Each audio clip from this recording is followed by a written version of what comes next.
Bring joy to the world, it's the thing to do. But the world does not revolve around you. Don't be a jerk. It's Christmas.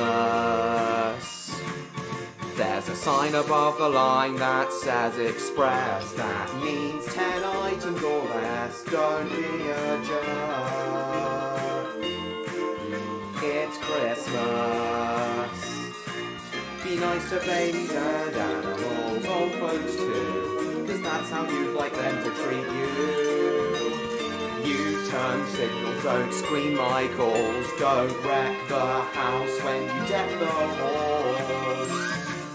Spit your gum where it won't wind up on my shoe. Squeeze toothpaste from the bottom of the tube, don't be a jerk.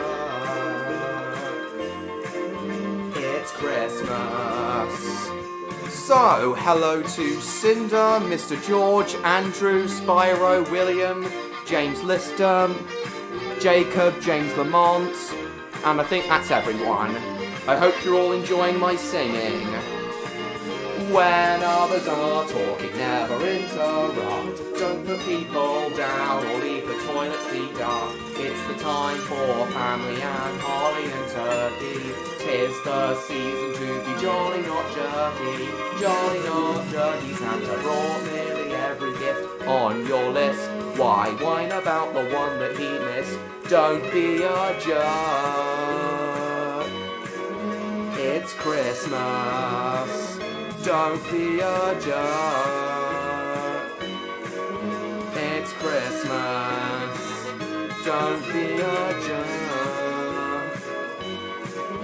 It's Christmas. Don't be a jerk. It's Christmas. Yeah, guys.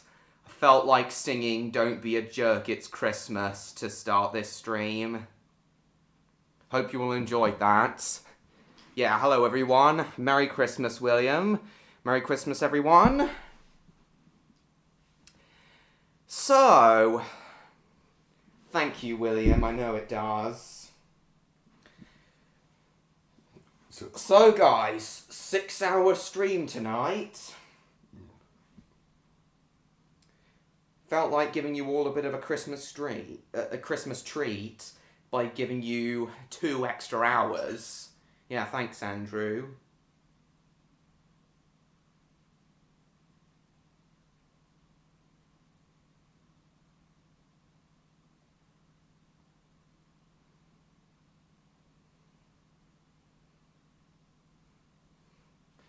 Okay, I just informed everyone of the stream. But also, because Odd and Victor usually meet up with their friends around on the 23rd, and I was and I thought the 2 extra hours would give them more time to come before they go off and see their friends. I know, Mr. George. I just can't believe it's Christmas again. Yeah, good tidings, William. Yeah, guys.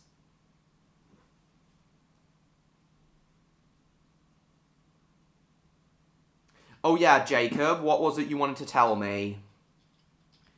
Anyway, guys, while I wait for Jacob. Nice, James. Hey, Neon, welcome to the stream. Unfortunately, you missed me singing Don't Be a Jerk, It's Christmas from It's a SpongeBob Christmas.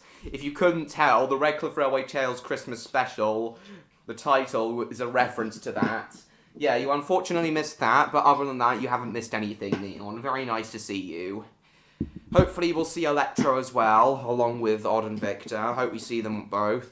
I haven't actually heard from Odd since his ASMR live stream last Saturday. Kind of getting worried about Odd now and why he's not responding to me.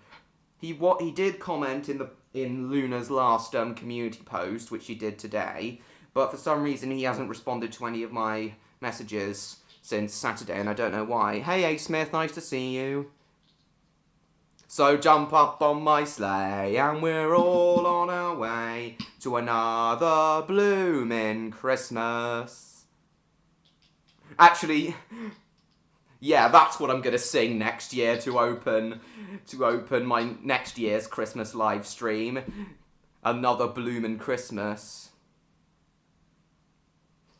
Yes, I do prefer It's a SpongeBob Christmas. I don't know, James. I've seen It's a SpongeBob Christmas quite a few times. It's really, really good. What, the abandoned toy car from Polar Express? Yeah, it's creepy, but, that was the point. I take it you don't like it, do you, Jacob? Doesn't really fit well. Yeah, I see what you mean, James. Yeah, it is a fun reference. Oh, that would be incredible. Yeah, it would be. Yeah, it would be. That would be incredible, William. I love the bloomin' Santa Claus too. Yeah, that's very cool, Neon. So hopefully we should see Electro soon. I know he's definitely coming, but I really do hope I see Victor here, and especially Odd. Haven't spoken to Odd directly for ages. Nice, Mr. George. But yeah, I really like how It's a SpongeBob Christmas and The Legend of Bikini Bottom used stop-motion animation. Very nice to see. It's always nice when old techniques are resurrected. Alright, James. You could get it with your Christmas money, James. Anyway, guys, while we wait for... Alright, Neon, alright. Anyway, guys, so in this stream it's just going to be a normal one, except 2 hours longer. I know, A. Smith, I saw your community post, except it'll be 2 hours longer, and all the Roblox games we'll be playing and everything we'll be doing will be Christmas themed. Yeah, all the Christmas updates on the Roblox games and stuff. So yeah, I hope you're all looking forward to the next 6 hours. It's going to be very fun. John Goodman as Santa. Remind me who he is, William? Remind me who John Goodman is? You find it scary? Yeah, perfectly understandable, William. Jacob. Right, guys. John Goodman as Santa. Yeah, very nice. I've also ordered my dinner, guys. Yeah, I know it is nice, Neon. Also, guys, I've already ordered my dinner. I've ordered my pizza to arrive at 5:20, so in about 40 minutes. Cool, Neon. Very nice. Yeah, watching Father Christmas. Yeah, I often watch Father Christmas as well. Christmas in July, I was saying, yes. It was actually August the first time I watched It's a SpongeBob Christmas. My boy, pizza is for dinner. Yeah, I've ordered my pizza. It should be here in about 40 minutes, and I'll be eating it while streaming. Similar to what Odd did in a few of his live streams. I've got, pepperoni, ham, and the Jewer sausage on my pizza, William, as usual. Hey, Joshua, welcome to the stream. Yeah, I bet you are, Mr. A. Smith. Yeah, very nice. So yeah, while we wait for Electro, Odd, and Victor to come, let's get into Roblox. Which one, Neon? Christmas Who, or It's a SpongeBob Christmas?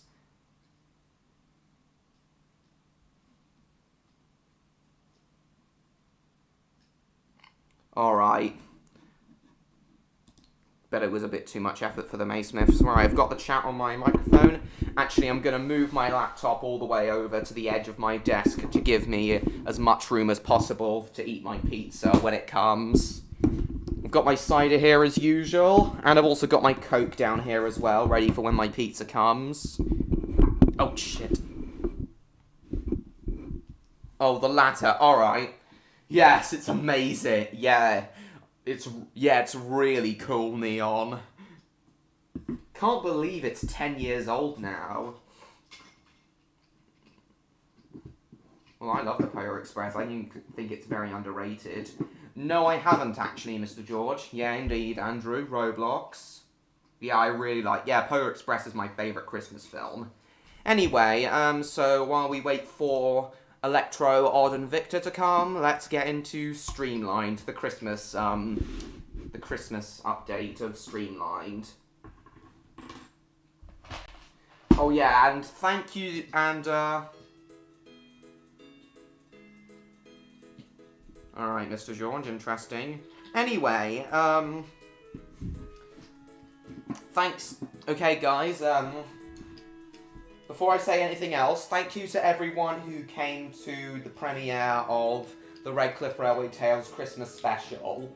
If you haven't seen it yet, please do check it out after this stream.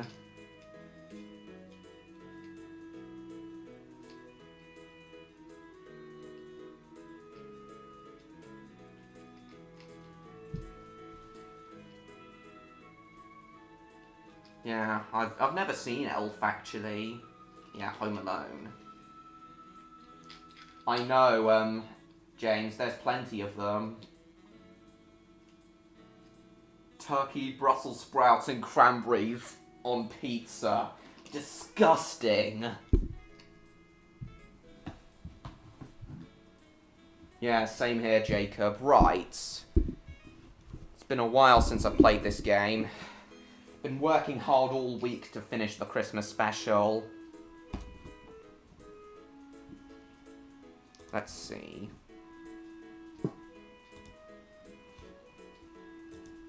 What goods should we take? Indeed it is Neon. Very action-packed. It is a really big adventure, Neon. Yeah, I've never seen the live-action Grinch film, but I think the Illumination one's pretty overhated. I think too many people hate it. Missing Christmas decorations? Why is that, James?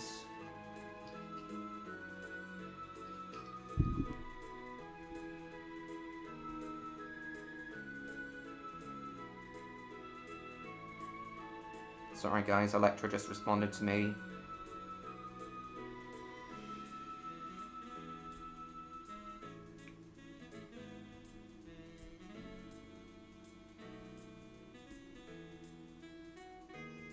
Neither Odd nor Victor have responded yet. Oh God, it's been ages since I've heard from Odd and Victor. I'm getting worried about them now. Not as disgusting as... What did he/she cook, William? The frozen lake still gives you chills to this day? I think I remember you mentioning that last year, Neon. Yeah, it is a pretty badass scene.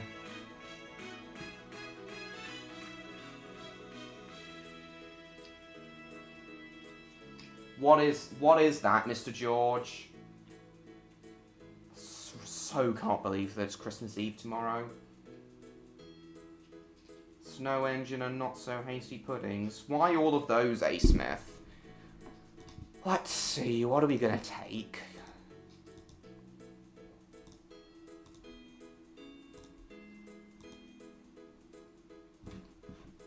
You know what? I think I'm gonna do a passenger run to begin with the NS 3600.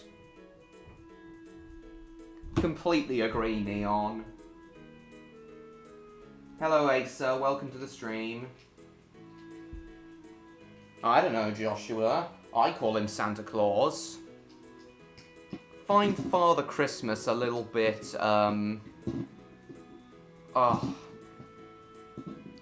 Santa Claus just sounds better to me, Joshua. Santa Claus.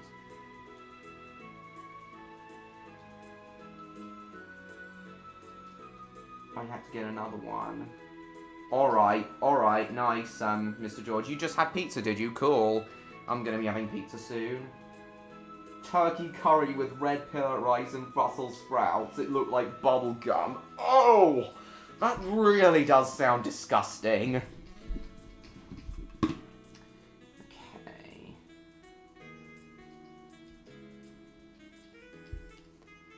Well, they alternate between Father Christmas and Santa Claus.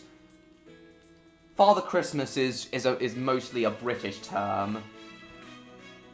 Yeah, it's a lot. Yeah, Father Christmas is a lot more formal sounding.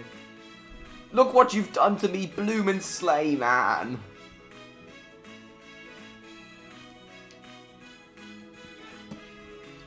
Okay, there's no new coaches I can buy.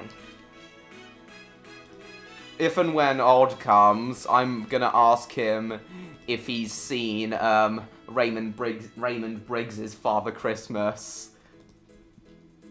So good. Yeah. Bloomin' Santa Claus. Yeah, the Raymond Briggs Santa Claus is definitely the most... Oh, God. The most culturally significant Santa in this country, in my opinion. I mean, he's definitely the most culturally significant Santa.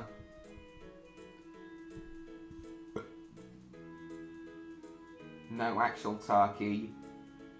Turkey-flavoured cat food. Ugh.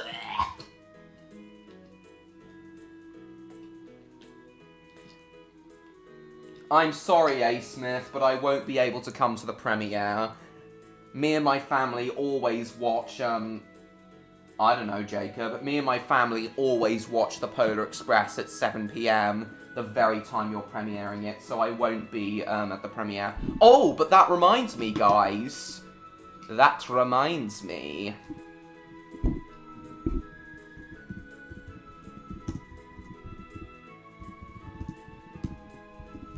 Tomorrow, guys, at 9 PM, Stuart Studios 5 is going to be premiering his Flying Scotsman film, and I'm in it, playing the main antagonist, Clyde. Nice, Neon. It should be alright if you premiere it at, like, 5 or 6 o'clock, A. Smith. I should be able to come.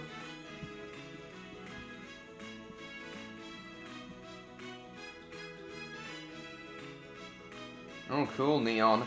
But yeah, guys, tomorrow, Stuart Studios 5's Flying Scotsman Australian film is premiering, and yeah, I'd like to invite you to the premiere of that as, of his Flying Scotsman film, as I am in it. So yeah, guys, please go and subscribe to Stuart Studios 5 if you haven't already, and stay tuned for, You already asked that, James. Pizza.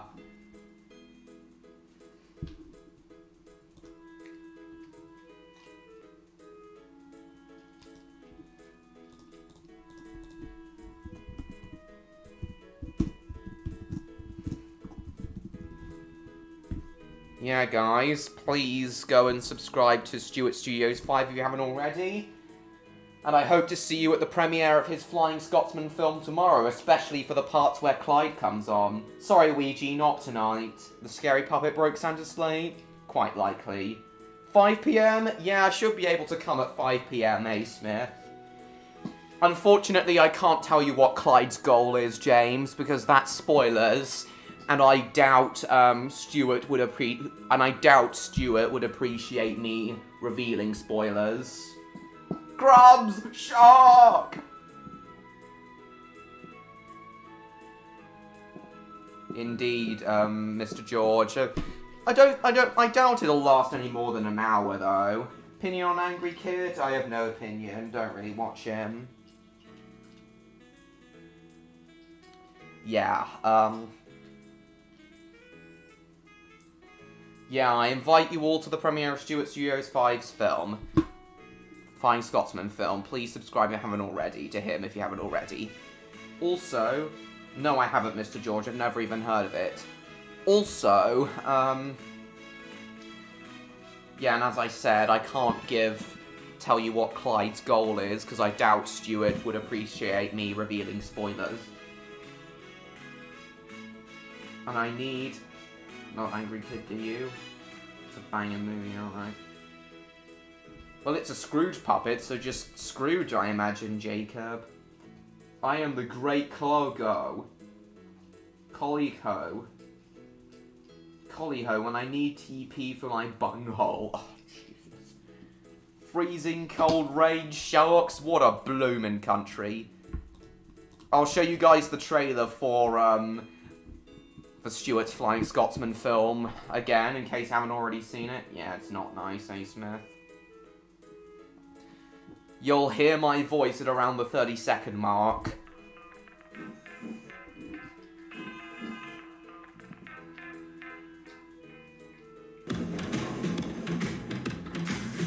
It's a lock, obviously, William. Unless, what are you doing here, unless Gordon? sharks I'm going to Australia with you. aren't in unless sharks aren't in Scotland. So you'll be touring Australia with us? Yep, that's right. You're about to hear me, guys. There's 2 of them. Yeah. Doing my Australian accent. The Australian accent, mates.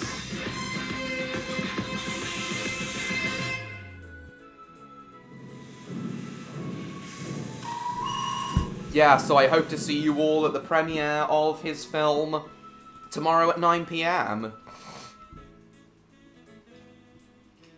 The Polar Express video game, I don't, never played it. But I've heard it's got some negative reviews. Always wanted to be in a movie like this? Well, next time you get a casting call in one of my, video, in, actually, guys, hang on. Thank you, William. Knew I'd get an approval from you, with you being Australian. No, you didn't, Neon. But yeah, everyone, and Neon, please go subscribe to Stuart Studios 5, and I hope to see you guys at the premiere of it. Big Shark, just waiting for you to go swimming at Bondi Beach on at 6:30, will you, John Murray? Okay. Thank you, see you then. Actually, guys, Mr. George, this will be your chance. I'm going to be doing a casting call for, Planet Victor to you too, Victor. Nice to see you. Will Odd be joining us? I really hope that he will, as I haven't heard from him for, since last week. I haven't heard from him since last week. Penises. Planet of the Photon Lord. Hey, Thomas fan. I know, I see you back. Well, can you message him, please, Victor? What video, Jacob? Can you message him, please, Victor? Very nice to see you.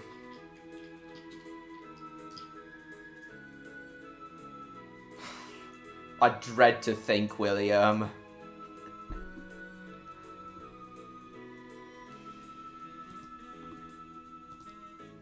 So, Victor, you just missed me showing everyone the trailer for the Stuart Studios 5's, thanks, Victor. Hey there, Thomas and Friends fan. You just missed me showing the trailer for, Stuart Studios 5's,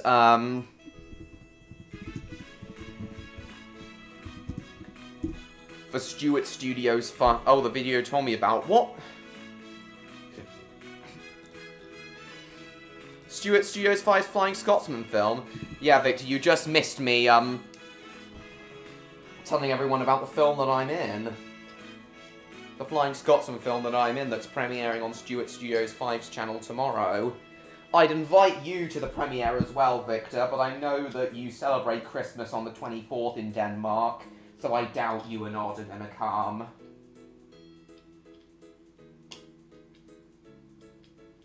But yeah, everyone else, I hope to see you, as I said, I hope to see you at Stuart Studios 5's premiere.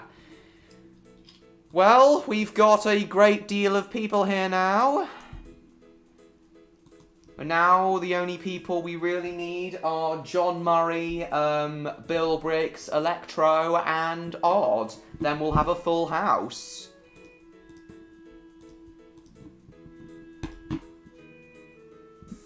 "15 people watching, very nice indeed." Okay, we're finally playing Roblox now. Good, A. Smith. I'm glad Victor and Odd were able to convince you that it wasn't that bad at all. Santa is not a bad guy in it, as they told you.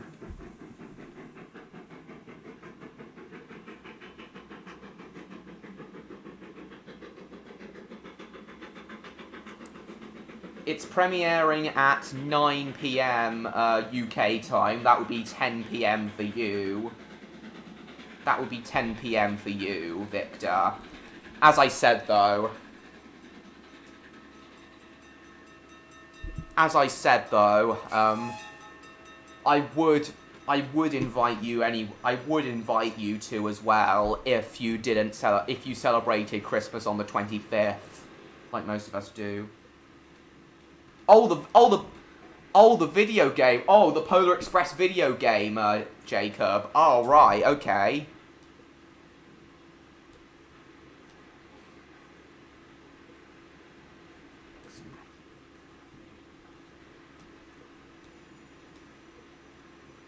Yeah, I quite like Arthur Christmas too. Okay, guys, this might be an unpopular opinion, but as some of you know, I prefer Home Alone 2 over Home Alone 1. Home Alone 1 and 2 are the only good ones, though. The others are trash. Home Alone just isn't Home Alone without Macaulay Culkin.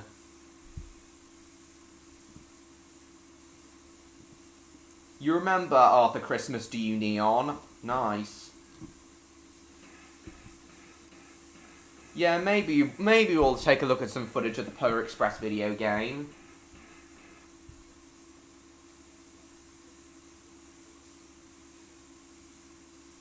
Yes. Yes, William. I really like...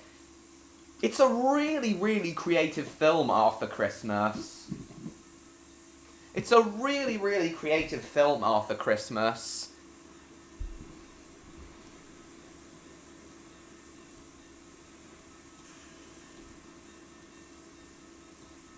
Although, as I said, I prefer the Polar Express, I definitely think that Arthur Christmas is the most creative Christmas film.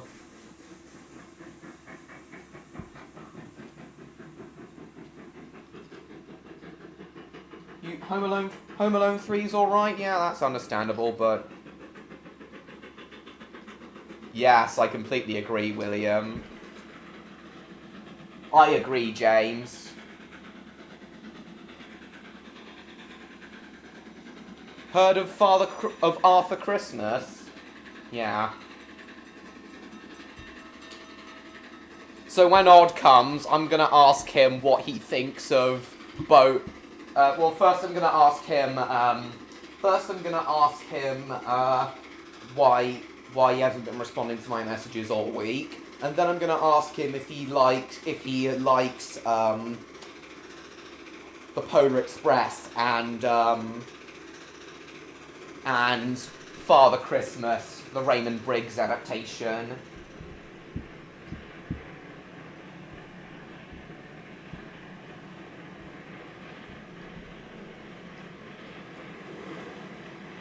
Yes, I did see that message in the premiere, Neon. And I can see where you're coming from. I have heard the music of Elf despite having never seen it. But I really don't mind. Hang on, I know that Alan Silvestri composed the music for the Polar Express. I'm just wondering if he composed the music for Elf as well. Oh, hang on, make sure... Oh, Jesus. Make sure I'm not, Did Alan Silvestri... No, it was John Denby.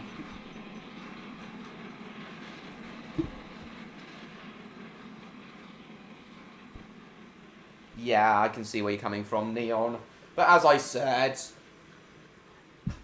the only true Home Alone films are Home Alone 1 and 2. The others are not canon.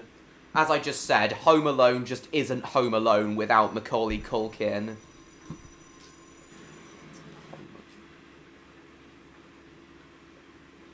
I love that too, William. Victor, if you're still here, have you seen, or at least heard of, the 1991 Raymond Briggs adaptation of Raymond Briggs's Father Christmas book? Oh, shit. I thought the train was gonna despawn, but oh well. You train derailed, cannot reverse. Oh, for goodness sake. Oh dear, that was stupid, not braking soon enough. I guess we'll just do a freight run.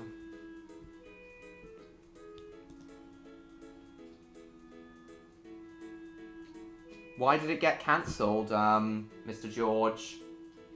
Malcolm, the current Santa.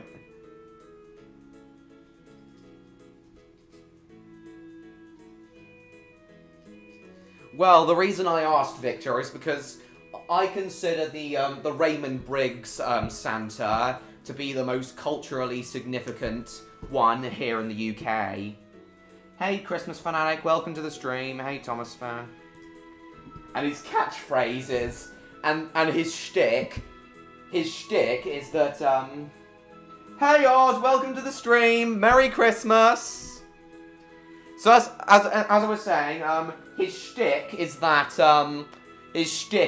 he always says bloomin', he says the word bloomin' all the time. Hello Odd, Merry Christmas!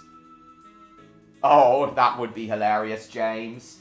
So Odd, I've got a lot to ask you tonight, but first things first, how come you haven't been responding to the messages I've been sending you all week? Have you been really busy preparing for Christmas? Oh yeah, and I'm also going to ask God about what he thinks of the stuff that in the Redcliff Railway Tales Christmas special.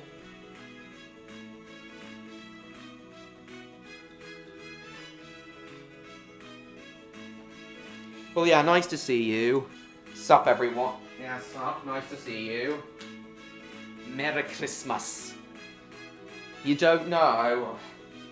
Just haven't had the time, have you?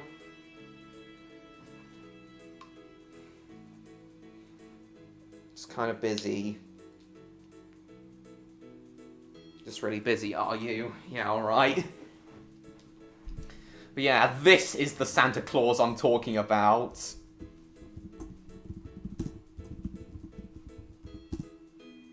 Grand Santa, oh yeah. Yeah, this is the Santa I'm talking about. Father Bloomin' Christmas. His shtick is... He's just been preparing for Christmas. Well, anyway, it's very nice to see you at the Very nice to see you here, though, Oz. Merry Christmas, as I said. I know you do, James. Hey, McJeffy, welcome to the stream.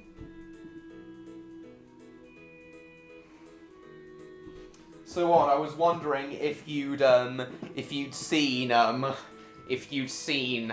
Father Christmas. It's based on a 1970s book by Raymond Briggs. His shtick is that he says bloomin' all the time. Father Bloomin' Christmas. Father Christmas. But only when he says bloomin'. Here we are. Yeah, this is all the times that Father Christmas says bloomin' in the film. He says it a lot of times. In fact, I think there's a comment. Alright. There's my comment. Yeah, I was thinking of doing it myself. No, I don't have to now.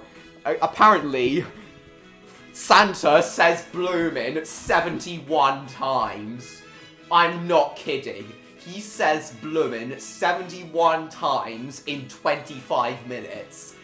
That's like That's like at least one bloomin' every 20 seconds.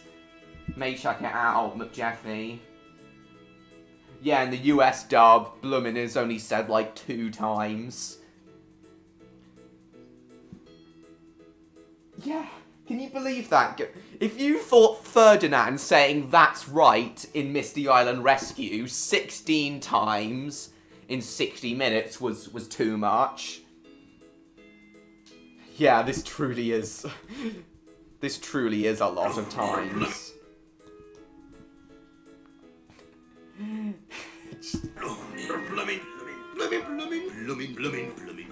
Bloomin'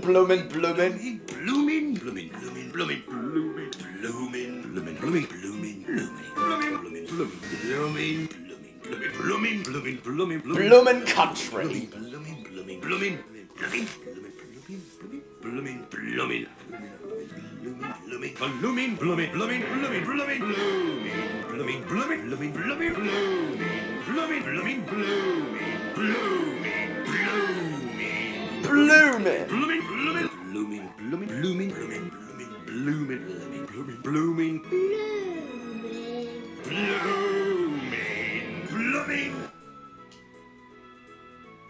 Yeah, I love it too. Yeah, so many times.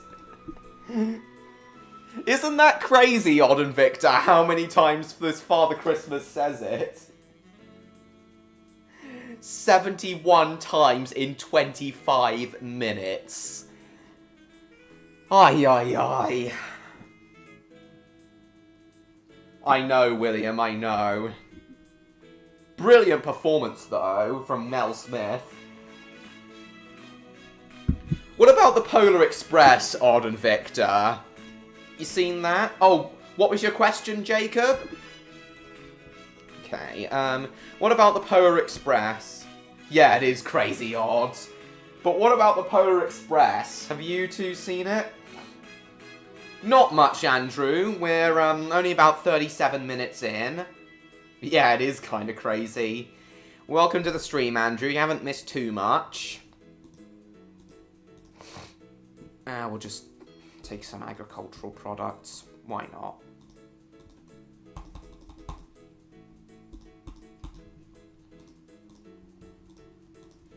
So you've just been...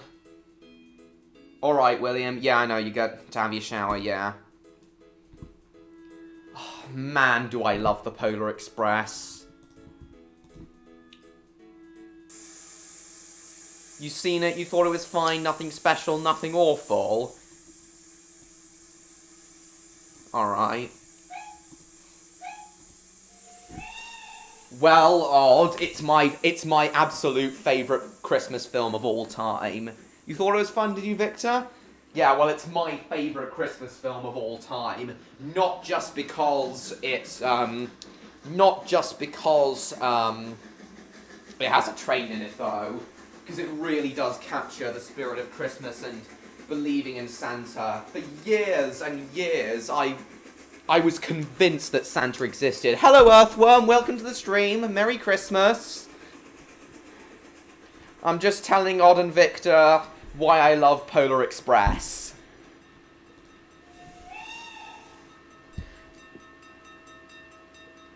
And the Hero Boy's character development is really, really good as well.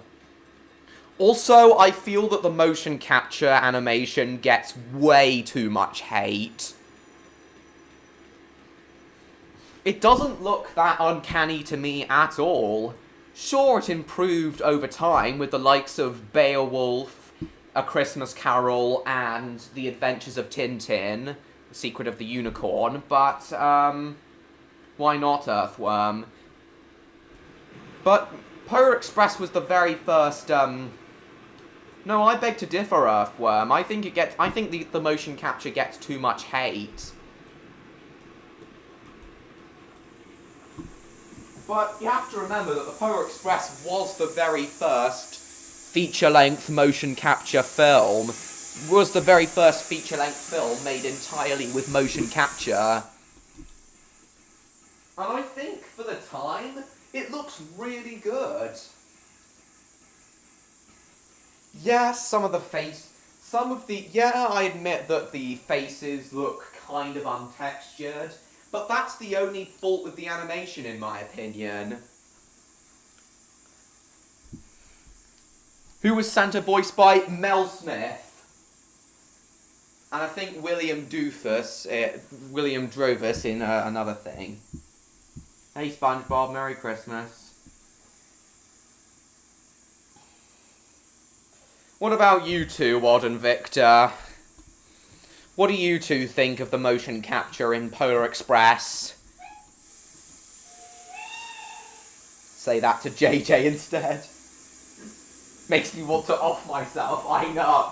Well, yeah, okay, I can kind of see where you're coming from, but though he's annoying, he is a pretty fun character. Oh, you've already said it. But I think that stuff like Polar Express stumbled so Tintin could run. Yes, in terms of animation quality, the Adventures of Tintin is definitely has the best motion capture animation quality.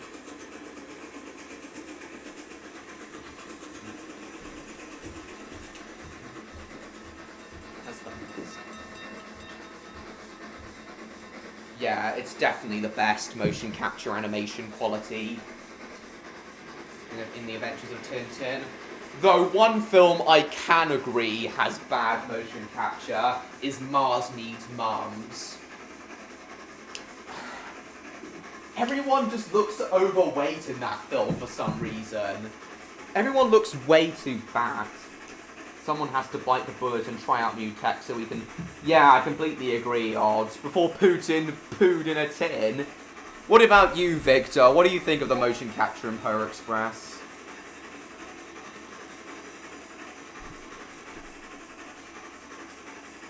He's not fun, I know. I know. Hey you, do you know what kind of train this is? I love his voice. I love the know-it-all kid's voice. Eddie Deason, standout performance from him. Hey you, yeah you, do you know what kind of train this is? Actually, it's a Baldwin 284 S3 class Berkshire type steam locomotive built in 1931 at the Baldwin Locomotive Works. I love that line.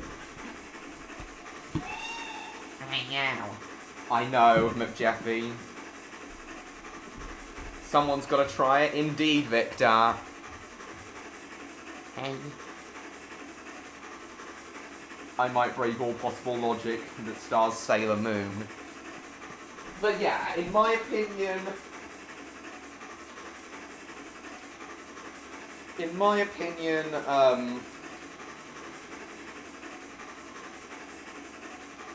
Want to shove him down a toilet?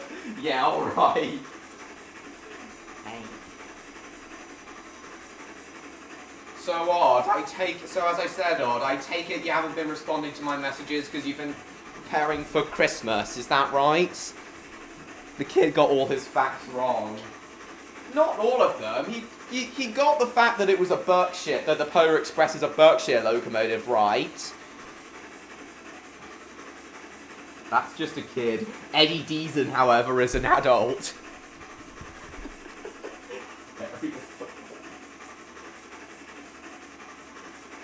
So yeah, Mars Needs Mums, and I guess at times A Christmas Carol does have a few bad, and I guess A Christmas Carol also has a few bad character designs. But other than that, I'd say that motion capture in general is very overhated. Settle for shoving Deason down a toilet. Well, it did come out towards the end of the VHS age, so I think so. But I think the VHSs are very rare. Neon, are you still here? I think if there are Polar Express VHSs, I think they would be quite rare.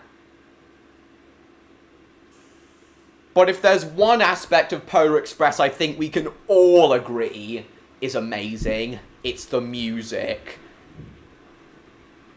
Yet again, Alan Silverstreet nails it once again. His soundtrack is one of my favourites. That's the way things happen on the Polar Express.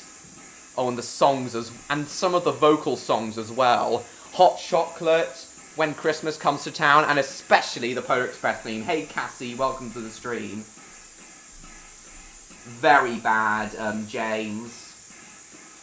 Yeah, it was built in 1941. Yes, for those who don't know, Merry Christmas to you too, Cassie. For those who don't know,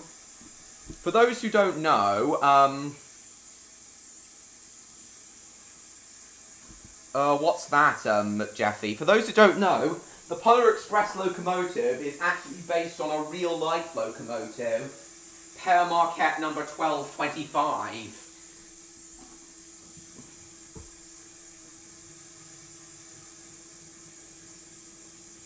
What, the soundtrack odd? Why does it annoy you, Earthworm? That's the way things happen on the Polar Express. Oh, I love the...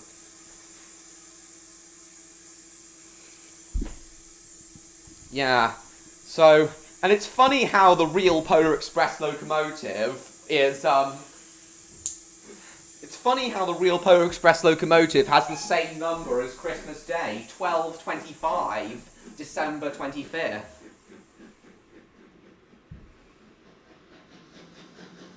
I know. Yeah, I'd assume they'd be rare.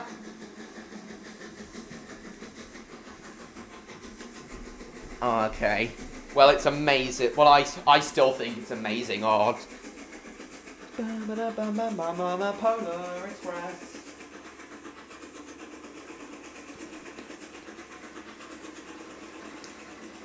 Actually, I think actually after we've done this, if we finish this route, there's actually a you actually get the Polar Express song. You can actually get drive the Polar Express in terminal railways. So I think we're gonna do that next, guys. But I think my pizza will be here in about 3 minutes.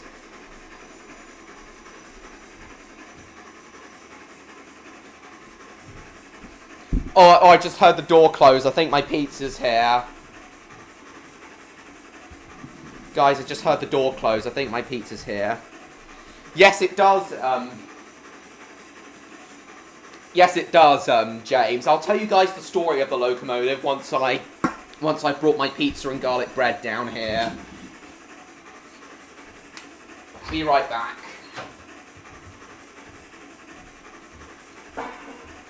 Oh, and so I don't crash, I'm gonna shut off steam on this engine, just in case I crash. Is the pizza here? Oh, no, guys, the pizza's not here yet. But yeah. Hey, yo, the pizza here. Not just yet, actually, I'm afraid, odd. I thought it was, because I heard the door close. Henry's theme plays. But yeah, guys, the engine does still exist. So, the story behind it is that, Chris Van Allsburg, the writer and the illustrator of the Polar Express book, used to play on the locomotive as it was displayed outside a sports stadium, I believe. The engine was displayed outside a sports stadium for a while, and he used to play on it a lot. And when he wrote and illustrated the Polar Express book in 1985, he used Père Marquette number 1225 as a reference. And then when the film adaptation was made in 2004, the filmmakers decided to follow in Chris's footsteps and use 1225 as a basis for the movie Locomotive.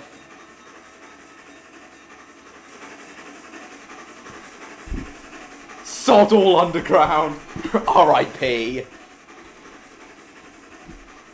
Yeah, and everything about it, they used sound recordings of 1225. The only thing they didn't use for 1225 was its whistle sound. In the film, the Polar Express's whistle is actually taken from Sierra Railway Number 3, the same locomotive that was used in Back to the Future 3.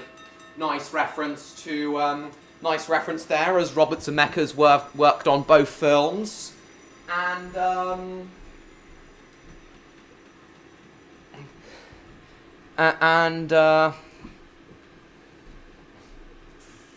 also, guys, before in the scene where the crank pin comes out of the regulator and sends the train out of control, if you pause at the right moment, when in the scene where the pin is bouncing around the cab, you'll see a flux capacitor. You'll see a flux capacitor. Ah, shit! I'm gonna crash again. Penis. Oh well. What do you mean? Any questions? Yeah, why are you sad, Thomas and Friends fan? Because the pizza didn't arrive, alright. Jizz flavoured lemonade! Bloody hell. Okay,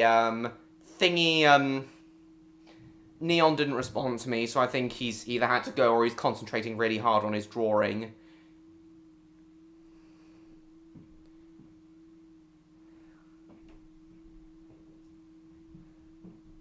People were deleting Thomas the Tank Engine? Oh, alright, okay. You still here, Odd? So, yeah, I hope so too, James. James asked you a question, Odd, I think. So, yeah, guys. That's basically the story of 1225.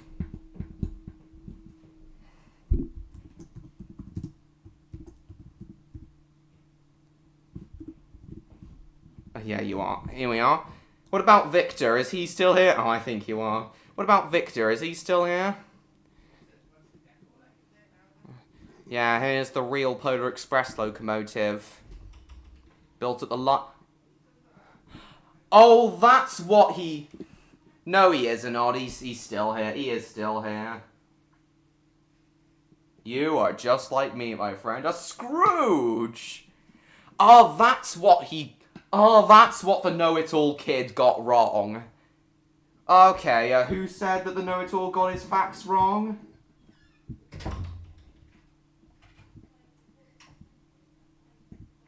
Oh, Andrew said... That's what he got it wrong. It wasn't built at the Baldwin Locomotive Works, it was built at the Lima Locomotive Works. At the Baldwin Locomotive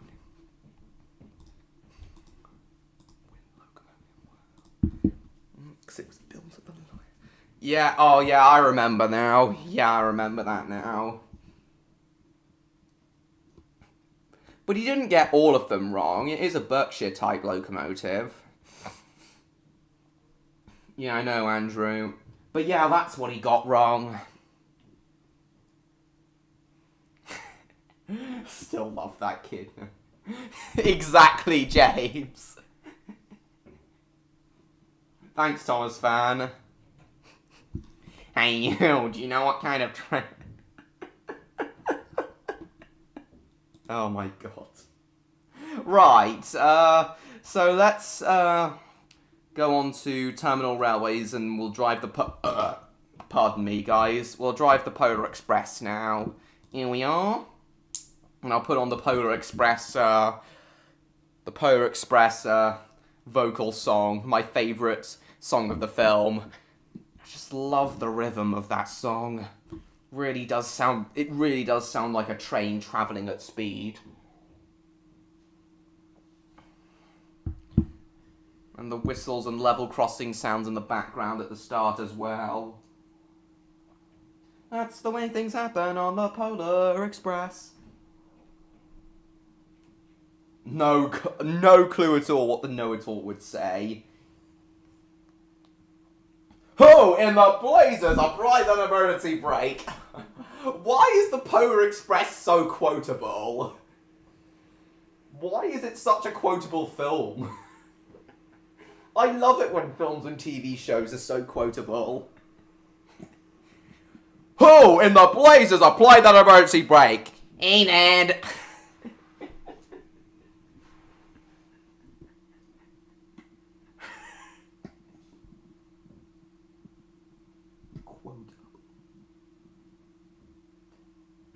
Hey, did you know that carrots are good for your eyesight? You lied to me. That's the way things happen on the... There we are, there it is. You can play Polar Express. I've had the Polar Express in this game for a while now, since 2018, I think. Green bells, oh, there's the Polar Express. Here we are. Yep, I've had the Polar Express for ages, or Christmas Express. Virgin. Chad! Let's go! Eldershire. Yeah.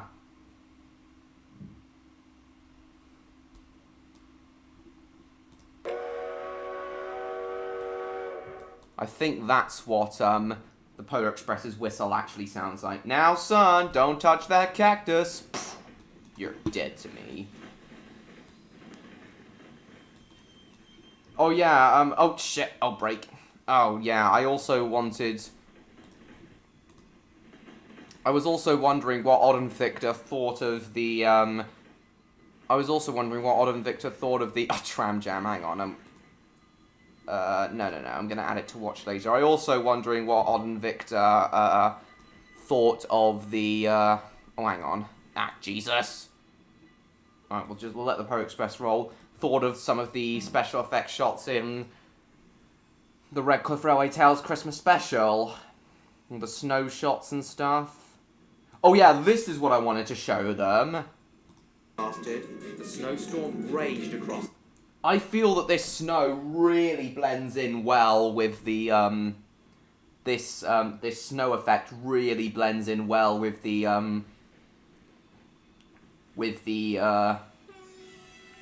flour I'm spreading on the ground. It actually does look like the, that the digital snow effect is covering the ground.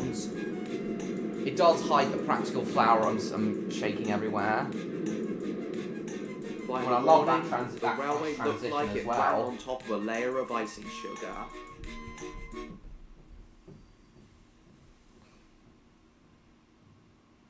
What's weird, Thomas fan? I don't know, Jacob. Oh, in the blazes, applied that emergency brake. Oh, hang on. Oh, I'm still coasting into the station. Oh, in the blazes, applied that emergency brake. I am pushing a salad! Oh! Ahem.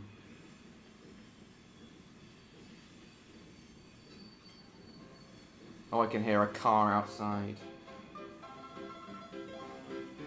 Well, thanks, Odd. Yeah, Neon did tell me that it was a little fast. I did want it to be slower. But what about the snow effects? Just let me sleep. What about the green screen snow effect, though? The surrounding area that night. It really does look like the snow is covering the digital snow is covering the ground. It looked like it ran on top of a layer of icing sugar. Oh yeah, and this is a pretty violent crash that Helen has. And departed Peterborough right on time. More green screen work there. But all of a sudden, just north of Retford, a container truck stuck on a level crossing came into my view. I immediately tried to make an emergency stop, but going at 125 miles an hour when I saw it, the next was unavoidable.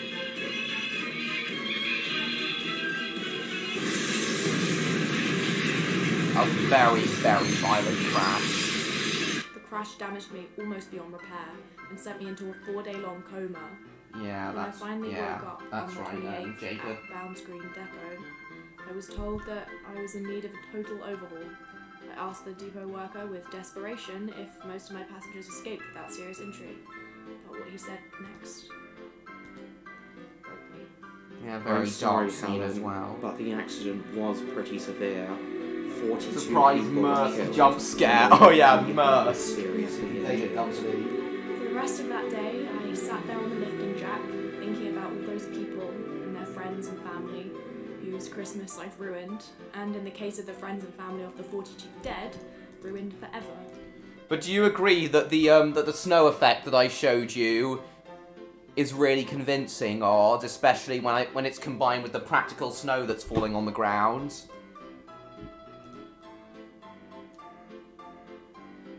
Shaun the Sheep plush. Where on earth is Electro?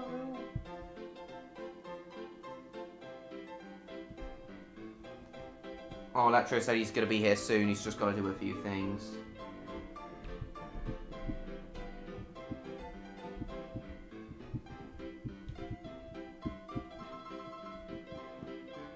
They died. Yeah, they did. They actually did die. 42 people were killed in that crash. Trevor the traction engine. They're 2, they're 4, they're 6, they're 8, shunting trucks and hauling freight.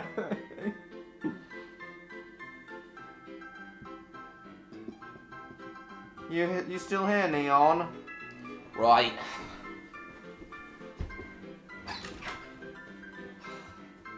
Is the pizza here? It's 8 minutes late. You call them and ask where it is. I definitely said it for delivery. Okay. Trevor the traction engine. Wasn't Junior Kids opening and closing? Alright, cool, Cassie. Stress of the holiday, I guess. But don't you get it, Odd? Helen, though unintentionally, ruined the Christmases of their friends and family because they're dead now. Yeah, that is pretty damn dark of you to say. Oh, and one... You are dark! I know, you said something similar before in the premiere of your, Peter Pan reaction. Oh yeah, something else I wanted to, ask you, Odd. I don't know if you've seen on Twitter, but yesterday I was actually watching your videos on my TV to test if the YouTube feature on it still worked in preparation for showing the Christmas special to my relatives when they come. Oz, I think your videos look really damn good on a proper TV. They make them appear. My TV makes your videos appear so much brighter. And I think it could easily be mistaken for a proper TV series. It would be a bit more on them being dead than a ruined Christmas. Okay. Than a ruined Christmas. Well, Helen did say that the friends and families are ruined forever. Helen's whole character arc would be, Helen's whole character arc is learning to stop hating Christmas. Why are you not a fan of this screenshot, Odd? I quite like it.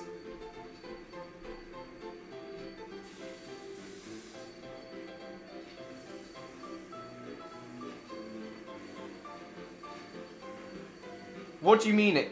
it could not be mistaken. Well, if there was a bit more of a plot... Well, if your videos were more story-based, if there was like a proper story in each episode, Odd, rather than just dragons doing ASMR triggers, then I do think it would be mistaken for a proper TV show. Nice to see you, Martin. Merry Christmas. Odd's character arc is learning to stop being a clown. No. Dragon Odd, I don't think is a clown. As Odd said before, he's a narcissist.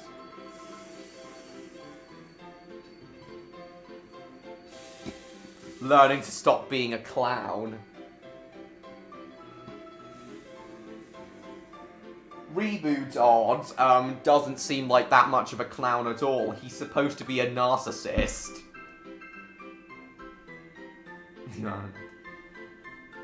Look what you've done to me, bloomin' Slay Man.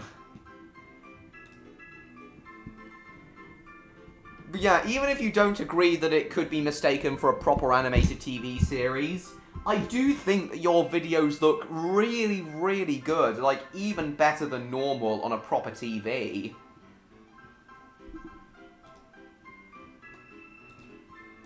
Okay, guys.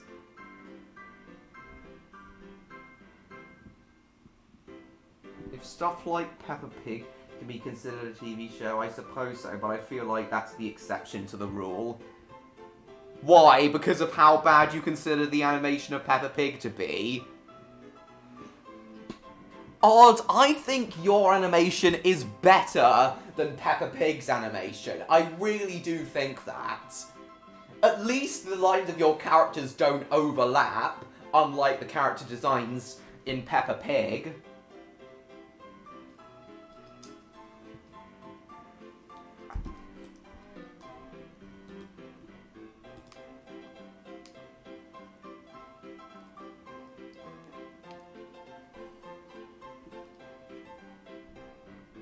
Scrooge didn't... Oh, no clue what Scrooge would say. Yeah, I think you said before, Mr. George.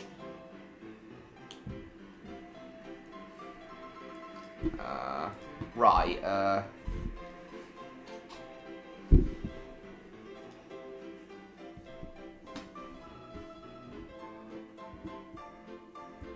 what was I... Oh, yeah. That TV does look about the right size for 720p videos.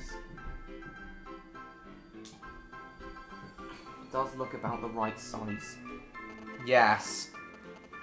Well, yeah, that would explain why it looks really good. Peppa Pig animation is pretty ass. It is. But as I just said, Odd, your animation is leaps and bounds better than that of Peppa Pig. Even before you did the reboot.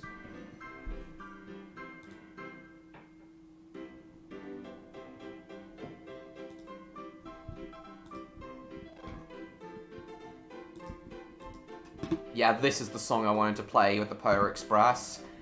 After we've done this, after we've played I've played the Polar Express song while driving the Polar Express, I'm going to talk a bit more about motion capture because I haven't quite finished talking about it yet. Right, here we go. Really good acceleration for the Polar Express. The Polar Express's acceleration wasn't this good in the film. Right, here we go. My god, do I love the Polar Express song. Ding, ding, ding, ding, ding, ding, ding.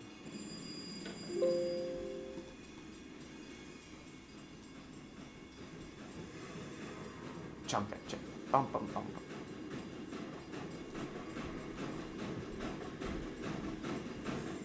Oh man, I love this song. Bum, bum, bum, bum, bum, bum, bum, bum, bum. All aboard! All aboard! Tickets, please, tickets. Well, you're coming? Flying through the mountains and the snow. You can ride for free! That's the way things happen on the Polar Express. You bet! Rail car. Golly, look at it go! That's the way things happen on the Polar Express. Oh god, I'm looking forward to watching Polar Express tomorrow. Bang, bang, bang. It's a choo-choo with a stunning view that rivals all the rest. But you won't ever see it advertised. It's a simple fact. We stay on track, though sometimes we digress. But that can only happen on the Polar Express. Odd and Victor, are you sure you two consider this song only mid? Because it's so good in my opinion. Such a good rhythm.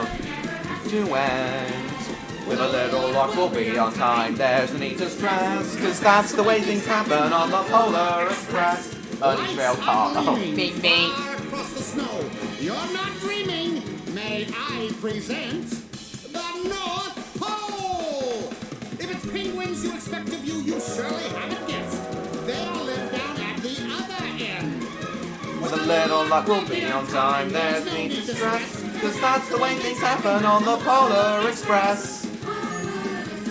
That's the sound of the singing. Come along. I'll check my manifest. That's the way things happen on the Polar Express. So, Odd and Victor, in case you didn't hear me over the music, are you sure you consider this music? Oh, hang on. Oh, you have already wit. Also, sorry to say, but it sounds like poor Tom Hanks' balls are being crushed while he's singing. Why do you think that, Victor? Odd. Why do you think that, Victor? Hey, Bash, nice to see you. Welcome back, William. We're now playing Terminal Railways and I'm driving the Polar Express. Hey, Summer Rose, nice to see you too. 1344 Edbrook Avenue. Next stop, 11344 Edbrook Avenue. That is not a toy, young man. Young man, that is not a toy. Take your seats, please. Take your seats. So even though I do think that while the motion capture I don't actually think that the motion capture is the best part of the Polar Express's animation, though. It's the stunning visuals, though. The visuals are just so incredible. The amount of detail and special effects around the Polar Express itself and the environment. Oh, it's so good. The motion capture animation itself may not be the best part of the Polar Express, but the visuals surrounding it and the special effects are. It's very high-pitched. He's no more high-pitched than, he's no more high-pitched than when he's voicing Woody. Odd. Yeah, I completely agree, William. So yeah, that's my favourite Polar Express song. My dad's favourite is the Hot Chocolate song. And I can see why, though I do find the Hot Chocolate song slightly overrated. I still like it, though. Hot, hot, ooh, we got it! Hot, hot, say, we got it! Hot, hot, say, we got it! Hot Chocolate! Yeah, I agree, William. It's, yeah, motion capture in general is pretty overhated. Surely the pizza must be here by now. I'm gonna check with my mum again. Surely the pizza's here by now. 1 minute. Oh, guys, pizza's 1 minute away. Pretty damn high pitch to me. No, I don't know. No, I don't think so. I really don't think so.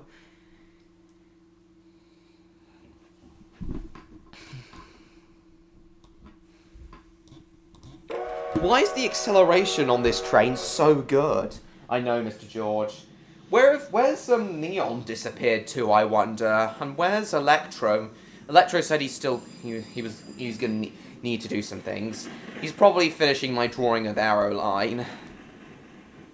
Alright, Cassie. Alright. That's the way they... I also like that the Polar Express stops as quickly as it did in the film when the emergency brake was pulled. I love that. Oh, in the blazes, apply that emergency brake. Hey, Dan. Oh, yes, he did the motion... Oh, yeah.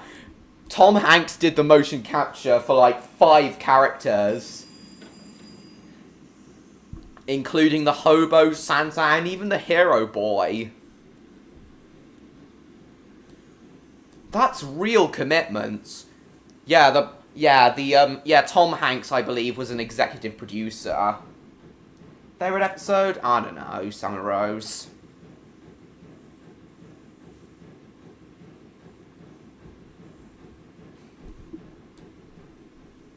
I don't know. That's the way things happen on the Polar Express.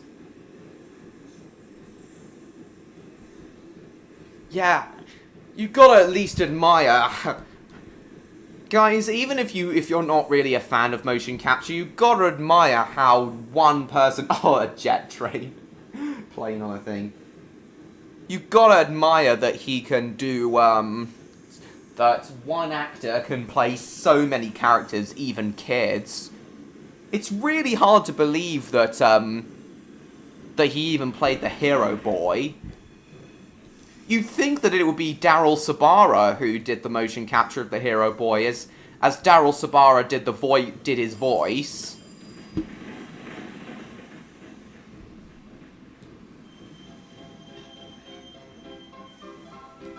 You'd think it would be,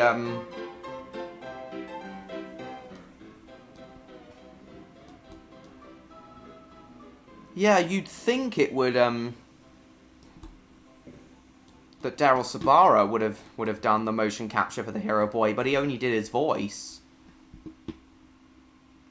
Okay, I think we're gonna switch to a different Roblox game in a minute. Right, as soon as I've started. I wanted to talk about someone in Edward to destroy the Doctor Who episodes when they invaded Cyprus. Okay, James. Yeah, now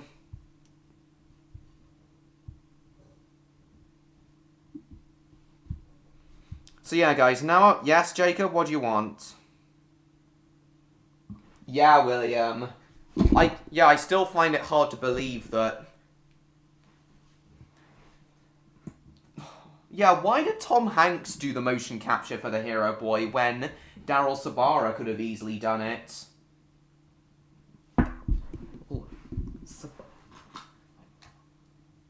They're understandable Summer Rose, but yeah, guys, now I want to talk about the motion capture for Robert Zemeckis' A Christmas Carol.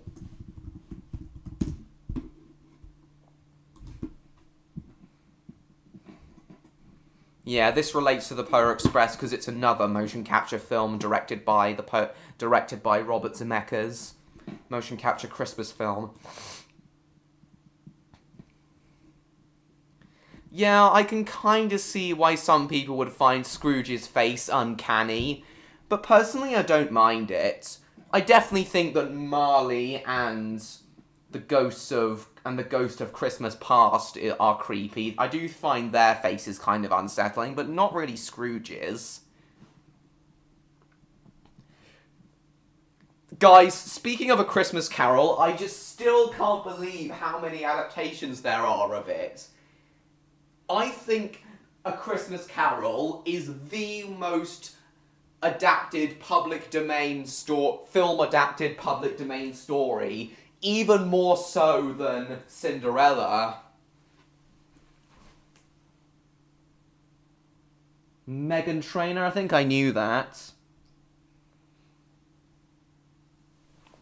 I don't know, James. Everyone just looks fat in Mars Needs Mums. Santa, Jacob. He also, Santa, Jacob.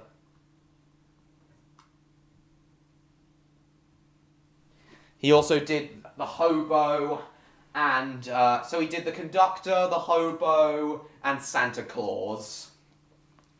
Oh, it is it odd? Alright. Jim Carrey played and voice provided motion capture for a number of characters? Yeah, I know.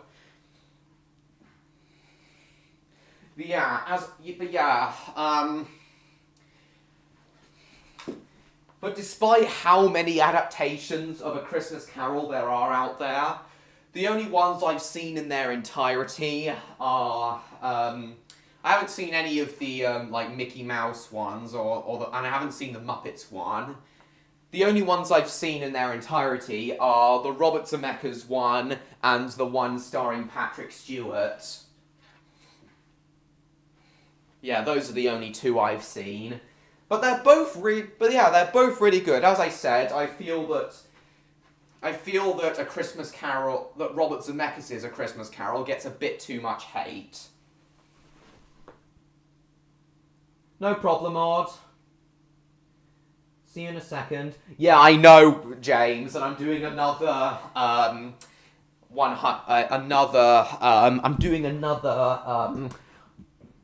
stream. I'm doing another 12-hour stream to celebrate. Alright, if you say so, Asa. Oh yeah, the narrator as well as an adult. Oh, okay. Oh my god, I love the ending line of the Polar Express. It really does capture the true meaning. I just love the moral of the Polar Express. Just love the moral of the Polar Express. Alright, James. Victor, are you still here? You still here, Victor? Oh, surely the pizza's here now. Is the pizza here? Oh, Jesus. Why are they taking it?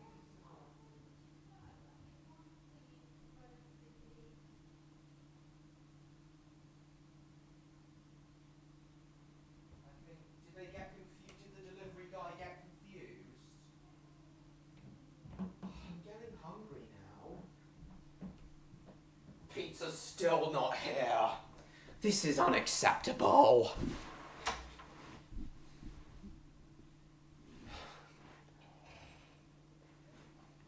A Christmas Carol. Hark the herald angels sing. La la la la la la la. 53%? Really, William? I've never heard anyone say that before. Please explain your theory, William. I'm really interested to know. Stuck in his own hill because he's dumb.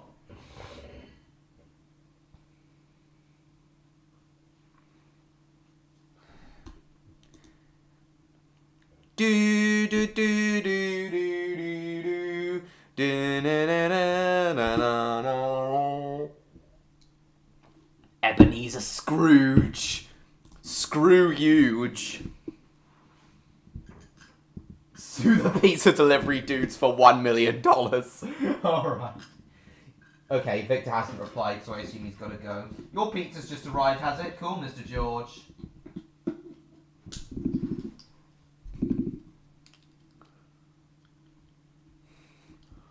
La la la la la la la la la la la la la.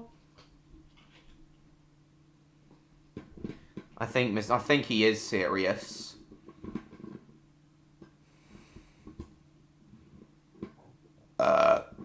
Sorry guys. Oh yeah, the ghost of Christmas past. Haunt me no longer! I know.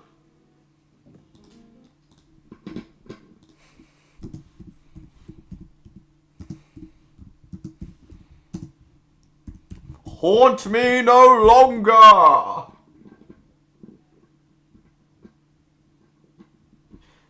Yes. When I first watched A Christmas Carol 2009, I thought it was actually Keith Wickham doing the voice of the Ghost of Christmas Present. Because his voice kind of reminded me of the Fat Controller, of the voice he does for the Fat Controller. You will be haunted by... Oh my goodness. See what I mean by Marley's face being unsettling? You will be haunted by 3 spirits. I'd rather not.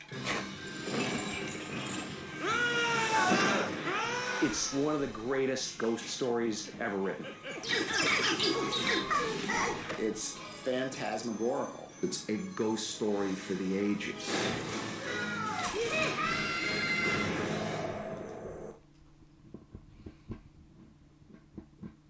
I'm probably going to do the same too, James. Goodness sake. Why hasn't they called them?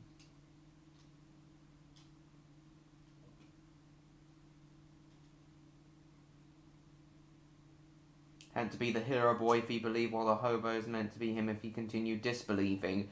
That is interesting, and he went down the path of the conductor. And he obviously went down the path of the conductor. Very nice. The Christmas Carol is about a very miserable character called Ebenezer Scrooge, and Screw you. he doesn't believe in the spirit of Christmas. I wish to be left alone. On Christmas Eve, he's visited by 3 spirits. The ghost of Christmas past, present, future. I am the ghost of Christmas past. The ghost of Christmas past was designed as a candle to symbolize the light that you shine on the past in order to understand who you are.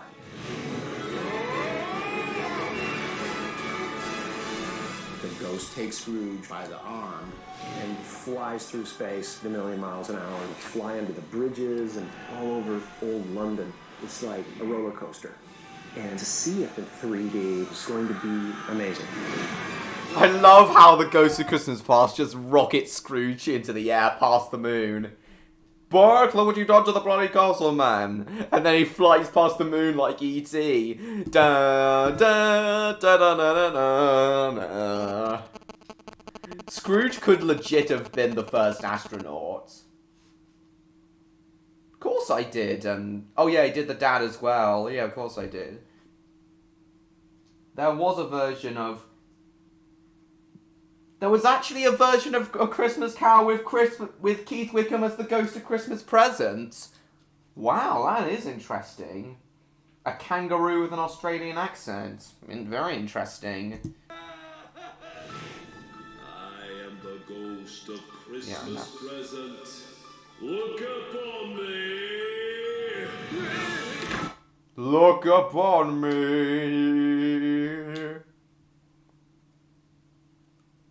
Oh, what Shadowrun music? Yeah, it kind of does sound a little bit like like Keith Wickham's Fat Controller voice. The ghost of Christmas Present is a jolly, laughing character. He loves the moment, he loves good cheer and fun and everything joyful. He shows Scrooge what living is.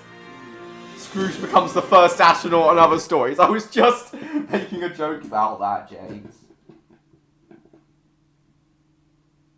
Spoke with an Irish accent, yeah. Oh, I think my pizza might be here now.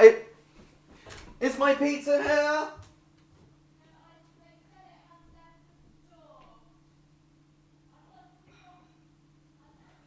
Why did they say it would be here in 1 minute?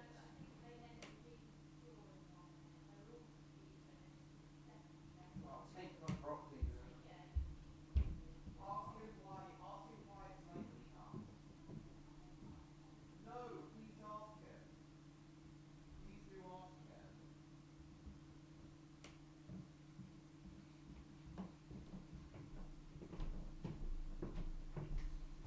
Okay guys, I've got my broccoli here, but my pizza was supposed to be arriving.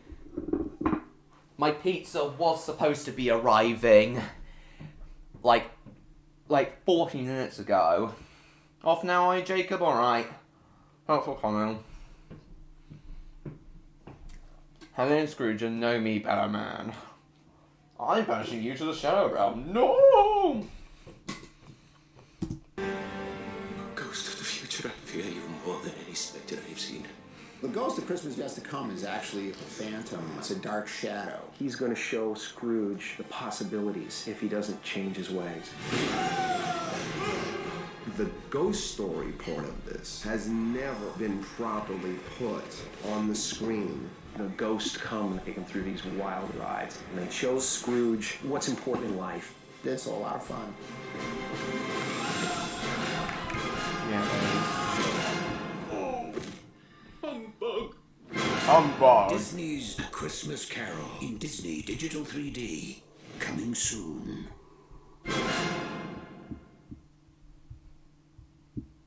Hang on, guys.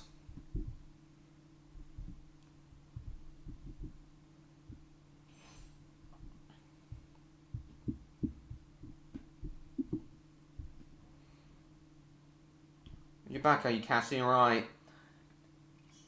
Wonder when Victor and Odd will come back. Wonder when Victor, Odd, and Neil will come back. And electro. Hang on.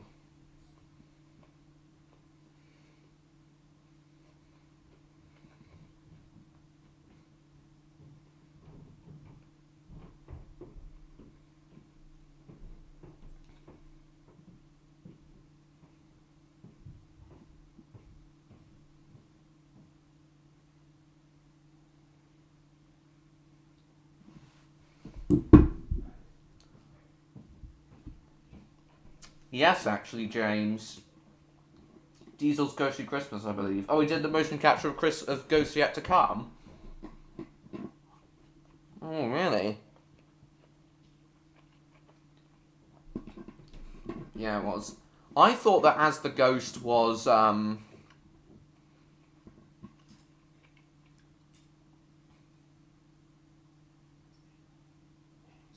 motion capture adaptation of Wind in the Willows. Yeah, I guess that would be nice to see. I thought the Ghost of Christmas Yet to Come was just completely CG animated, as he's not really a proper human figure. Laughter of the Ghost of Christmas Present.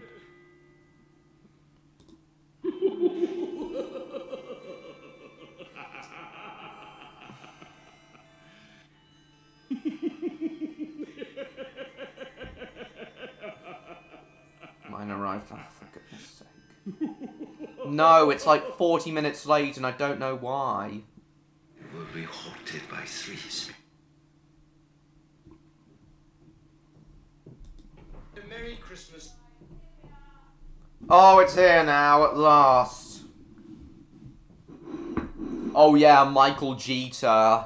Very sad that he died of epilepsy during the making of the film. Goodness sake.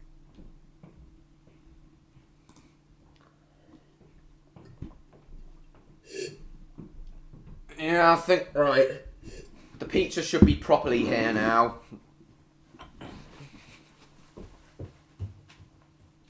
Did you ask him why it's so late?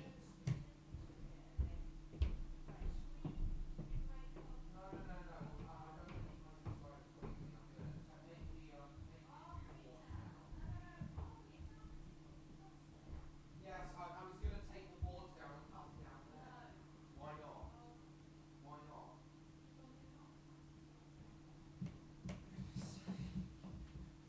Alright guys, my mum's going to bring the pizza down. Oh, actually I'm going to leave the... Sorry guys. Door open. Gonna get my second... I've just finished my first side. I'm gonna get my second one once my pizza's here. Ham, pepperoni, and Nudua sausage. Yes, and they sing their own song. Yeah, okay. I think I'm gonna play Arsenal now. Pepperoni and green bosoms. Wait, no. Arsenal is what I wanted to play. Pepperoni angry.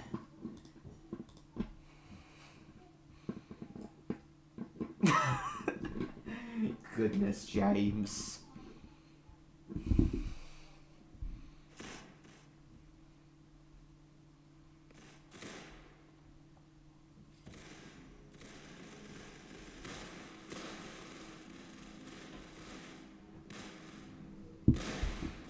Let's play this.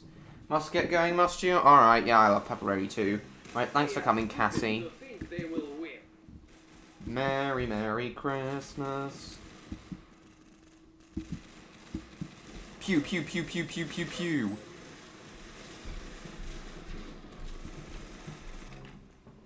Right, yeah. Yeah, I know you love Rusty in the Boulder too.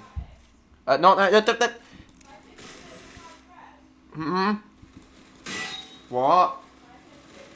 No. But because the... No, Grace, my mum's training.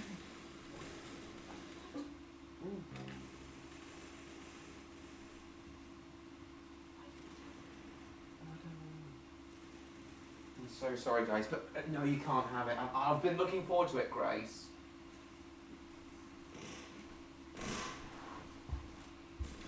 Yeah, Merry Christmas to you too, Cassie. Merry Christmas. Good shot. Your gut is here. Just chicken and cheese? Oh, okay. Mr. Noodler episode. The main villain in that terrible Airbud film. I don't know what else Michael Jeter has done. I actually don't know what else Michael Jeter has done besides Polar Express.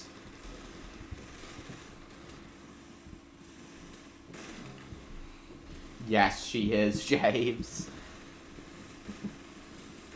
Pure. Pure, pure. Yeah, my sister, James. Merry Christmas. Merry bloody Christmas. Merry Christmas, Merry Christmas.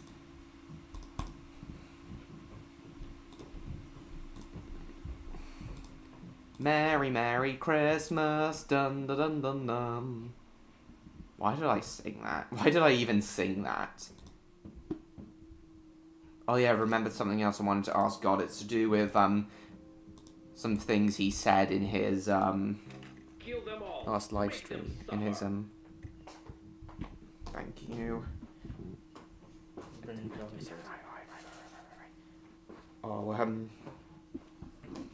okay, I've got the pizza here. Oh, it smells good. I know.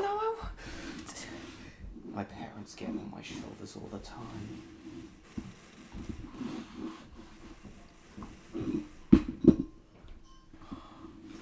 Yeah, what is it, Cassie? What's the last thing you want to say?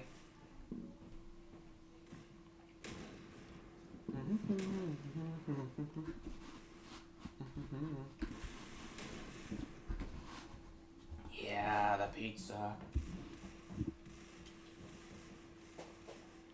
Oh, thank you.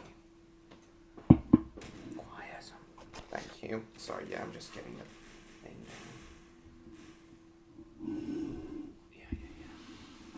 down. The drinks away from the computer. Mum likes South Park. She doesn't like... Why is that, James? Okay. Oh, hang on, guys. I need the ketchup as well.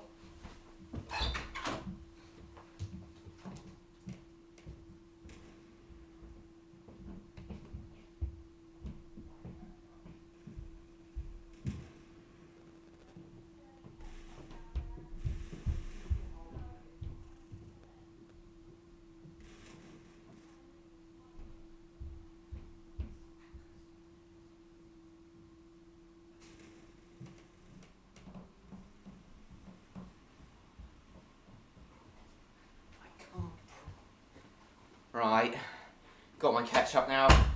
God, that was such a hassle. Oh, you didn't, I didn't see your message, Catty. Oh, bye for now, Catty. You have no sodding clue. Feature the voice of Bob Hoskins. Fizzy-wig and old Joe. Oh, nice. Didn't know it was Bob Hoskins. Oh, I'm getting destroyed. Probably not a good idea for me to have Arsenal on while I'm sorting out my pizza. Probably not a good idea for me to play any game while I'm having my pizza. Just gonna chat for a bit. Wonder when Odd Victor and Neon will come back and when Electro will join us.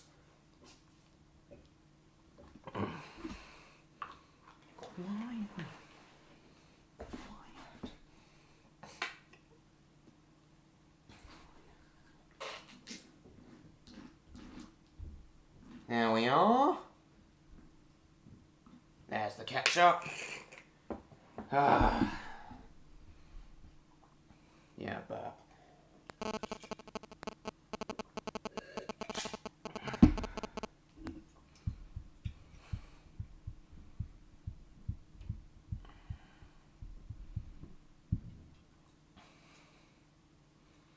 Yes, I do, James.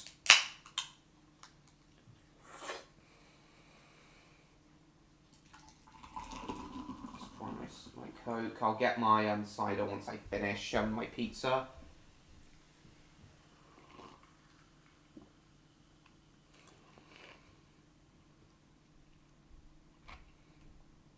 Yeah, I do find that impressive.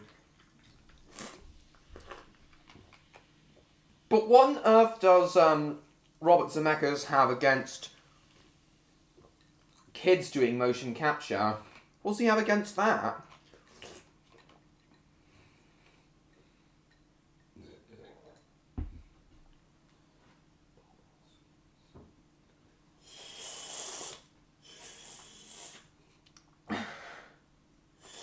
You've already finished your pizza. I'm just starting mine.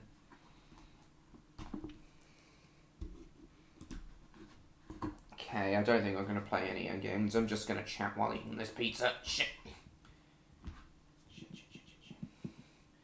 Oh, I love this. Oh, that's good.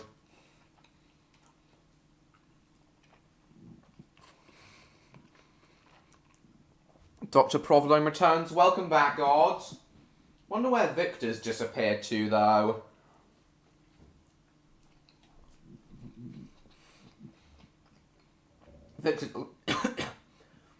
Victor doesn't seem to have chatted for ages.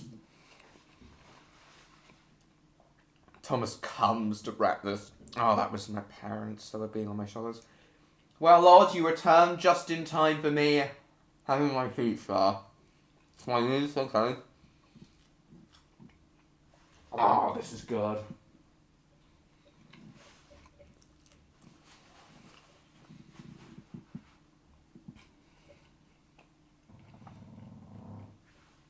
Seems to be. I asked if he was still here and he didn't respond.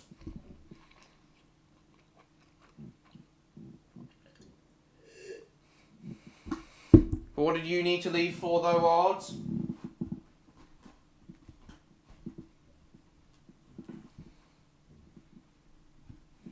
Let's get my garlic bread as well.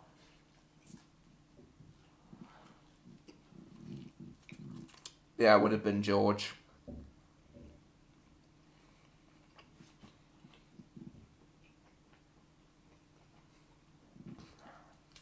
Horror of God, horror.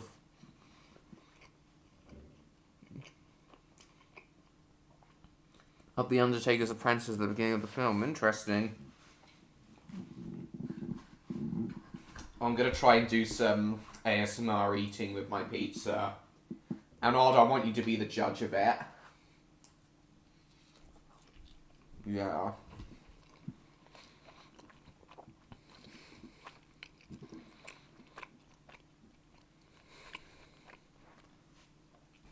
Perhaps, Mr. George. What do you think of this? I'm trying to do some ASMR eating with this pizza. What do you think, Odd?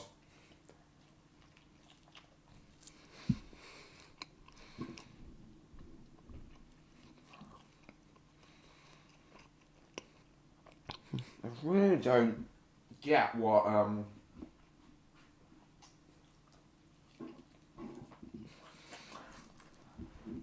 Robert Zemeckis has against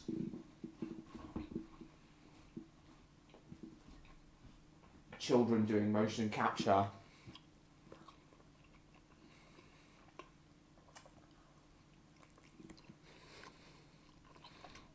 You found the worst judge ever? Alright.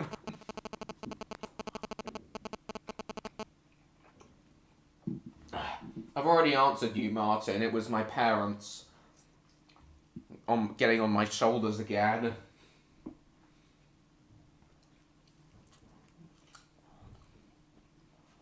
Yeah, William, I did mention Beowulf.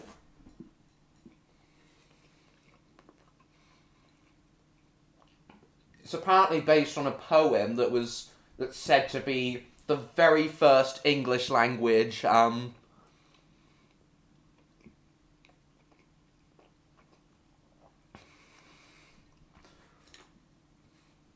Why are you spamming V in the chat, Andrew Bum? But yeah, yeah, Beowulf is said to be based on the very first English language. Oh, welcome back, Jacob. Said to be based on the very first English language, print ever made. Yeah, as I said, a motion capture adaptation of Wind in the Willows would be nice to see. Give me your nectar.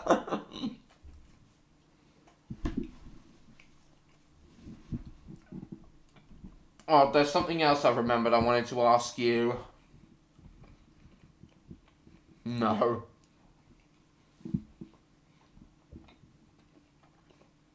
It's to do with what you said, in your ASMR live stream on Friday. Saturday. Last Saturday. You said in it that you had ideas and things that you wanted to do, but you can't get them to work as ASMR. I was just wondering, what are those ideas? Because if you tell me them, I might be able to help you change and alter them so that they can work as ASMR.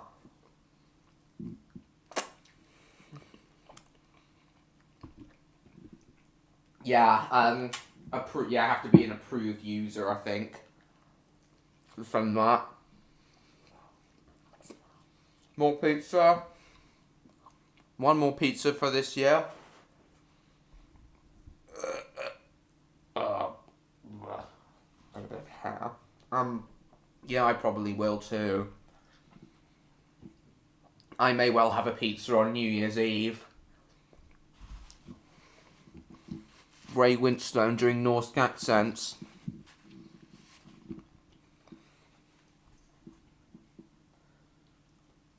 Mr. Kringle.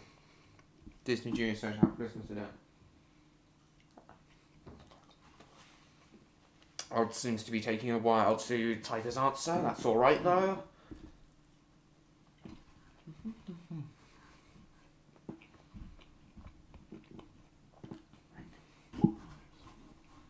Oh god.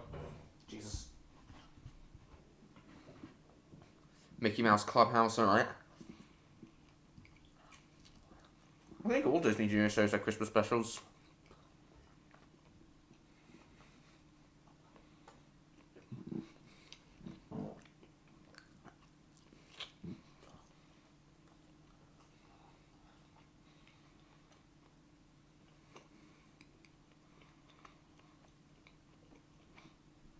Keeping it a secret, but I'm not changing or altering them to ASMR. Because that would require completely altering the point and taking away the fun stuff. Okay. That's understandable, Odd.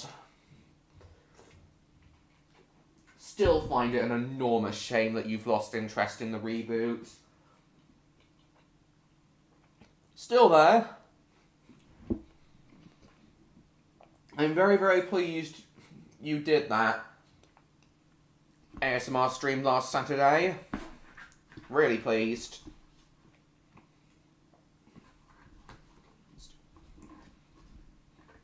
The thing is, Odd, I thought that as soon as you'd upgraded, you'd want to try out the new features of your upgraded animation software right away.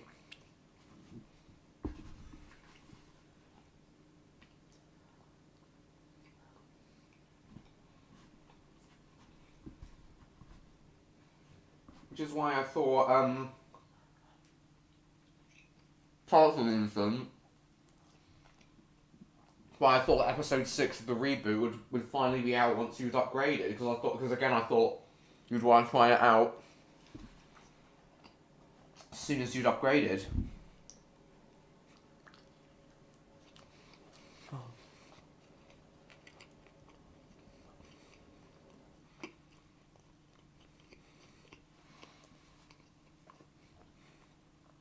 Pizza. I'm eating pizza. Who says I'm not using it? Fair point, you could be using it right now as we speak.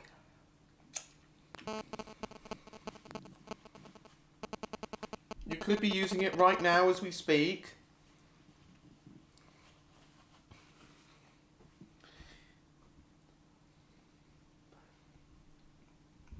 But I thought you said the problem was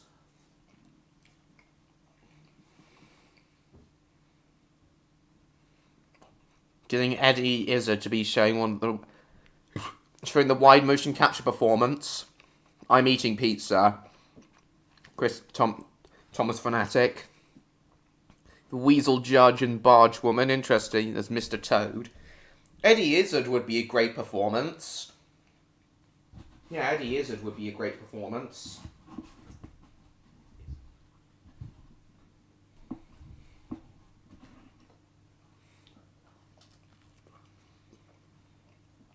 Yeah, but Odd, I thought that you said that the problem was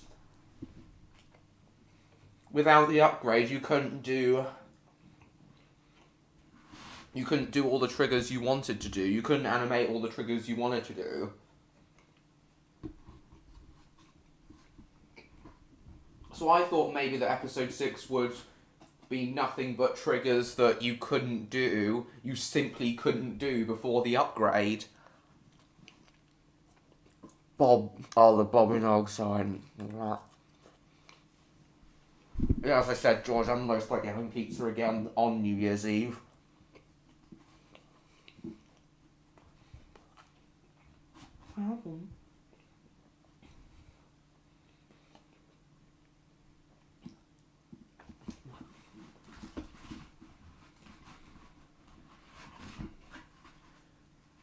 The Bobby Nogs.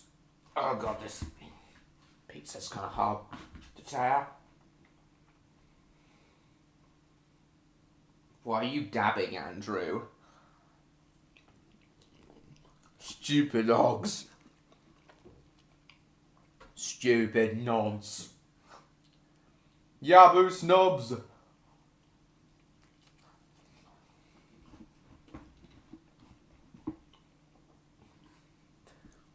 What do you mean, get the Christmas?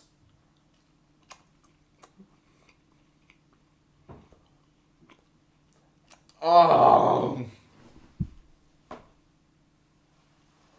Jesus Christ.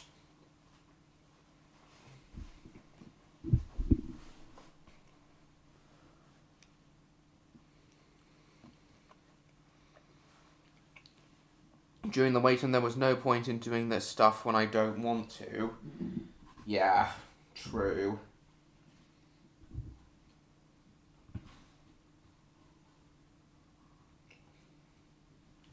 But I thought you would want to. But I thought you would want to as soon as you'd upgraded. Oh well.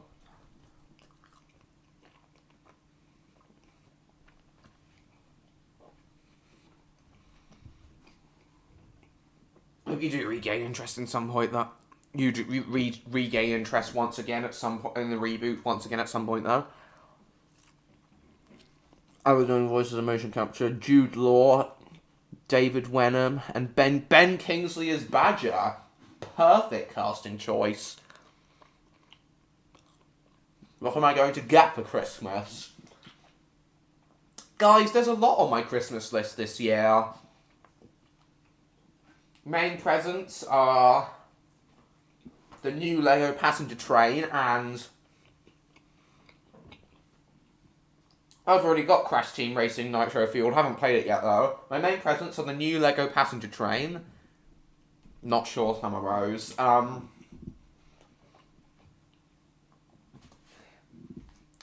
So new Lego passenger train and a GameCube are my two main presents.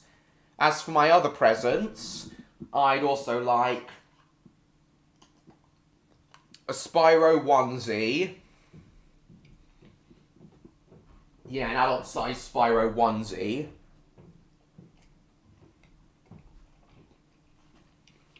Oh yeah, and with my GameCube...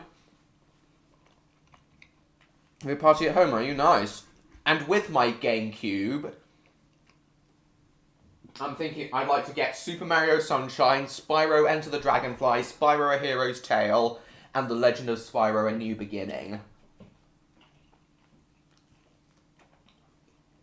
I'm planning on getting The Eternal Night and Dawn of the Dragon with my Christmas money.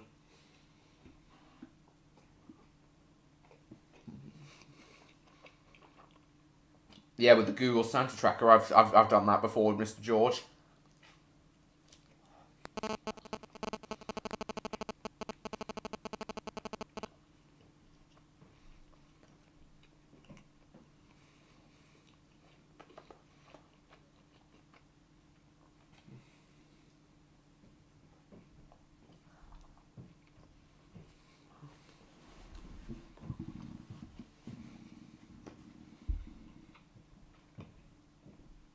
So yeah, so new Lego trade, GameCube and games, Spyro onesie, loads of chocolate as always.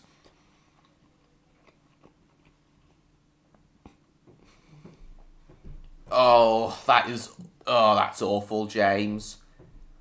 Yeah, we'll see, McJeffy, we'll see. Mario Kart Double Dash, not just yet, Martin. So yeah, Spyro onesie, a lot of chocolate. The first, all 5 Wings of Fire graphic novels in the first arc. Hey Felix, welcome to the stream. I'm just telling everyone what I'd like for Christmas.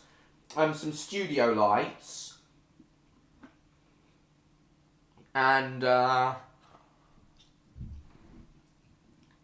yeah, and there's this smoke machine that I also like, this micro fogger smoke machine.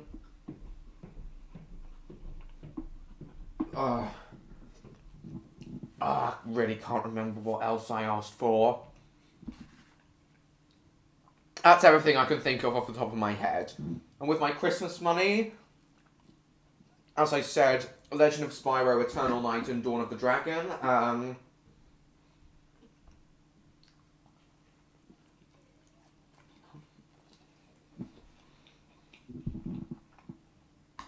I'd also like a Cinder plush. Charlie YDM got himself a Cinder plush recently. So I'm going to get that with my Christmas money. And also I'm thinking of getting the Animatrix on DVD. I forgot to add the Animatrix to my Christmas list. Nice. What about the rest of you guys? What are you all hoping to get for Christmas? Yeah, what about the rest of you guys?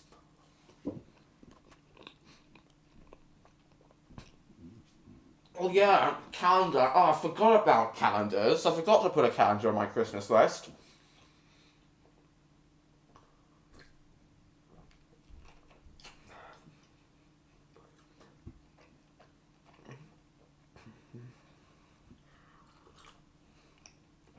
Oh, it's like last year. You so excited to see Puss in Boots 2, yeah. Oh, odd, like last year.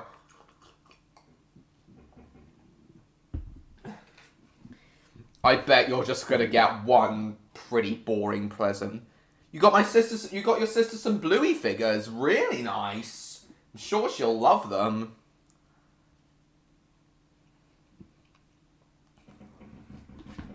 You made a video of what you want, okay.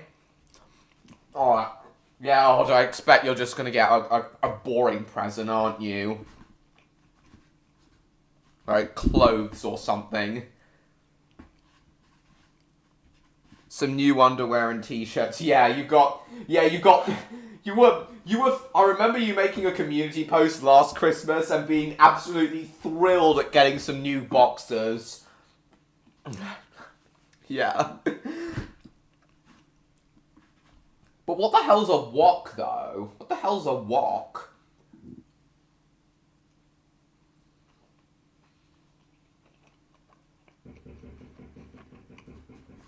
Anime DVDs with my Christmas money? Yeah.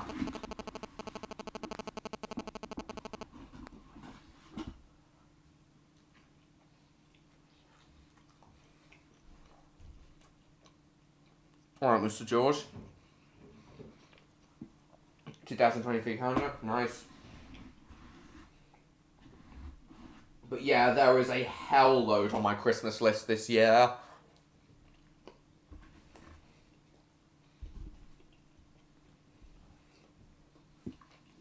Swear there were a couple more things though.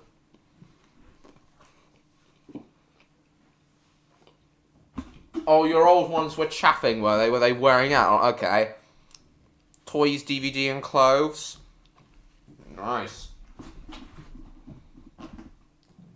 Scratch your bum. Do do do do do do do do. Where have Odd Neon? Where have Victor and Neon disappeared to?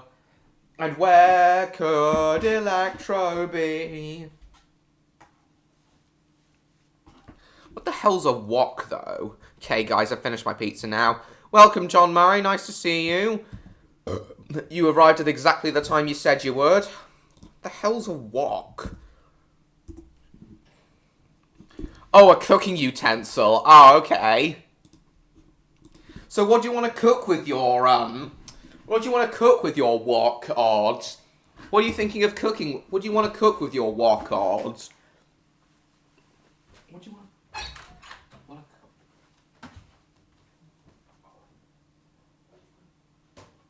Okay, I finished my pizza. Okay, guys, that's my pizza finished. We are now 2 hours into this stream. 4 more hours to go.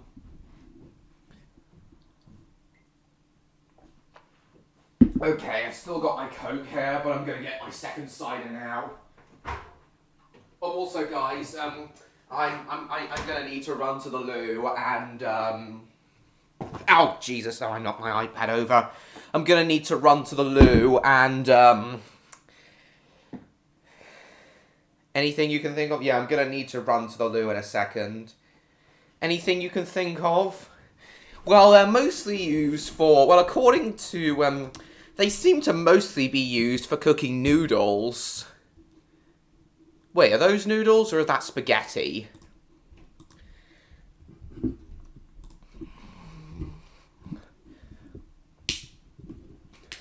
Do you like carbonara, Odd? Because I do. I really like carbonara. That's something you could cook in your wok.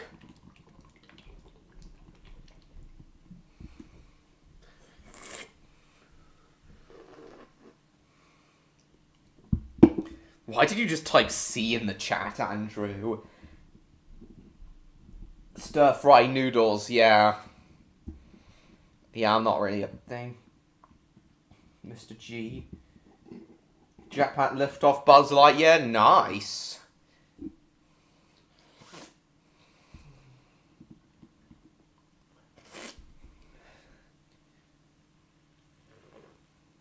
Take whatever you want, just don't hurt me.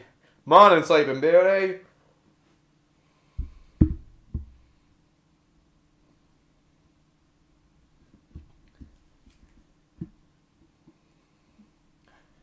Oh, you're not supposed...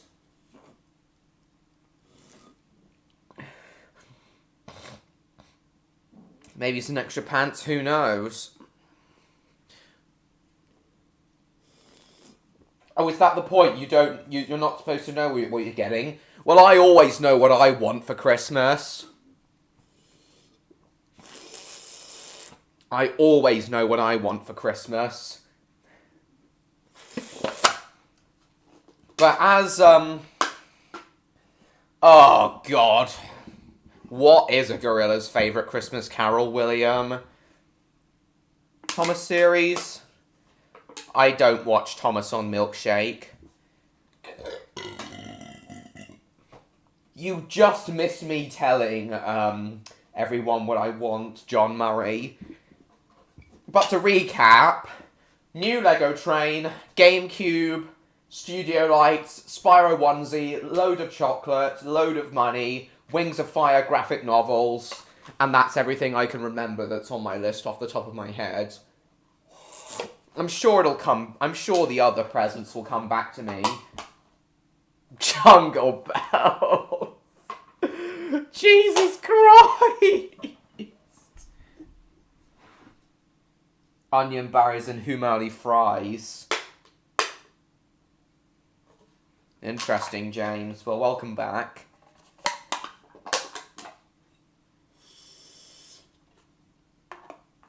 Yeah, I know you're not supposed to know what you're getting. Ugh. What's going on there, please? Oh, and please apply that emergency brake. Hey, Dad. Oh, for goodness sake.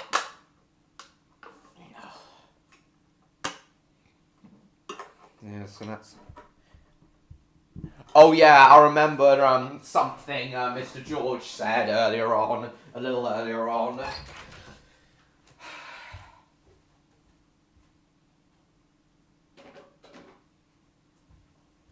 putting up with the fireworks on New Year's Eve. Goodness me.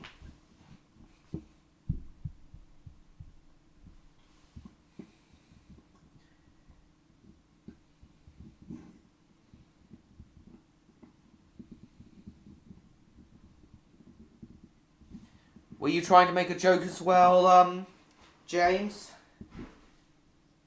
Yeah.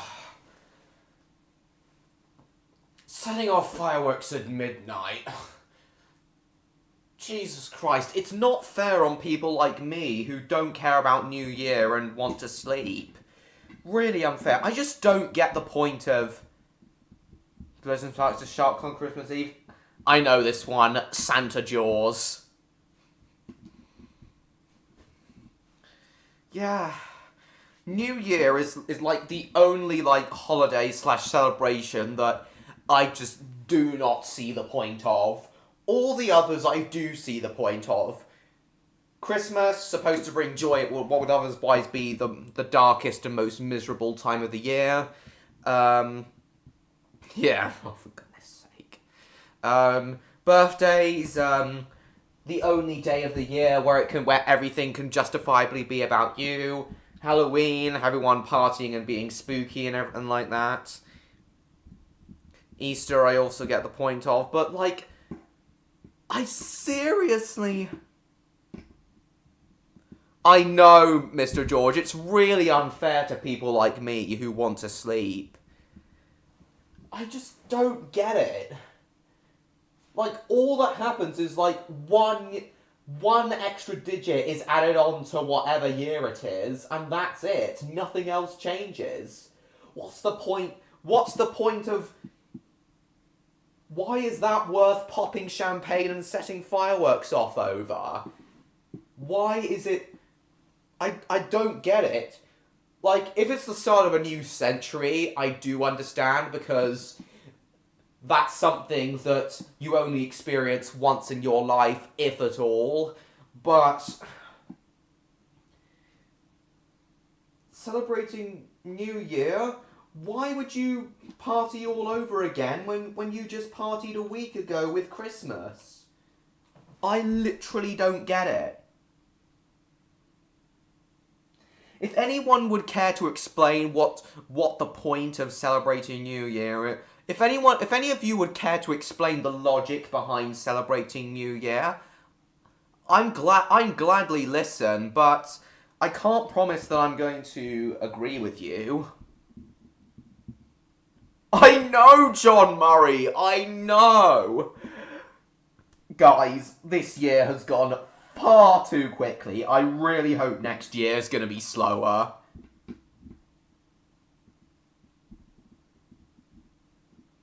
Only other year since you liked fireworks. My link failed, I know. You watched this Christmas special of Grisly Tales for Gruesome Kids? Nice. You still here, Odd? Where on earth could Neon and Electro be? Where on earth could Neon and Electro be?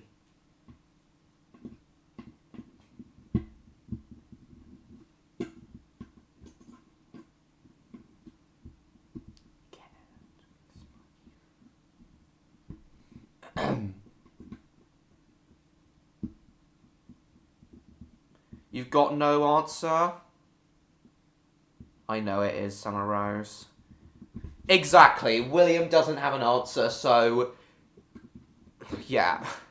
I literally don't see the point.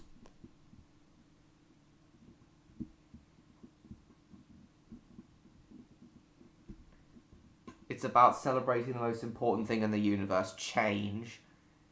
Death of the old, birth of the new. We blow up the old and send it off by being loud and drinking together.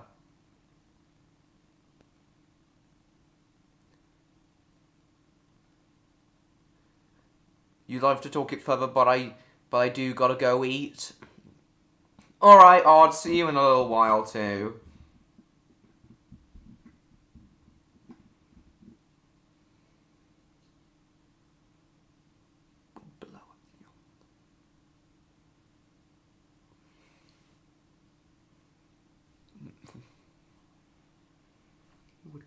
explain? Oh yeah, I did say I was going to.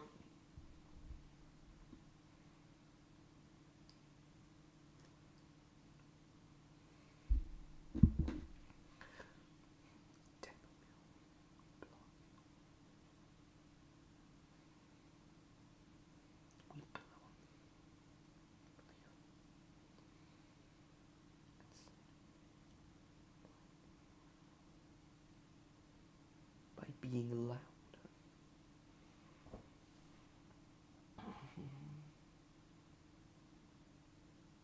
A new beginning. Well, any time of the year could be considered a new beginning. You have to go, do you, William? Alright, understandable. I know it's kind of late for you in Australia. It always is. Merry Christmas to you too, William. Thank you for coming to the stream. I'm really glad you enjoyed it for the time you stayed. Bye-bye.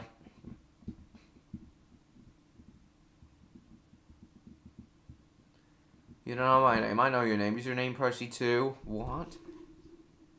Okay. I'll watch your Christmas list now.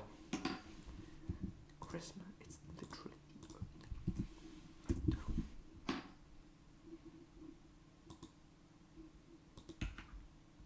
Yeah, bye, William. Merry Christmas.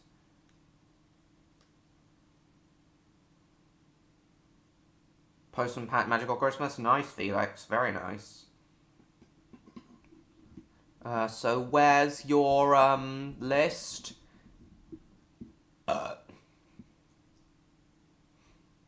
Where's your list?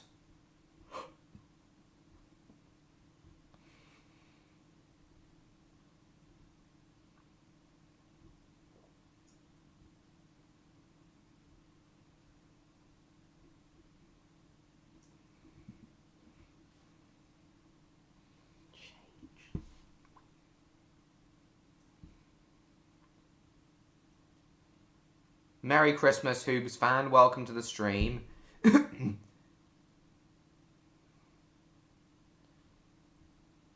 Where is it? I think I went past it.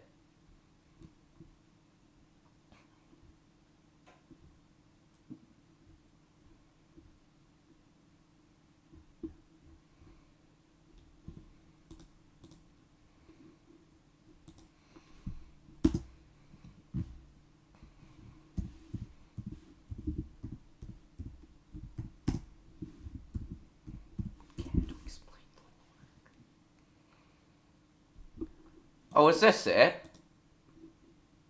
Yeah, this looks like it. On the Bus is the complete series. Never heard of this show, but alright.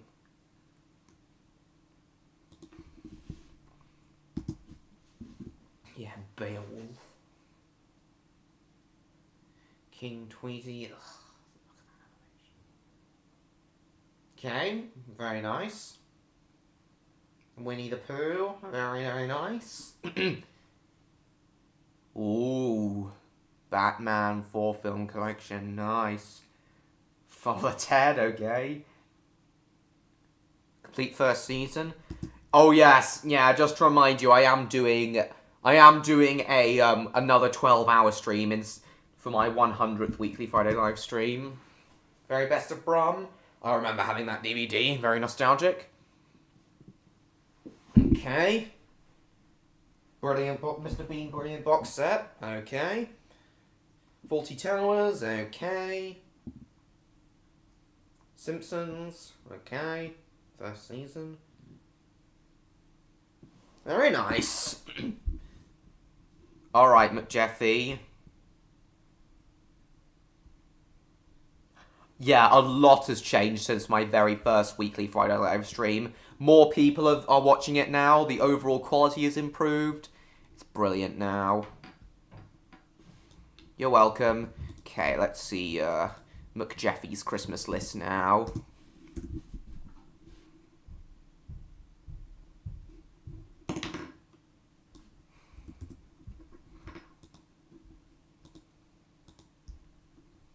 Let's see. Where is it? Here we are. Watch some minutes in the cinema. Yeah, I wasn't interested in watching it. Nice, James.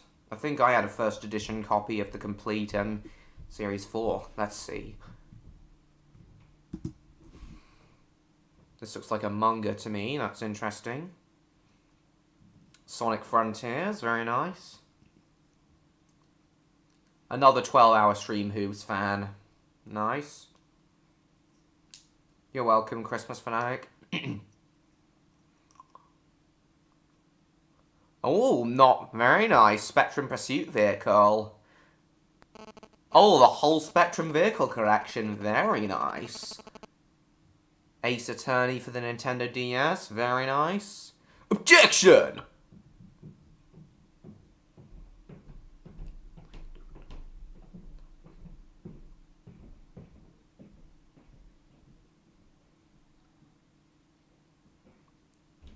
That does seem to be the case, James. Oh, unisex panda onesie, very nice. I'm looking forward to getting my Spyro onesie.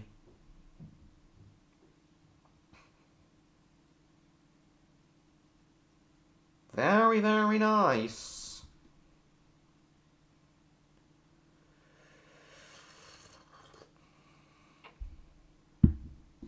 Wait, have I, James? Did I comment on it?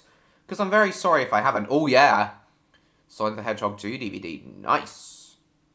I know you do. Oh, Complete Series 2, Thomas. Nice. Yeah, I know you've said before, Martin. Oh, and Season 3. Why do you want that? Play with your kids, I assume. Oh, the Lightyear toy, yeah. Yeah, you did say you wanted this.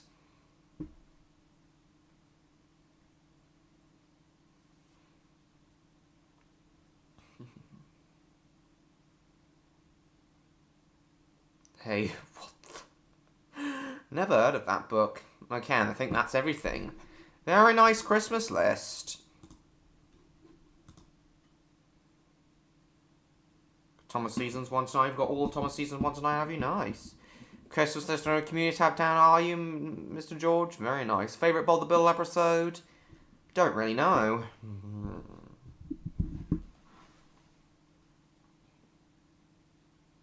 Okay, Neon seems to have disappeared. I hope he'll come back, though.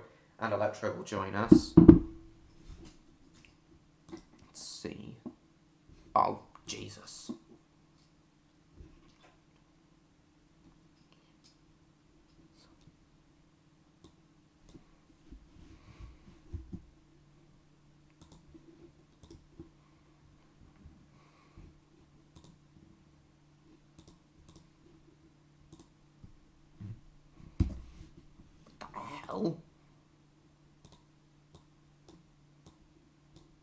Excuse me.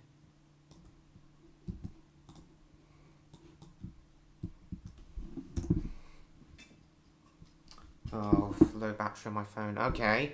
Oh, Christmas 2022. Okay, I don't think I've seen. Let's see. Oh, yeah, Nintendo 64. You did mention you want a Nintendo 64. It's in the loo. Your anime girlfriend is in the loo. Oh, Tug's Quarantine. Very nice.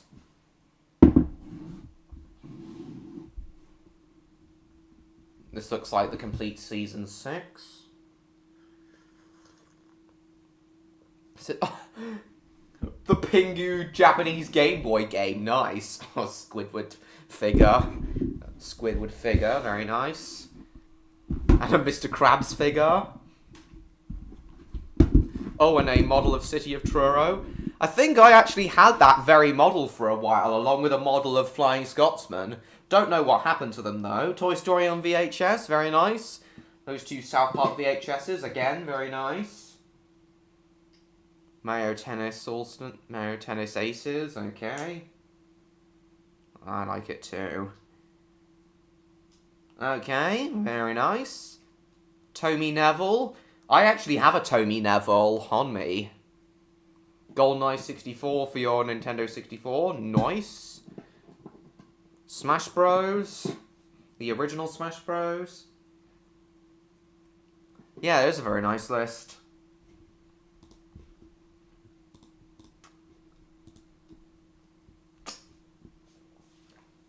Very, very nice indeed.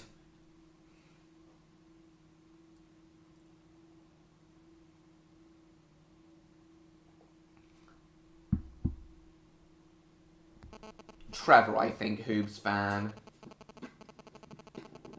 Not now, Martin. Yeah, it is a very good list. What do you guys think of my Christmas list, though? If any of you would care to explain. Okay, I think we'll get back to playing Streamlined now. But I gotta, go to the loo first. And get myself some water. Go to the Lulu. Yeah, you're welcome, McJeffy. What are you doing in my loo? Wait, an only girlfriend wouldn't be Scottish. What are you doing in my loo? Yeah, Japanese. Remu Haikiri. Yeah, I can tell by your username.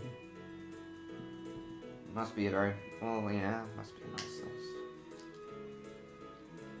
Fart.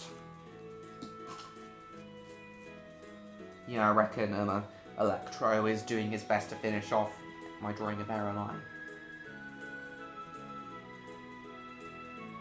Ow!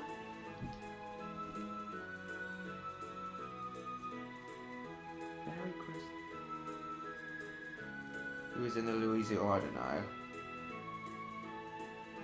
We definitely can't if that's the case. You know, what do you guys think of my Christmas list? Merry Christmas.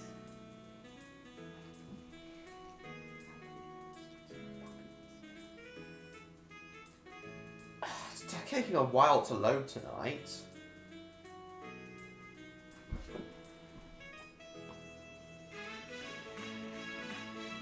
We can't in that case. I could get my channel banned. I could go community guideline strike. Nice. Oi! Oh, cramp.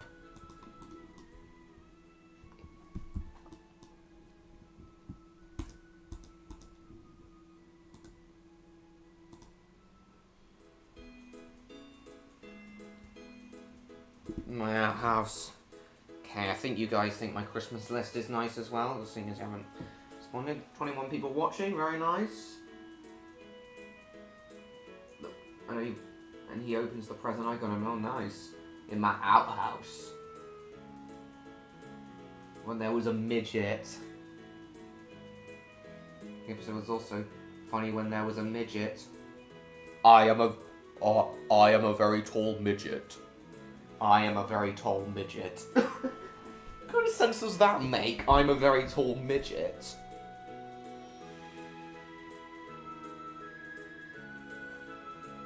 Right, guys. I'm gonna run to the loo now. And hopefully, Odd and Victor will have returned by the time I come back. And hopefully Electro will have joined us as well. Song of the Sea movie? Don't know what that is. But I do remember talking with Odd about a Danish animated film called Samson and Sally and the Song of the Whales that Steve Reviews did a video on. Like about a month ago.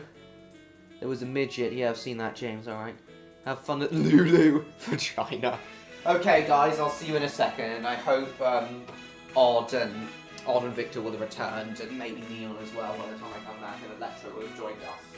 See you guys. Just a sec.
Okay, I'm back, guys.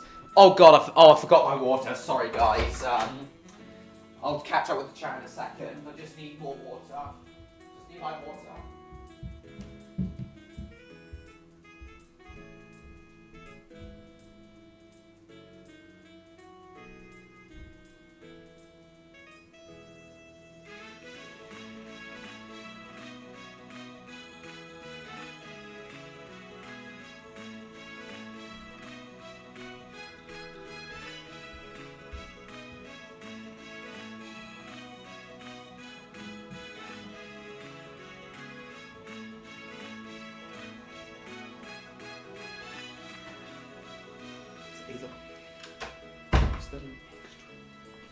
And nothing else.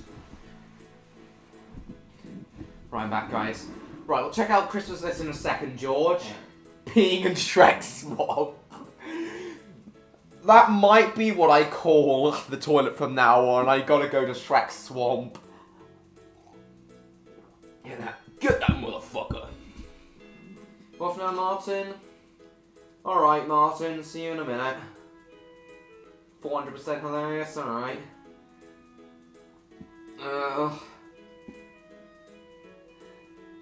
Oh yeah, that is really funny, Felix. Maybe we will watch some Christmas YouTube poops later on. We'll see, though. Get that motherfucker! Oh, so sorry, guys. I gotta bring the ketchup back upstairs for my pizza. Swearing's not illegal or dangerous, and you know that.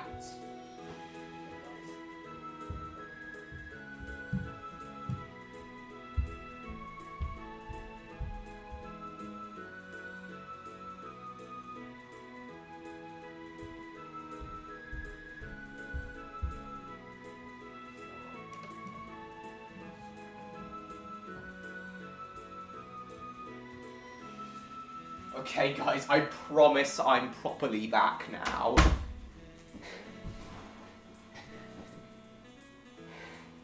Nobody does care.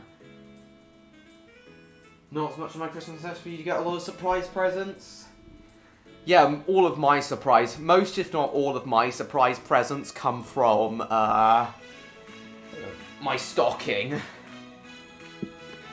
It's literally nothing but surprise presents in my stocking. Okay. Like Kadal Osagawa. What's on your list, John Murray?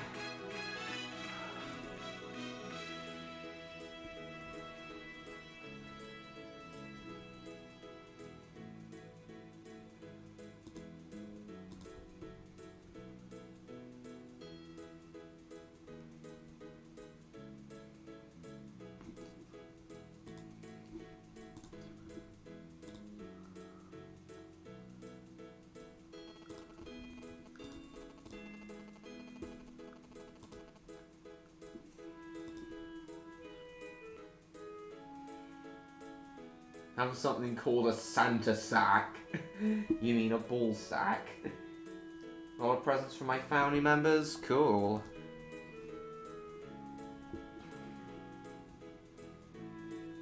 Quickly cook a Christmas turkey. Save to watch later. Save to watch later. Oh, I'm exhausted.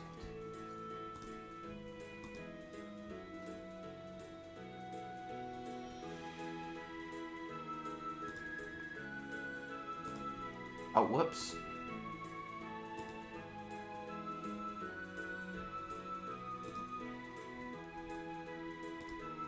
Okay, let's see what your Christmas list is.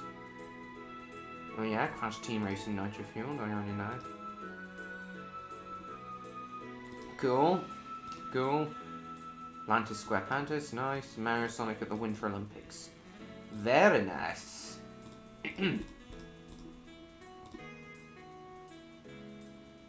It's a sack which resembles Father Christmas himself.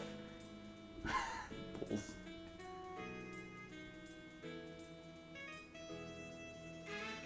Some past toys of Somni Boos.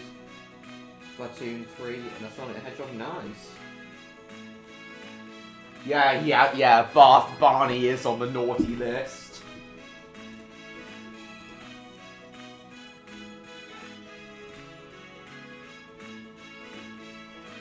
I'm actually following, Oh, Cadicarus's video is now upgoing.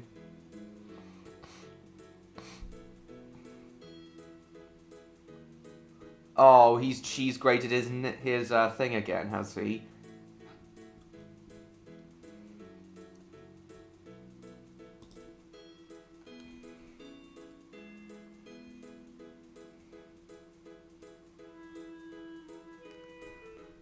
Cadicarus's Spyro video is nearly ready to go. Oh my god, I'm so excited, guys. I may actually stream like the first like few minutes of it just so I can see what it's like. Barney's on the naughty list for existing. Yeah, where's that Santa, here we are, Santa Decides.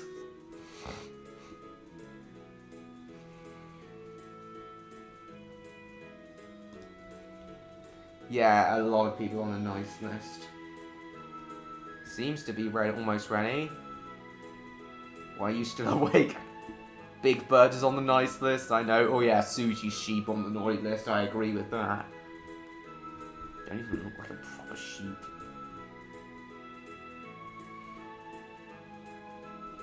What deserves the nice list?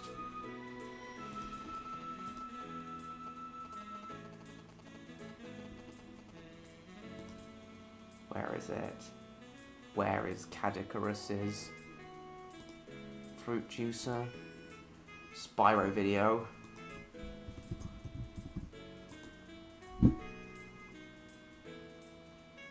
Yeah, I do, Summer Rose. Yeah, if you say so, Homer Simpson. Has he made a community post? No, he hasn't. I don't want to play games anymore, I want to watch some bad. Well, hang on, Indiana Jones seems to be trending.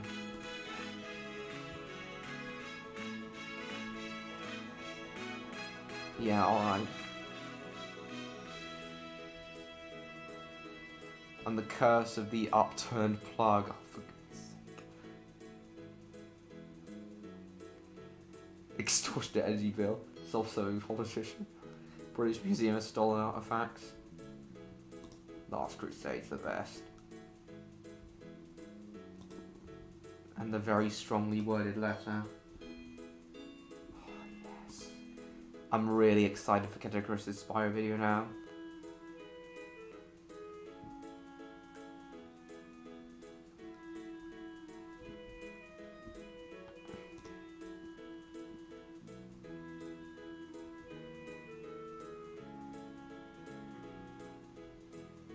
The grater is in the bin. Cheese grated. You cheese grated my knuckle off again.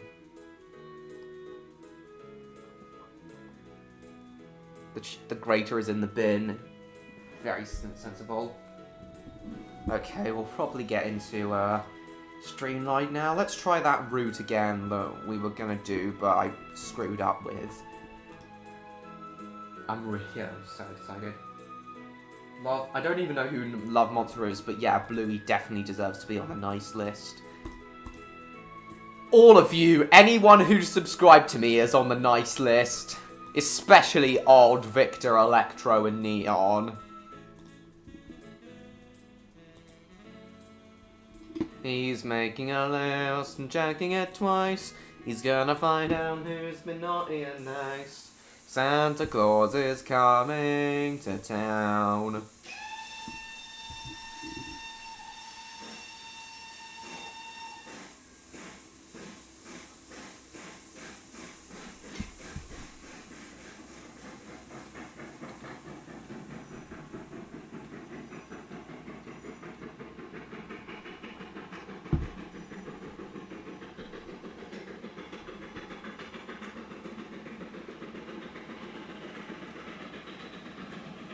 Oh yes, James.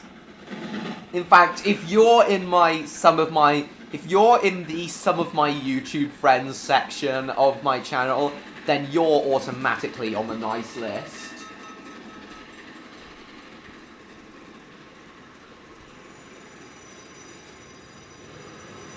I know, Mr. George.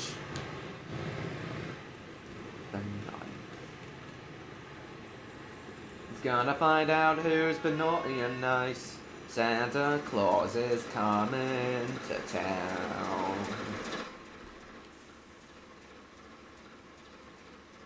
Train lover Claus, the guy who comes down the locomotive fans' chimneys. Yes! Oh, yes! Imagine if I was an extra thing. Odd Claus. Claus.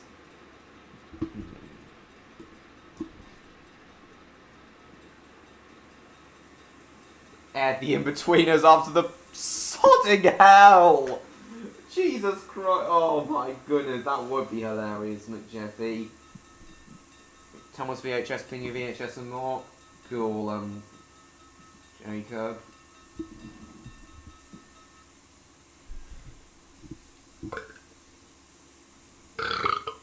Pardon me.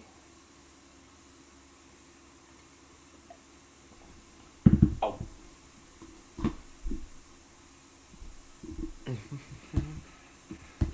Making a list. What is it, Andrew? Welcome back. The being a good challenge of toes? Yeah, alright, James, alright. Oh, load passengers.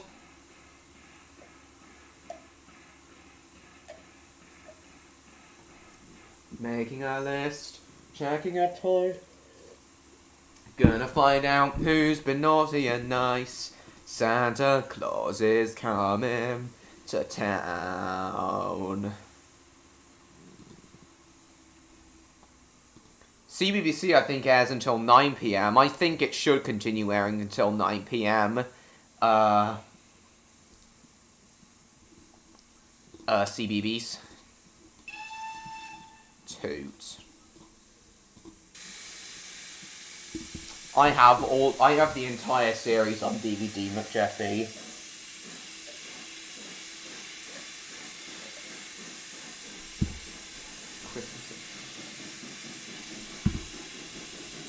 Not now, Andrew. Sandy Claus.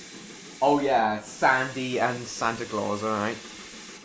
Hello, Gwen. Been ages since I've seen you. Welcome to the stream. Merry Christmas. God, I hope Odd and Victor come back, and so do,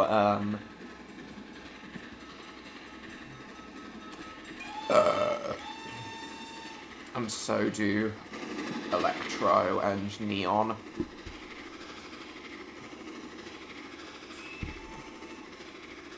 One other.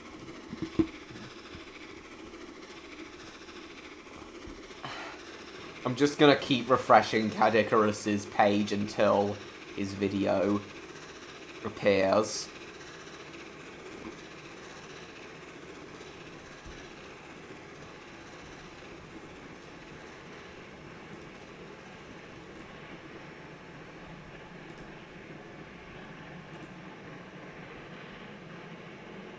Interesting, never knew that, Jacob.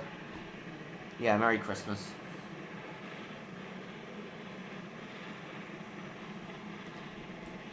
Who knows, James? Merry bloomin' Christmas. Oh, Dragon Mahail. Dragon Mahail. God, it's been ages since I've seen you. It's been absolutely ages since I've seen you at one of my live streams. Welcome. It's been absolutely ages. Merry bloomin' Christmas to you too.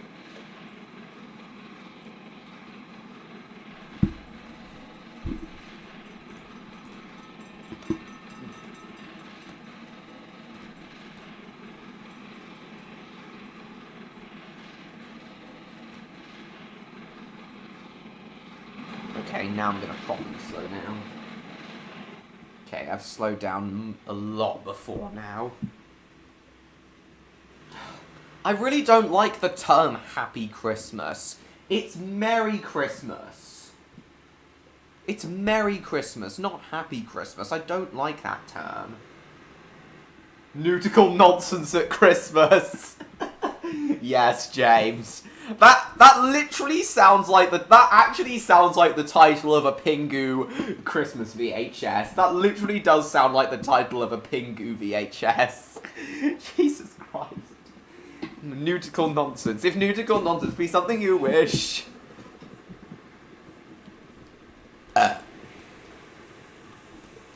Nautical nonsense be something you wish. Gonna keep refreshing until Caddy's Spyro video appears. There we are, stopped well before now. Oh, I think I stopped too soon.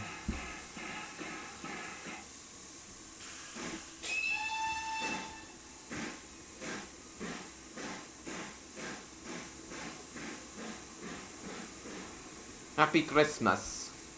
Shit. Bollocks. Finally. Merry Nautical Christmas, and to you too, Mr. George. If nautical nonsense be something you wish, the nautical and nautical nonce.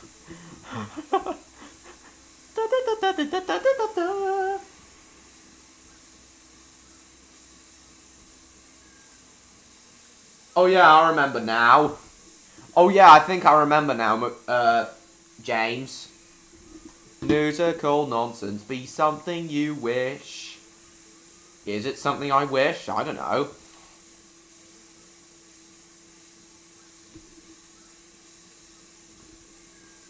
Actually, I don't think the videos show up on a YouTuber's channel page initially.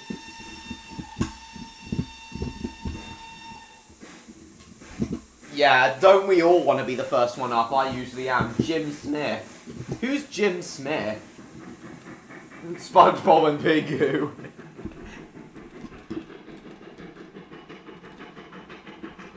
So I'm gonna keep refreshing my subscription feed until Caddy's Spyro video appears. It's seriously been my most anticipated video. It's seriously been my most anticipated video from Caddy. He's been hyping it up for years. He said that as soon as he hit 1 million subscribers, he'd do a Spyro retrospective, and now he is. He's finally talking about Spyro.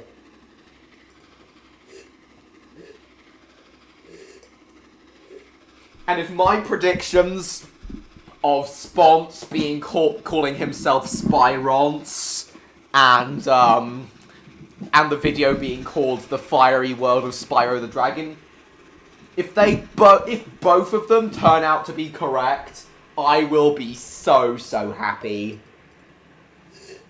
Okay, I finished my second cider now. Yeah, I'm not gonna have any more ciders tonight. Still got my Coke though.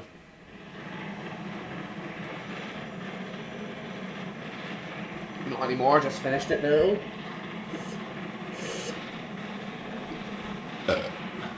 Pardon me.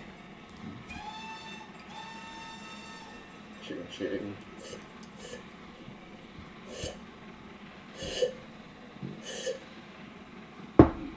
Welcome back, Odd. What the hell is that a reference to? Oh shit, I'm going too fast. Bollocks. Bollocks, I'm not gonna stop in time. Bollocks. Well, nice to see you again, Odd.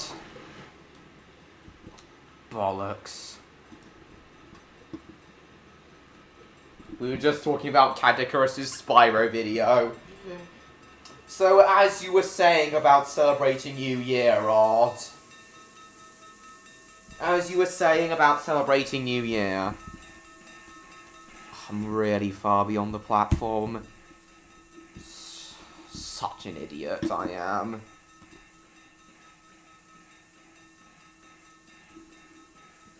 Where is Caddy's Spyro video? No, I haven't. I may do eventually one day, though. I keep burping, though. Provin, a type of cheese. Oh, okay. But as you were saying about celebrating New Year before you went off to have your dinner.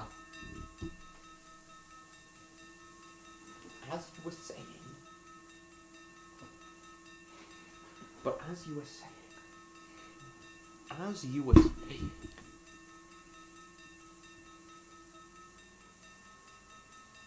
Because I do that all year when I get up for school. Don't like to do what? Had to sleep so many... You don't... Oh, you don't like to get up early, do you? Oh, okay. Well, I used to love getting up early. I've got up at 6 AM all the time. Where on earth could Victor, Electro, and Odd, and Neon be, though? We have... I think they were still in it. I'm fine, Odd. Why do you ask?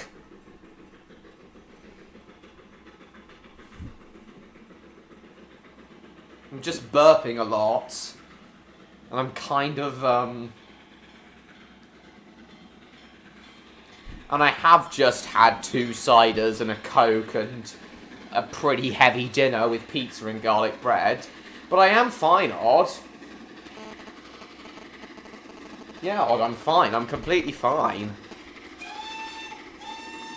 Don't worry about me.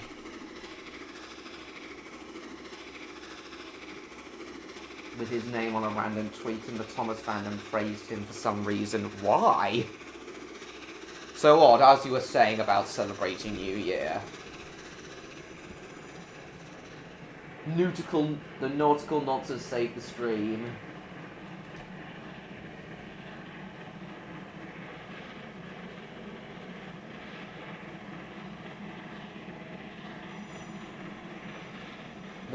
The nautical nonsense, Trevor.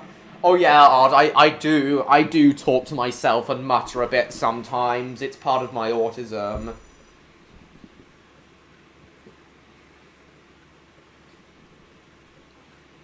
No, I'm not in a bad mood at all. I'm having a great time tonight. I would tell you guys if I was in a bad mood. But yeah, I'm completely fine. No need to worry about me. It is Trevor.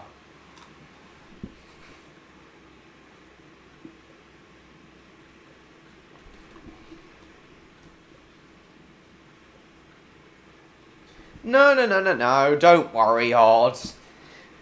It's understandable why you thought... Yeah, I appreciate your concern, Odd, but I'm completely fine. I appreciate your concern.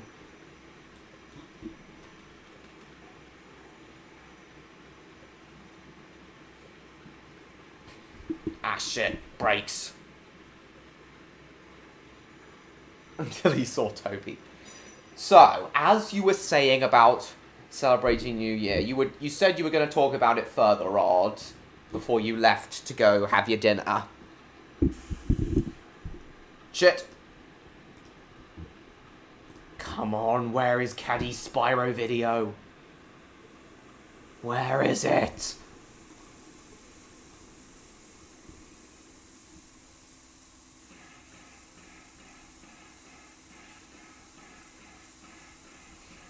King DDD. Yeah, alright. King K. Rool. A T.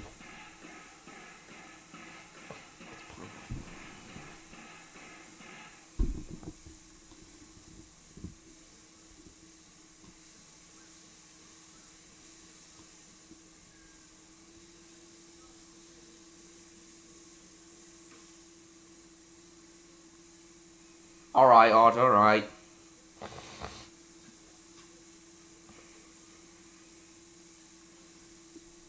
And then I've got something else to ask you that relates to something that you missed at the very start of this stream.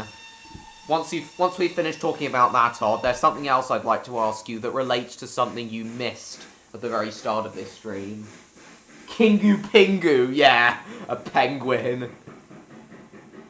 Kingu Pingu. Hilarious name for him, James. What the hell's that emoji? Why did you put that emoji in the chat? Either.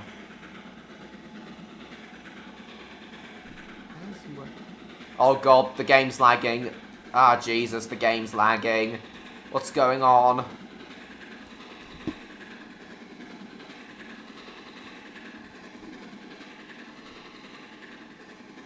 I've got plenty more VHS reviews planned.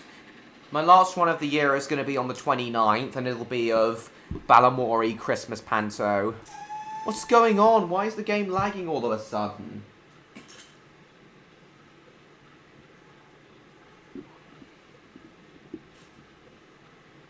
So the general idea is, of course, that it's a new beginning, that we're closing the chapter of the collective existence. Oh, here we are, it's stopped again.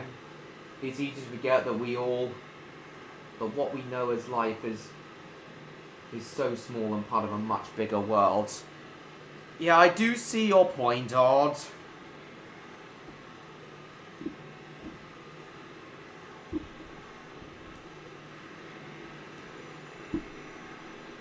It's easy to forget that what we know as life is so small and part of a much larger world.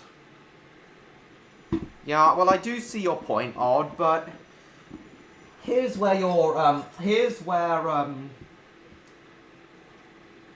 sure, not everyone gets to close off all their issues on that day. It's simply the day that we as a collective move on to a new chapter. But okay, but here's where I feel your argument falls apart, Odd. You see, nothing seems to change. Hardly anything seems to change. I mean, what changes with New Year other than an extra digit being added onto whatever year it is?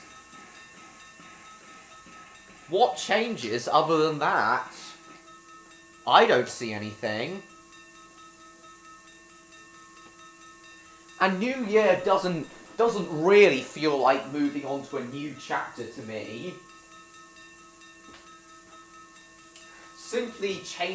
Simply moving on to a new year doesn't feel like the world is moving on to a new chapter. A new century feels like that, would feel like that, sure. But I really don't feel that way with a new year.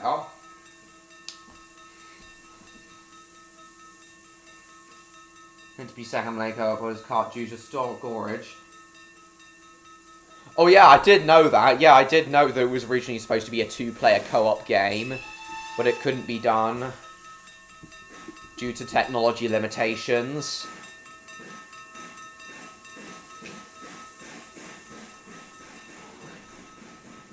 It really doesn't feel like anything has changed though, Odd. Not much, anyway. Change happens gradually over time. All that changes is an extra digit being added onto whatever year it is.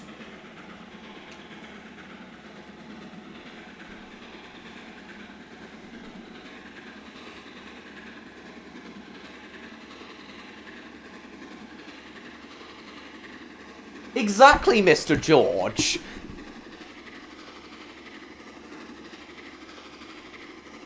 Nothing at all feels different. All that's different is one more digit being added onto whatever year it is. That's it. And the problem with that is, what I fail to see is, what's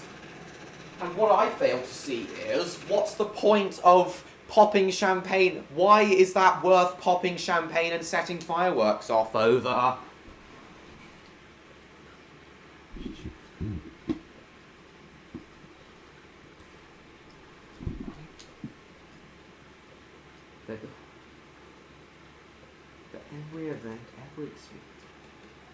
Every event,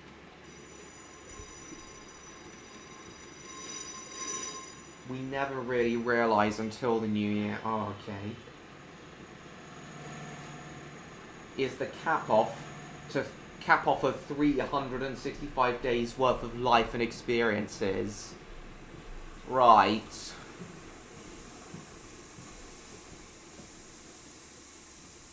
All obey King DED.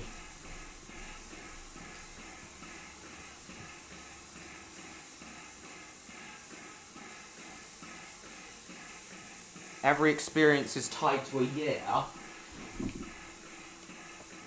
Sure, it's a good time to start afresh. But you see, my main problem with New Year... Sure, it's a good time to start afresh. But my main problem with it is, I really don't understand why it's worth popping champagne, staying up till midnight and setting off fireworks over. Especially the last thing I mentioned. Really especially.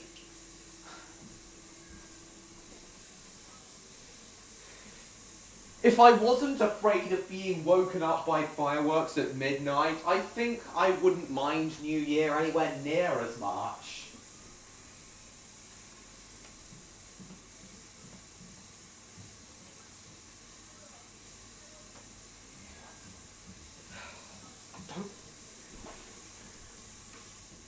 Triple pepperoni pizza and chips. Cool.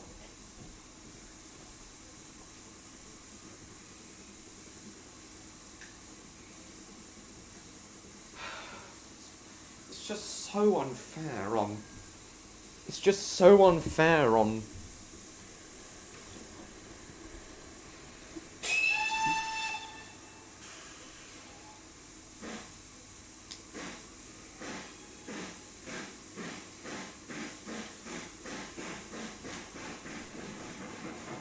Also,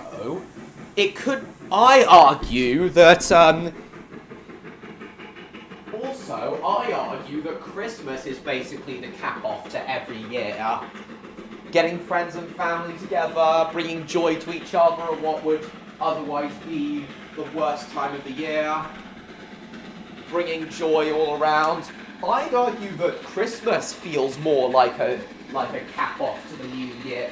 The cap off to every year than New Year does.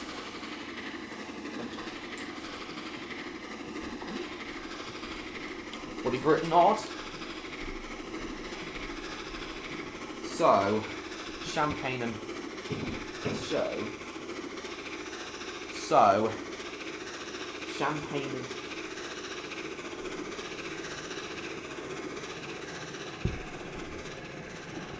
So, champagne.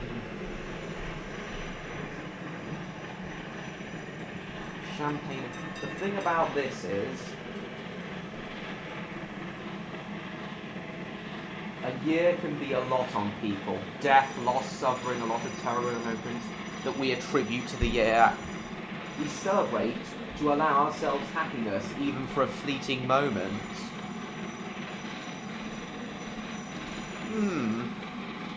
Okay, Odd. I am starting to see where you're coming from.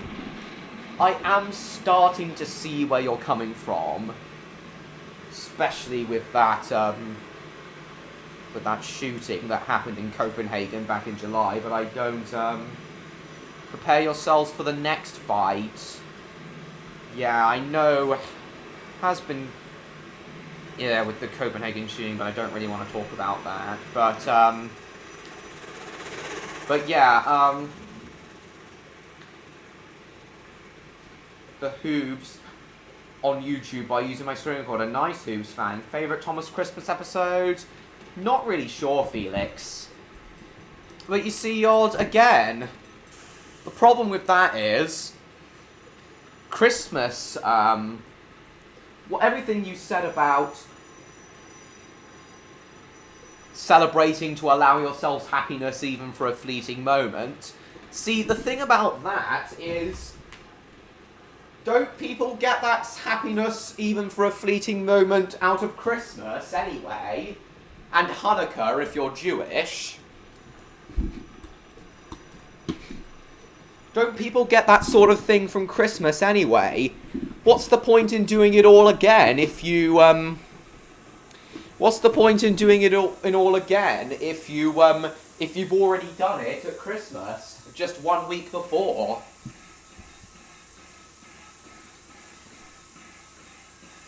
Welcome back, Martin. Odd has rejoined us.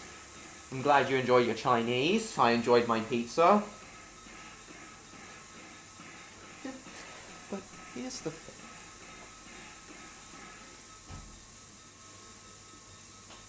Well, I have,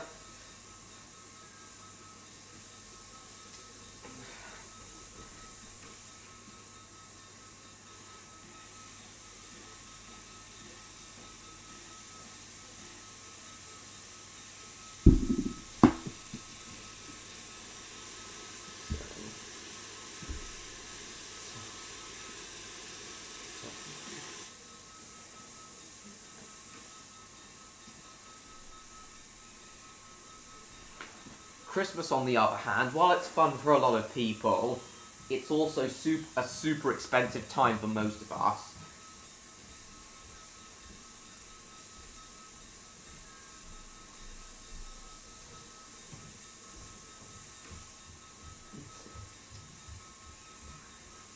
Most people I know do it for the kids while the adults have New Year's. Alright, Odd. I think I'm never going to defeat Zerg. Your Majesty, Ganon and his minions have seized the island of Korodai. How can we help? It is written, only Link can defeat Ganon. You've added the Jinxed VHS to your Christmas list, have you? Nice. Well, thank you for explaining,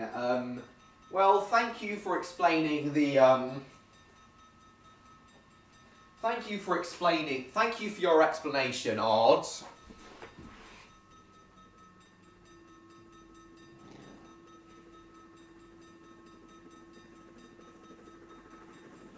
Christmas is supposed to be all joy, all light.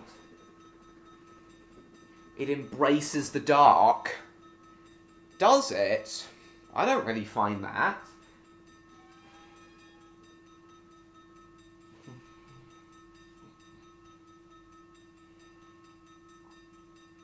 So that the kids have their joyful experience and that the adults face the dark yet hopeful new year.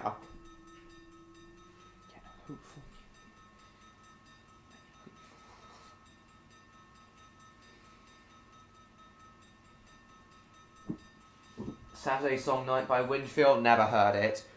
Indeed, John Murray, all hail Christmas. Oh, it's the same one, is it? Oh, okay. Well, as I was saying, Odd, thank you for your explanation on,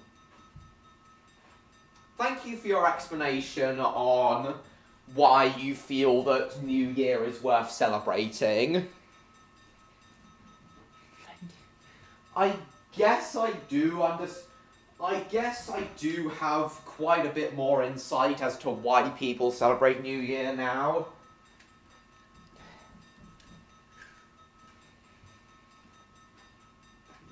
So yeah, thank you, Odd. But I guess at the end of the day, you'll be okay, Sunshine. No problem. A controlled explosion is all we need.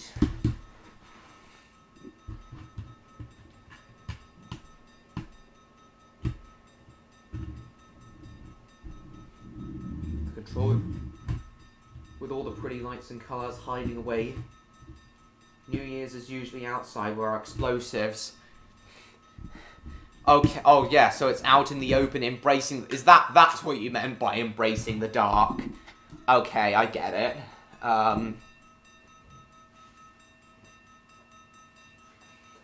Okay, understandable, James. But yeah, Odd, thank you for your explanation. Thank you for your explanation, Odd. Glittering... explosive. It takes real fire to light up the adult life. Oh, okay.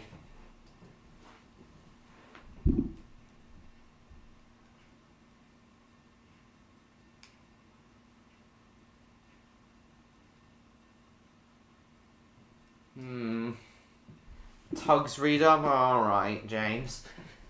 Well, that was a surprisingly, that is admittedly odd, a very well thought out and very deep explanation as to why New Year is worth celebrating. Thank you for your explanation, Odd. I do have more insight into into the logic behind celebrating New Year now. But I guess it's really just a matter of opinion. I prefer to get my time of pure joy and happiness and celebration out of Christmas. You prefer to get it out of New Year. I don't think I'll ever stop celebrating Christmas and loving Christmas the way I've loved it.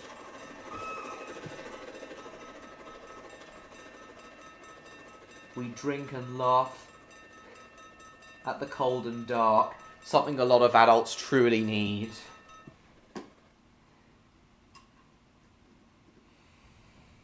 It's not really poetry, Odd.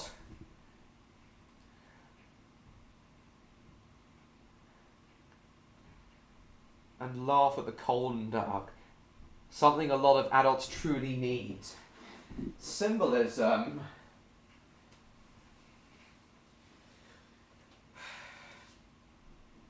Wow. Seriously though, Odd, a very, very well thought out explanation. It seemed like poetry to you, it's fine, and it wasn't self-absorbed at all. I mean, like, I do have more well, yeah, thank you for that, Odd. I do, have a bit more insight now. And I guess now, really, at the end of the day, it's really a matter of opinion. As I just said, I prefer to get my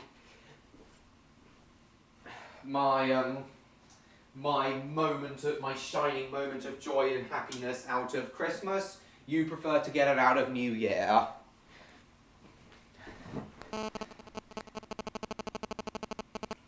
For one as he's on land. But here's the thing, Odd, and I know you've told it before. You've talked to me quite a bit, Jacob. But really, New Year actually called... What New Year does for you... Sadly, though, Odd, as I probably... Oh, is it, Mr. George? Okay, I write a bit of stuff like this on occasion. I did write a book once with a lot of short form stuff. It sucked ass, though. Oh, is it out now, Mr. George? Yes!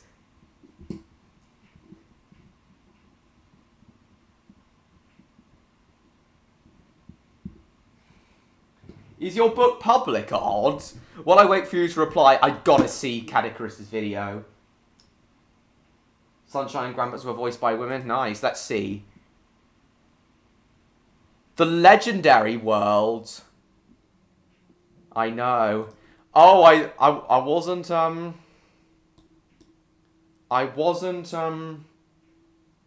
legendary world of... 1K likes already, and it's already been out for 2 minutes. Jesus. The legendary world of Spyro games. I thought it would be called the Fiery World.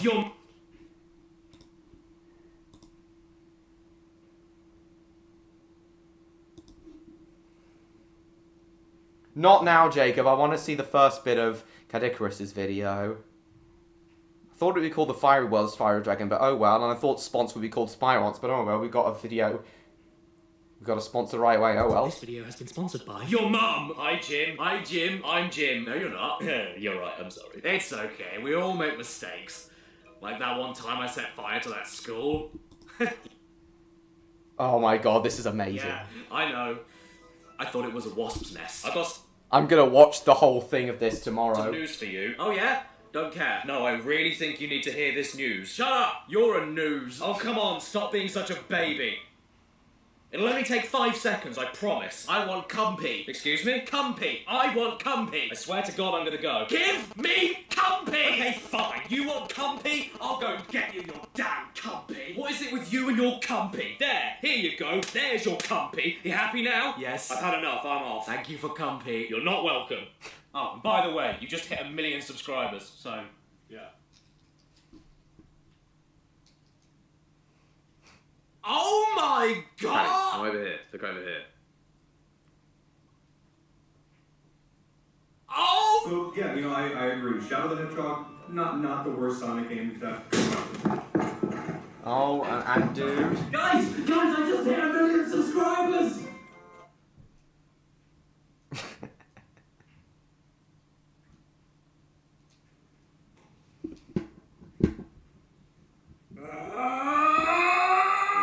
Million subscribers. Yeah. What the hell is that about? Thank you so much, everyone. But also, what the hell is wrong with you? That is a number that I never thought I would ever reach in my lifetime on YouTube, and it's a bit too special to not dedicate a full video towards celebrating. But what shall I do a video on? It's gotta be important. It's gotta be grand. It's gotta say, I've reached 1 million subscribers. What I should know. it be? I'm sorry, everyone. I've already made the video and I don't know. So I will go to America right now and ask all of my friends.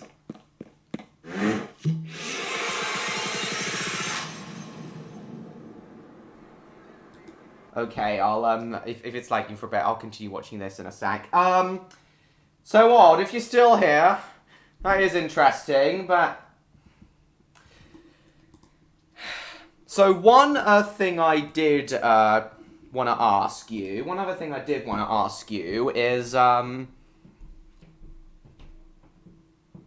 good. One other thing I did want to ask you, Odd, and it relates to the start. So Odd, if you're still here, at the start of this stream...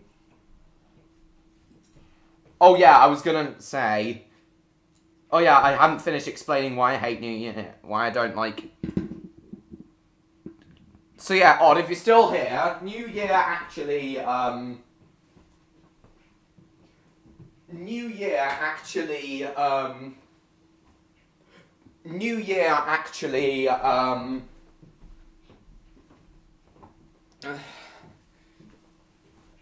everything that you get joy from New Year, I actually get a bit of, you know, misery, especially from the fireworks. I really don't like how I'm always afraid of them waking me up at like midnight when I want to sleep. As I said before on one of your live streams, Odd, it's really not that fair. I know you do, James.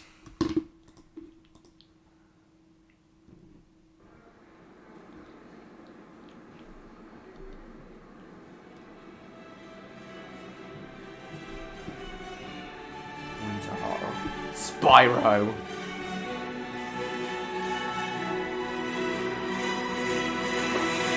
Right guys, for this video, I want to cover every single Spyro game known to existence on every portable and main console. Is that a good idea?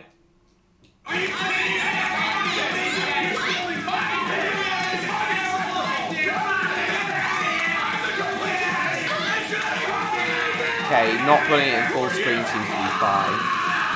Oh no! Look who it is! It's him! It's Simon the Door! Yes, Simon of course the Door. I was going to talk about Spyro when I hit 1 million subs. I've only been promising that since your Labrador was born. It's dead now. There is a reason I've avoided everything to do with Spyro up until now, though, because he's easily the most requested thing I've ever had to talk about on my channel ever since I started it. So for the sake of saving it for something special, I always told myself, not yet per... Are you there, Odd, or have you disappeared again? It is, Jeffy. Exactly, Mr. George, exactly. You still here, Odd, or have you disappeared again? I was gonna ask you about something that I did at the very start of this stream. Purple Prince, I'll save you for 1 million. So come on! There is a reason I've avoided everything to do with Spyro up until now, though, because he's easily the most requested thing I've ever had to talk about on my channel ever since I started it. So for the sake of saving it for something special, I always told myself, not yet, Purple Prince. I'll save you for 1 million. So come on, you blokes, let's get him out! Spyro, it's finally time! Save money on my mum's hip replacement. And let's be honest, everybody loves Spyro. That's why he was so requested. Who doesn't love him? You I do! He's my favourite video game of all time. Exactly! Thing is, though, I don't want to get too overexcited. Someone on the stream. You still here, Odd, or have you had to disappear? I'll save you for 1 million. So come on, you blokes, let's get him out! Spyro, it's finally time! Save money. It's alright, Jacob. On my mum's hip replacement. And let's be honest, everybody loves Spyro. That's why he I was so think, requested. Who doesn't love him? You do, don't you, Izzy? Jesus. Odd seemed to have disappeared. Exactly! Alright, no problem, John Murray. Thank you for coming. See you later. See you at the Balamori VHS review. I hope you have a nice Christmas too. See you later. Wonder where Odd has suddenly disappeared to. I hope he comes back. He didn't even say goodbye.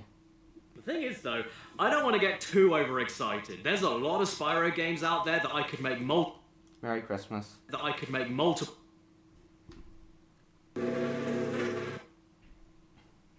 Save money on my mum's hip replacement. And let's be honest, everybody loves Spyro. That's why he was so requested. Who doesn't love him? You do, don't you, Izzy? Jesus. Exactly! Thing is, though, I don't want to get too overexcited. There's a lot of Spyro games out there that I could make multiple videos about. We're far beyond the days of 2012 and me only covering the first 3 games for a... No, I'm gone. So for this special, I am going to stick to the main console games and the main portable games, go through each and every one of them chronologically, and then show you why Spyro games make me wood. Spyro games make me wood. Oh, it's Spons! It's Spyro. Every main Spyro game, 1 million subscribers. Very nice intro. And the main portable games, go through each and every one of them chronologically, and then show you looks why like Odds Spyro had to games go. make me wood.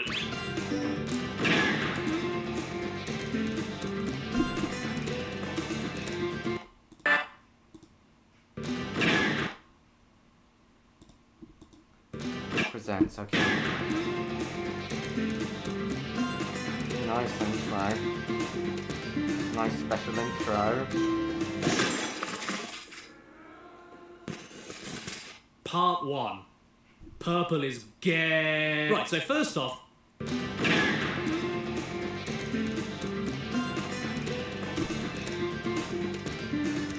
Spons. Part 1. Purple is gay. Right, so first off, no matter if you like Spyro or hate his guts, you cannot deny the iconic status of this box art. This colour scheme, this art style, it's so PlayStation. It is perfect. I wouldn't change a thing about it. Why is that there? The story of Spyro 1 is that the press have gone over to the Dragon Realms to interview the dragons about a wretched old boil known as Nasty Nork, and they decide to make fun of him.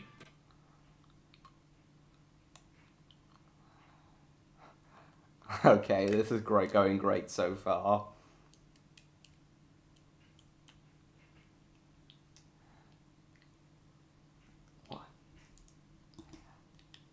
On live TV. Besides, What's my... Oh, I already explained, Jacob. I think it's pretty cool. Where on earth is Electro? Got a real Kanye West over it. Now, how did Kanye Nasty West hear that savage diss all the way from his house? Well, I agree, it would be amazing. It really would be amazing, Mr. George. well, you have to remember, this was way back in the 90s, and everybody thought TVs worked like telephones. Don't forget, TVs had only been around for 70 years. Because of that, Nasty Nork casts a crystallizing spell. every dragon in the kingdom, except for Spyro, because... luckily for us, though, Spyro is purple. This art style, it's so PlayStation. It is perfect. I wouldn't change a... for 70 years. Because of that, Nasty North... One is that the press have gone over to the Dragon Realms to interview the dragons about a wretched old boil known as Nasty Nork, and they decide to make fun of him on live TV. Besides, he is ugly. Got a real Kanye West over it. Now, how did Nasty hear that savage diss all the way from his house? Well, you have to remember, this was way back in the 90s, and everybody thought TVs worked like telephones. Don't forget, TVs had only been around for 70 years. Because of that, Nasty Nork casts a crystallizing spell on every dragon in the kingdom, except for Spyro, because... luckily for us, though, Spyro is purple, and purple is a sick colour. Everything purple kicks ass, which means Spyro runs off to kick ass, which means the game itself would inevitably kick ass. Except his voice. That doesn't really kick anything aside from my face. What about Nasty Nork? I'm going after him. We're Nasty Nork. That's really nice. Yeah, I think it's pretty cool, Jacob. Okay, people seem to have disappeared. I think Odd may have gone to properly watch Cadicarus' Spyro video. Is it because of his colour? I'm going after him. Very hilarious. Very imitating Caddy, imitating Spyro's voice. Very hilarious. Did they give him a chain-smoking teenager's voice because no one would think he was cool for being purple? That's outrageous. Some of the best things in life are purple, like bruises and ringworm. Destiny, and Spyro. I just want to kick some... Just toast those enemies and collect the treasure! See, kids? Spyro is cool! He nearly said bottom! In Simon 1, you skip around luscious open environments unless the game stops you with the big shapes. Smashing all of your nan's china with your head, gliding from island to island, setting sheep on fire, occasionally fighting a boss, cracking open old men. Run! Run! I'm getting a little... And eventually run up to Alright. Top 10 Dreamcast games, nice. Nasty's lair to spit roast him. That Nasty Nork is toast. Yeah, he is.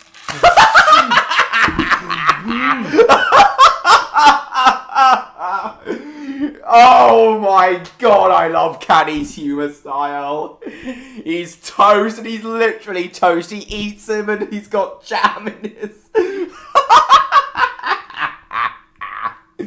Bloody hell.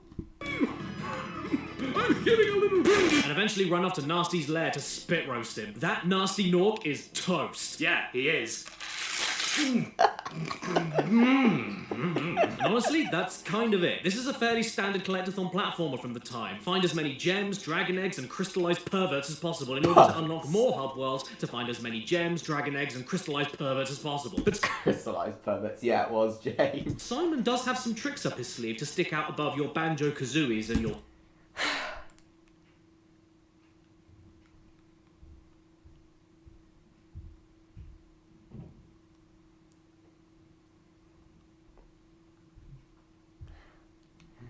Simon, so Cash Banuka. So we now have Cash Banuka and Simon. I thought it would be Cash Banuka and Spade Ron. That's what I would have called him.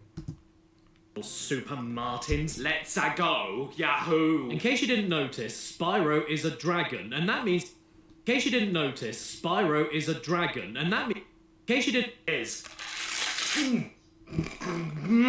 Okay, James. And honestly, that's kind of it. This is a fairly standard collectathon platformer from the time. Find as many gems, dragon eggs, and crystallized perverts as possible in order to unlock more hub worlds to find as many gems, dragon eggs, and crystallized perverts as possible. But Simon does have some tricks up his sleeve to stick out above your Banjo-Kazooies and your Super Martins. Let's go, yahoo! In case you didn't notice, Spyro is a dragon, and that means he has 5 unique things that make the game work entirely on their own. 1.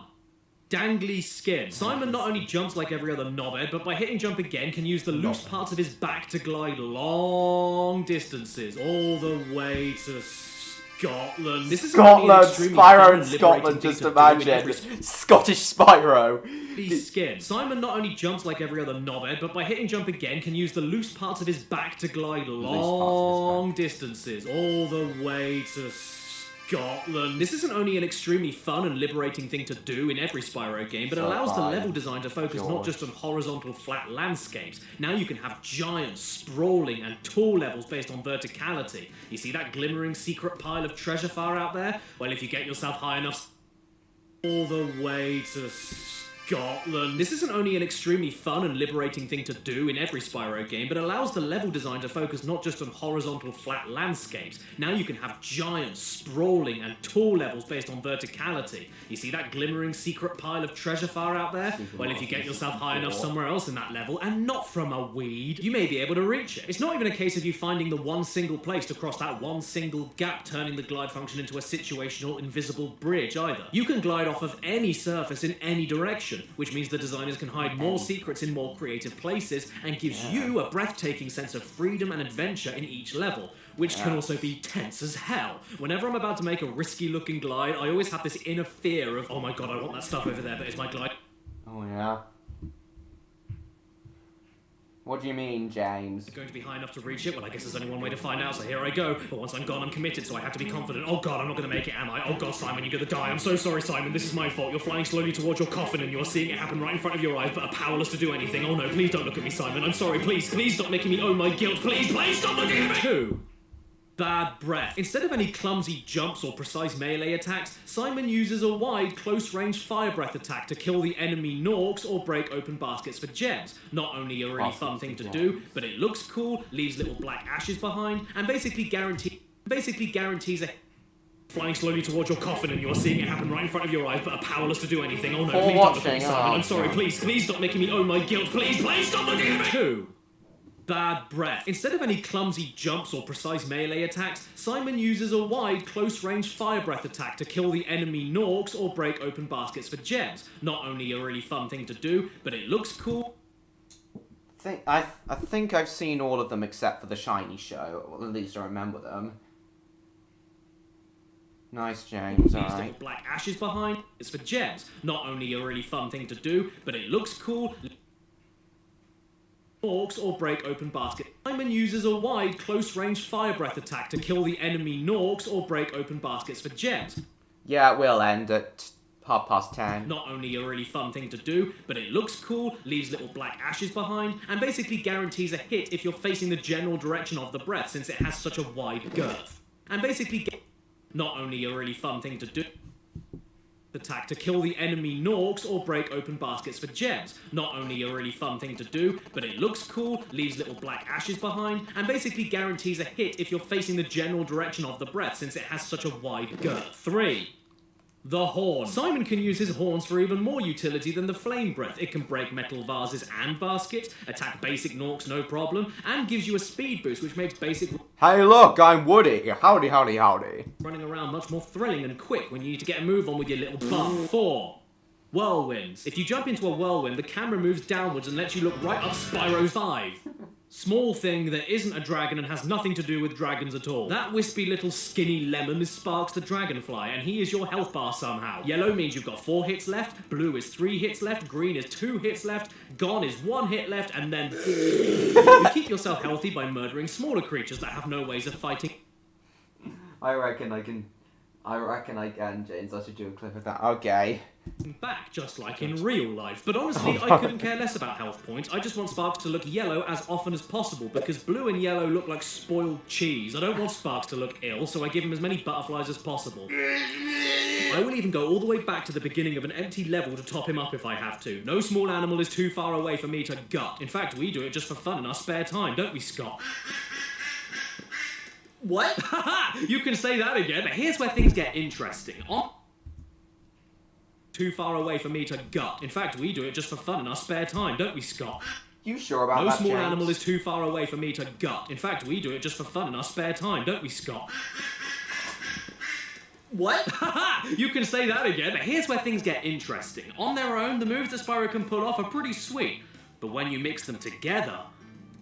Whoa. You get big enemies that can only be flamed and armoured enemies that can only be charged with your horns. Then you get enemies that are too big to charge but also armoured from your flame, so a new weakness needs to be discovered. You get collectible dragon eggs that are stolen by thieves that are too quick to be flamed, so need to be charged towards all over the level while they go...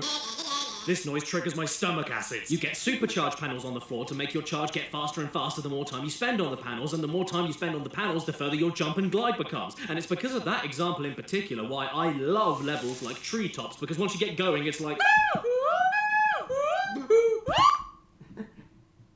A little rusty? Alright. And why is that, James? Yeah, most people hate it. But you're all morons. Sure, it takes me a few attempts to remember the routes, and I die a few times every time I come back to it after a while, but the satisfaction of finding the correct starting point of a supercharge panel, jumping over to another island to keep gaining speed on another supercharge panel, and then making that one final gigantic glide over to the hardest to reach area of the whole game is ingenious and incredible to get right. The game isn't full of stuff like this, but when it is, it nails it and makes me go... I even like the little balance things going on with how you control Spyro, like flame breathing, for example, being an easier and safer attack to do against baskets and enemies, but the trick for that is that everything is slower and the gems that drop from them float up into the air and fall loose. But if you try and go for a risky charge attack as much as possible... What are you looking at, you hockey puck?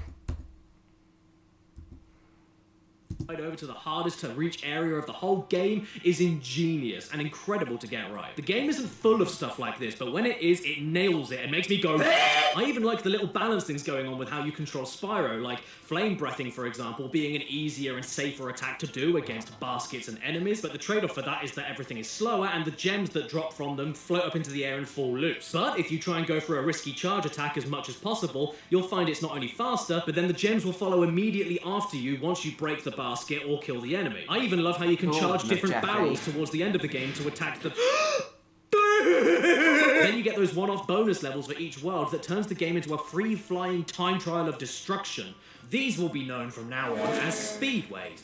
Why can't Simon fly all over the place whenever he wants at any other point in the game? Because you ask too many questions. Actually, it's most likely because whenever he does fly on his own, he can... two speedways. Why can't Simon fly all over the place whenever he wants at any other point in the game? Because you ask too many questions. Actually, it's most likely because whenever he does fly on his own, he can get... This is the reason people still love the original Spyro PS1 series even until today. Actually, it's most likely because whenever he does fly on his own, he can get... This is the reason people still love the original Spyro PS1 series even until today. It's the fine mix of all of these moves to make the series a blast to play, with a couple of extra Indeed, James, that's it. references to other games. Mix of all of these moves to make the series Spyro PS1 series even until... I don't think we're going to cover the whole video. I doubt we're going to watch the whole video in this stream. I'd like to do some other things at some point as well. Today. It's the fine mix of all Still no Neon or Electro yet. I mean, we did see Neon at the start of this stream, but no Electro. Really hope we do see Electro. Or kill the enemy. I even love how you can charge different barrels towards the end of the game to attack the... Then you get those one-off bonus levels for each world that turns the game into a free-flying time trial of destruction. These will be known from now on as speedways. Why can't Simon fly all over the place whenever he wants at any other point in the game? Because you ask too many questions. Actually, it's most likely because whenever he does fly on his own, he can get... This is the reason people still love the original Spyro PS1 series even until today. It's the fine mix of all of these moves to make the series a blast to play, with a couple of extra references to other games for good measure. I always believed in you, Spyro. You gotta believe. Time to get romantic. The charm of the world around you is off the charts too, and there's so much detail put into the tiniest things. If you charge into a world around you is... Gotta believe. Time to get romantic. The charm of the world around... Yeah, it really is incredibly charming. Yeah, what is the point, Mr. George? Around you is off the charts too, and there's so much detail put into the tiniest things. If you charge into a ball instead of flaming it, it'll get stuck in the ground by its horns. If you move up a steep hill, Simon's walk cycle changes. Set fire to cacti and watch them shake the ashes off. Watch enemies capture smaller creatures and then get too distracted celebrating to attack you. See how terrified enemies look as you walk towards them, but once you look away from them, they... Oh.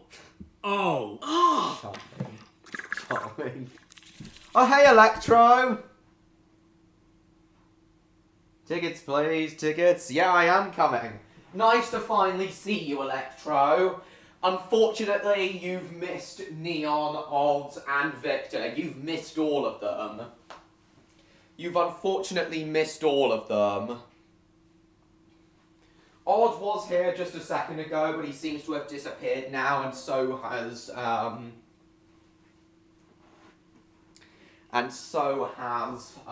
Victor. And Neon was also here, but then he suddenly disappeared again. I do hope they all come back before the end of this stream, though. Pappy the Rappy, yeah. Yes, it did, James. Nice to see you, Electro. Have you, been taking a while to arrive because you've been busy finishing off the drawing of Aeroline?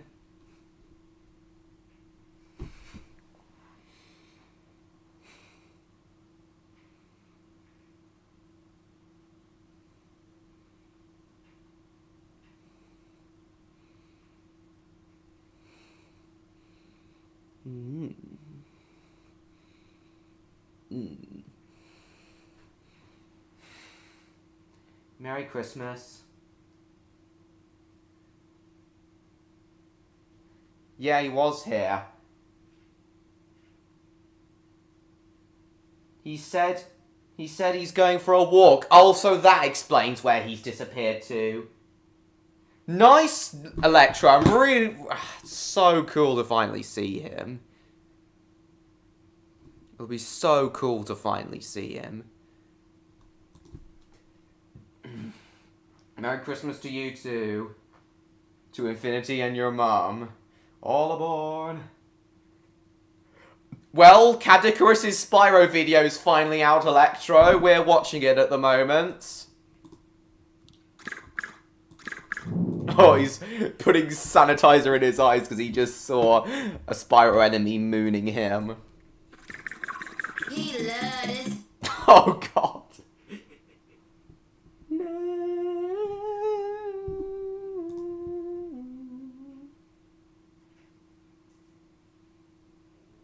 Alright.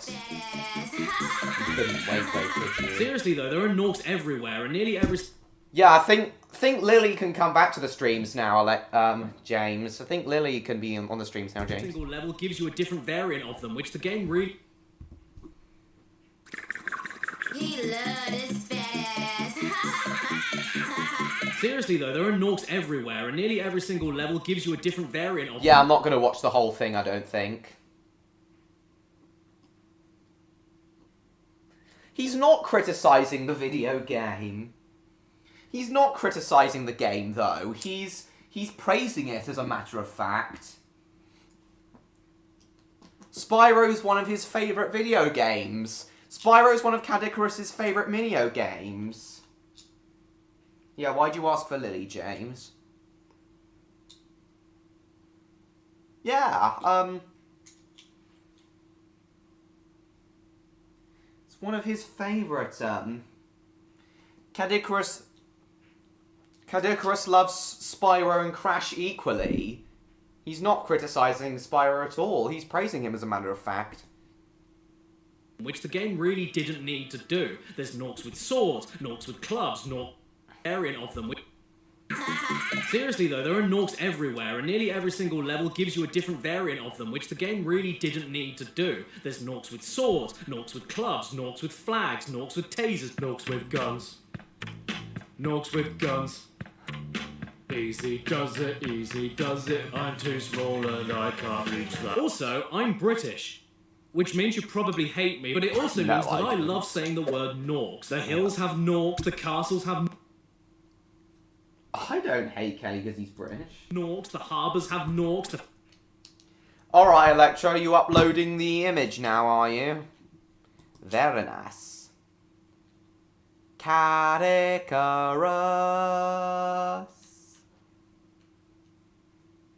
Wait, what's this? Okay. Hello, everyone. So, I've been...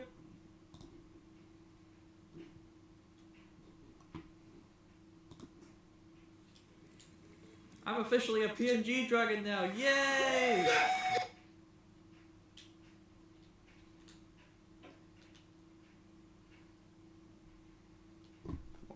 Okay, oh, that's alright, it's alright. I need a PS2 to play Parappa the Rapper. Alright, no you don't. What, to play Parappa? I think you need a PS2 to play Parappa the Rapper 2. Not Parappa the Rapper 1. The fairies have Norks. You know what's sad as well? In the Reignited Trilogy remake, they got rid of the Norks with guns and replaced them with purple water pistols. Oh, come on now. Damn it, Scarecrow, look what you've done to my bloody corn.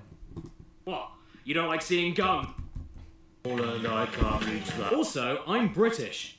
Which means you probably hate me, but it also means that I love saying the word Norks. The hills have Norks, the castles have Norks, the harbours have Norks, the fairies have Norks. You know what's sad as well? In the Reignited Trilogy remake, they got rid of the Norks with guns and replaced them with purple water pistols. Oh, come on now. What? You don't like seeing Oh, gun? Pippin, look what you've done to my bloody plane, man. Look up, look down, look all around, up in the air or on the ground. In your video games, what are you? A cuckwoke? And hey, I may really dislike Spyro's voice in this game, but the other dragons you rescue are another thing entirely. Spyro, my friend, how about a hit on gliding? How about you get fun? I love all of these guys. They're only ever on screen for like 5 seconds each, but they're the most memorable part of the game for me. Ever since you're a wee puff of smoke, we've known, I forget. They mostly serve as hints and tips when you find them, even though the hints are all horrible. Big enemies like this Gnorc with the club cannot be charged, but a quick flame, that should defeat them. Yes, I already killed that guy to rescue you. What are you talking about? Did you know that you get your longest glides by pressing X at the very top of your jump? How do you think I got here? Flame won't harm metal, but charging with your horns, that should do the trick. This is World 2. I've been doing this for the last 6 levels. Are you senile? Be careful, Spyro. This boss has many tricks up his sleeve. What does that mean? Some big Gnorcs up ahead are wearing armor. I don't blame them. They're very sensitive. The best line in the entire game, though, easily goes to Cletus. My man. Spyro, this Oh, Trevor. boss has many tricks up his sleeve. What does that mean? Some big Gnorcs up ahead are wearing armor. I don't blame them. They're very sensitive. The best line in the entire game, though, easily goes to Cletus. My man. A bad drawing. Electro, I doubt that. I very much doubt that.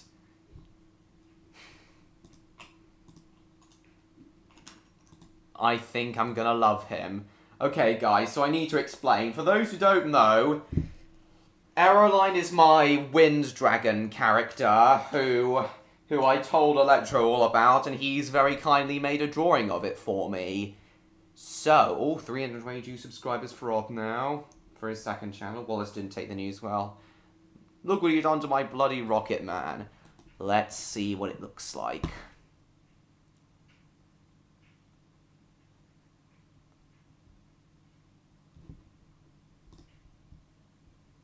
You meant news. Nasty Gnorc is toast. No, it's Gnasty Gnorc. Overconfident and kind-hearted.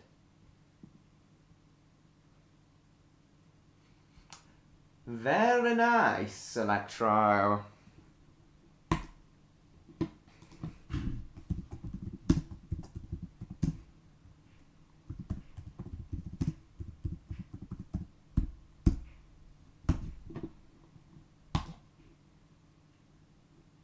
It is cool.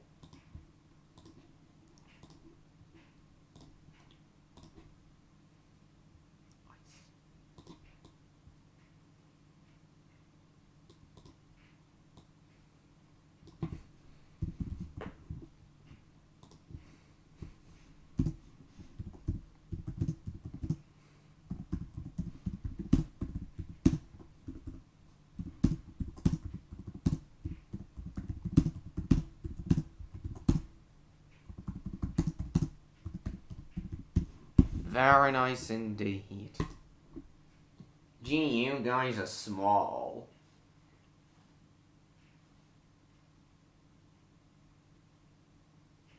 No clue what Ryder would say. But yeah, really, really nice drawing.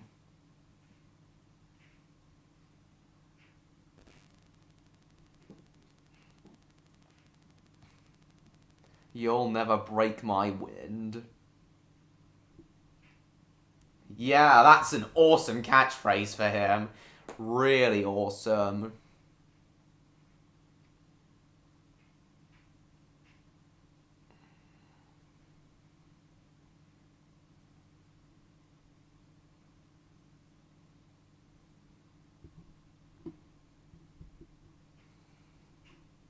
Anyway, back to this video. Guns and replace them with purple water. I don't blame them, they're very sensitive. The best line in the entire game, really silly is what you are. Put that though, shot easily down. goes to Cletus. My man Cletus. What does he say? Spyro, it's great to see you, but I've got to go. Alright, bye then. You know what all of the dragon's favourite thing is to say, though? Thank you for releasing me. I swear that most of these smelly lizards say this line on repeat, and by the end of the game, nearly every single one of them says it. Yes. Yeah, I love that drawing of Aeroline. It's so good. You want to see how many I found? Thank you. The...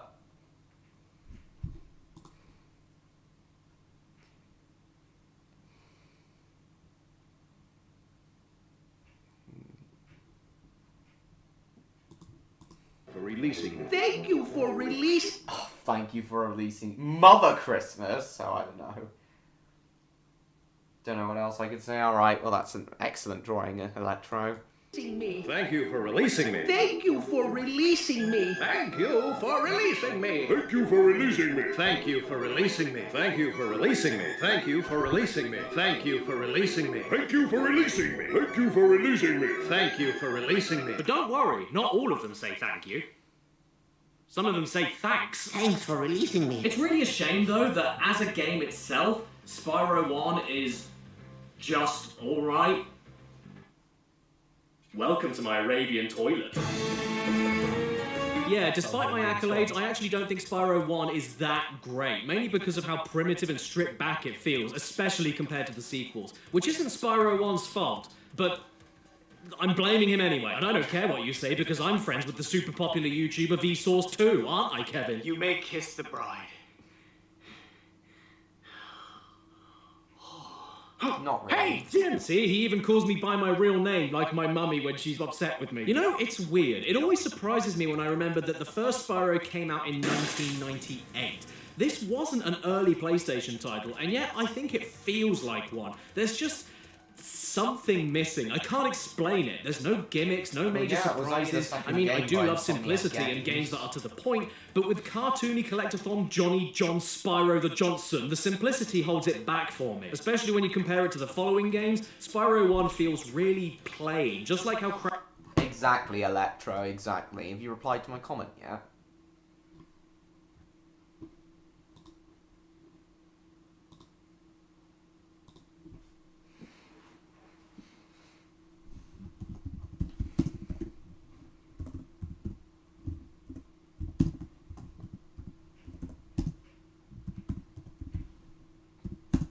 I know, Mr. George. Donkey, look what you've done to my bloody swamp, man. Oh yes, of course that's what I would say. I made that my own video. Yeah, and I think Spyro, I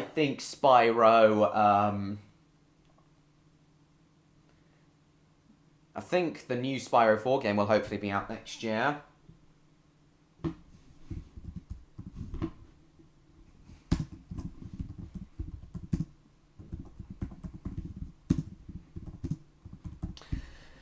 Yeah, Electro, a really, really nice drawing. Although, to be brutally honest, one tiny little nitpick I have is that I would have preferred it if the wings were like standard dragon wings and not feathered wings.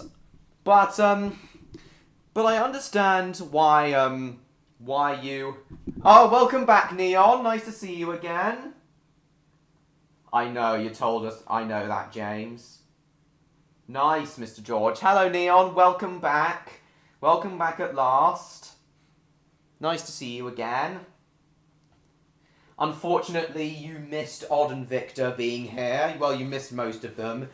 You missed them mostly being here. I know you were here when they were around and then you disappeared. I'm kind of hoping that Odd and Victor will come back eventually. We'll see, though. But yeah, Electro. But yeah, Electro has finished his drawing of him now. My drawing of my dragon form now. It's really nice.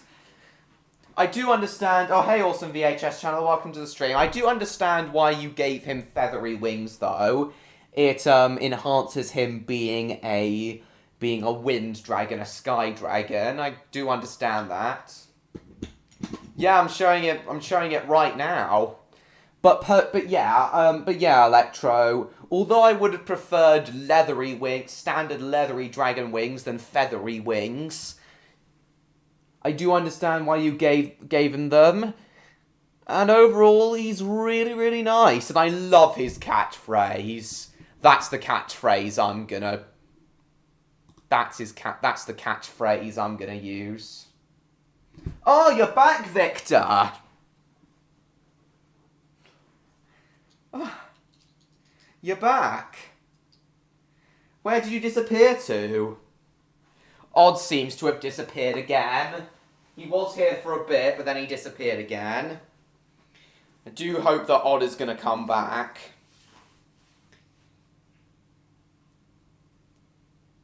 And also, Victor, would you mind asking Odd if he's going to come back?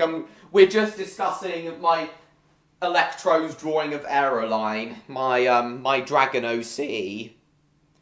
Yeah, Victor, right now we're discussing my Dragon OC that I commissioned for Electro. Yeah, it is really nice.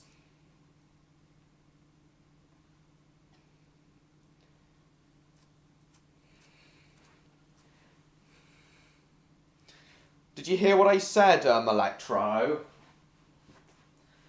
I would have preferred leathery wings instead of feathery wings, but overall, really, really nice.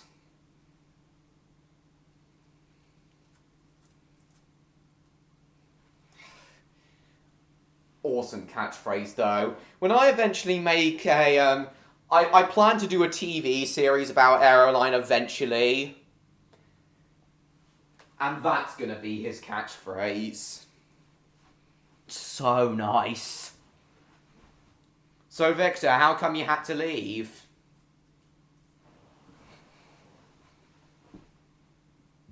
It will indeed, James. Yes, it will. I'm gonna make it the best it can possibly be. It'll be so action-packed.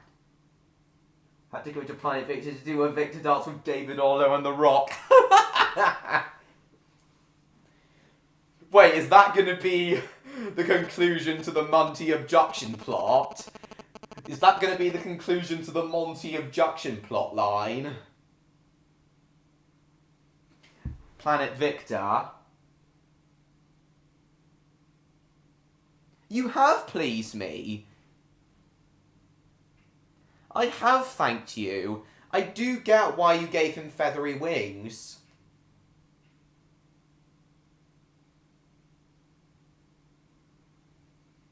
So is Planet Victor gonna be... Is that where Monty got abducted to, Victor? Planet Victor? Oh, you off now, Hoobs fan? Alright. Merry Christmas. King DDD. I know you do, Electro. So yeah, tiny little nitpick, but... Very tiny nitpick, but everything else is... But everything else about him is just incredible. Look what you've done to the bloody Death Star, man.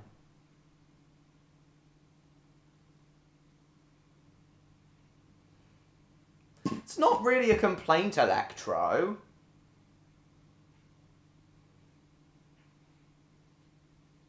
Not for a while, at least, Phoenix. I'm not really complaining, Electro. I totally see what you mean, James.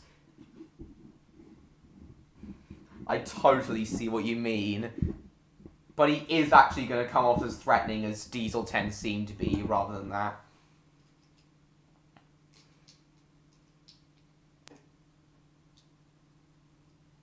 It wasn't enough?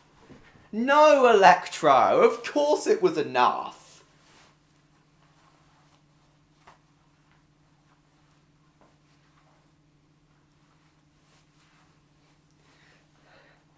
Don't be silly, I'm just... Don't be silly, of course it was enough.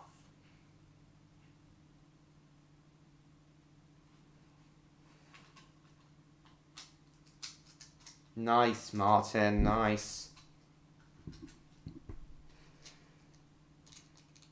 I love it. It's just a brutally... Really critical. I do understand why you gave... As I said, I do understand why you gave him... It doesn't... It's not a massive issue, Electro. It's really not a massive issue. It's just... Leathery wings is just what I would have... You know, preferred. But they do but the feathery wings do still work. They do still work, Electro. So yeah, Victor, Odd also seems to have disappeared. Can you please ask him if he's going to come back and why he's disappeared and if he's going to come back?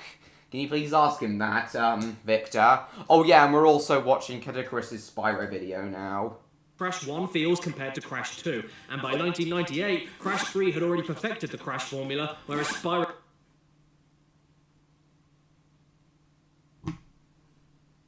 It's just that sometimes I have received tiny complaints of things in the past, and that made me think the ones... I am... Electro, of course I'm not ungrateful. Don't be silly, Electro. Of course I'm not ungrateful. It is fantastic. Yes, Neon, it is fantastic.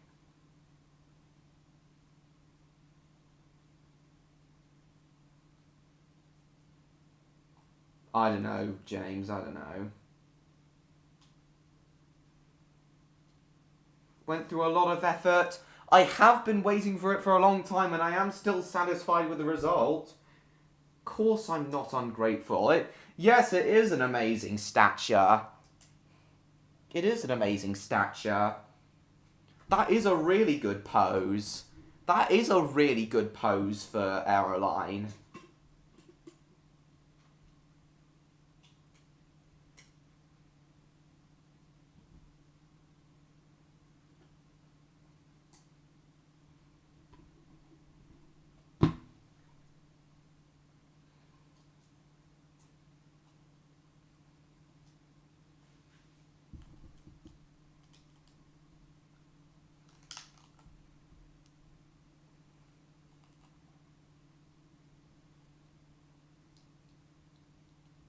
No, it's alright, Electro. I understand. I do feel, I completely understand how you feel. My autism often makes me overreact to very small criticisms as well.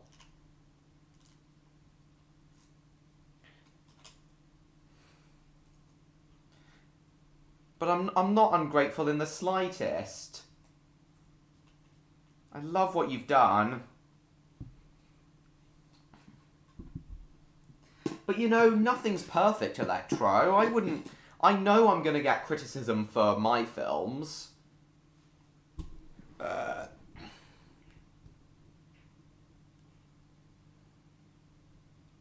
Criticism can help you grow. Criticism can help you grow and improve. You still here, Victor? You don't seem to have chatted for a while. Spyro was just getting his feet wet, and when Spyro... Well, thank you, Neon. Spyro gets his feet wet...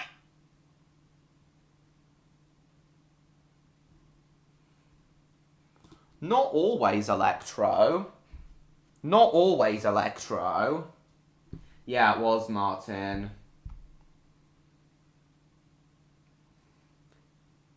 They're just giving suggestions on what could be improved. Spyro the Johnson, the simplicity holds it back for me. Especially when you compare it to the following games, Spyro 1 feels really plain, just like how Crash 1 feels compared to Crash 2. And by 1998, Crash 3 had already perfected the Crash formula. Oh, cool, Victor, cool. So, can you ask God if he's gonna come back? Can you ask God if he's gonna come back, Victor? Whereas Spyro was just getting his feet wet. And when Spyro gets his feet wet, he dies. The collectathon gameplay... Don't call him a sad, strange little man, James.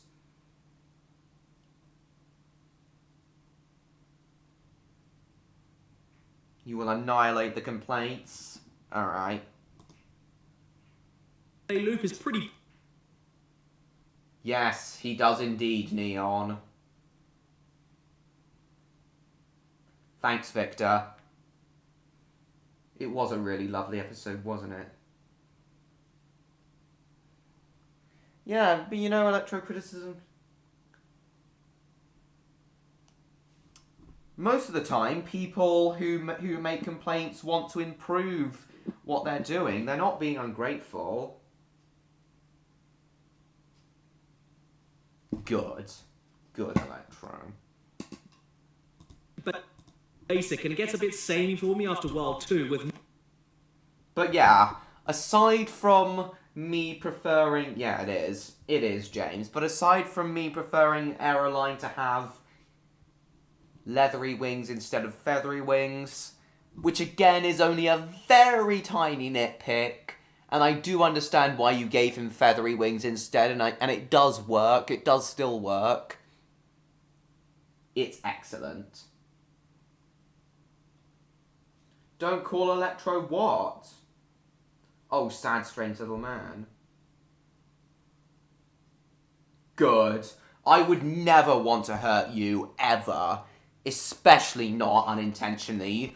If you guys should know that I absolutely hate upsetting others. I never intend to do it.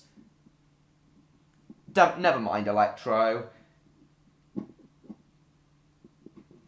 I never intend to upset others. Never. And when I do, I really hate it. Oh, you loathe nitpicking, do you? Oh, I didn't realise.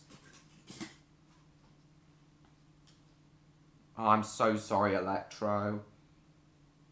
Yeah, I know. No, indeed not, Mr. George. Well, we found out for a fact that she wasn't, Jacob.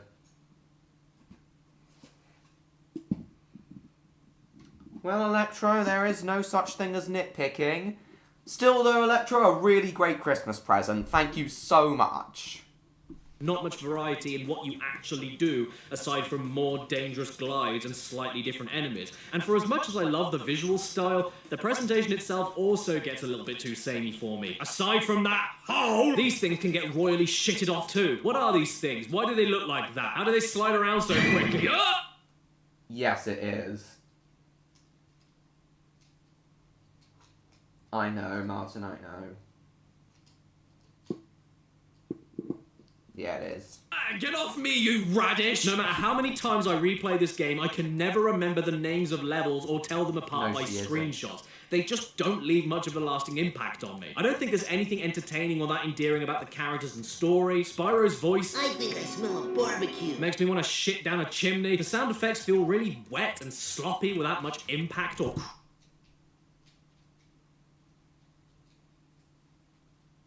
crunch. Impact or crunch. The sound effects feel really wet and sloppy without much impact or crunch.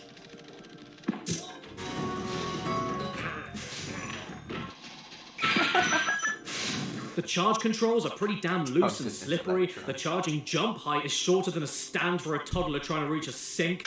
The glide can sometimes feel I think I smell a barbecue. makes me want to shit down a chimney. Alright. Sound effects feel really wet and sloppy without much impact or crunch.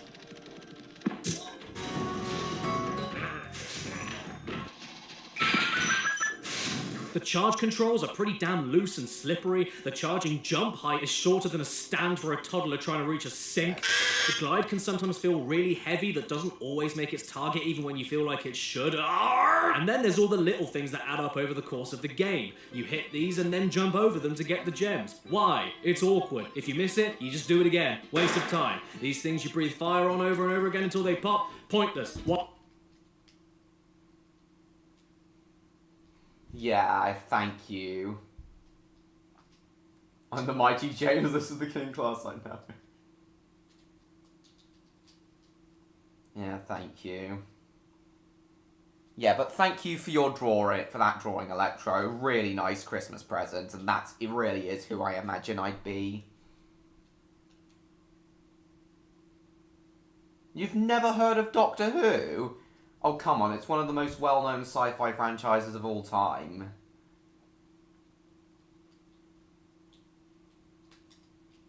Yeah, who wouldn't be? Why am I doing this? Waste of time. This rolling mechanic, useless. I only find it handy on these single dog enemies on this single level because everything chases you down anyway, even if you roll. Waste of buttons. Then you have the soundtrack, composed by one of my favourite drummers of all time, Stuart Copeland. It's a sound... Oh, welcome back, Odd. Very nice to see you again. How come you suddenly disappeared? How come you disappeared all of a sudden? Walnuts, I imagine. I remember you guys talking a lot about walnuts on my 12-hour stream. Oh, soft nuts.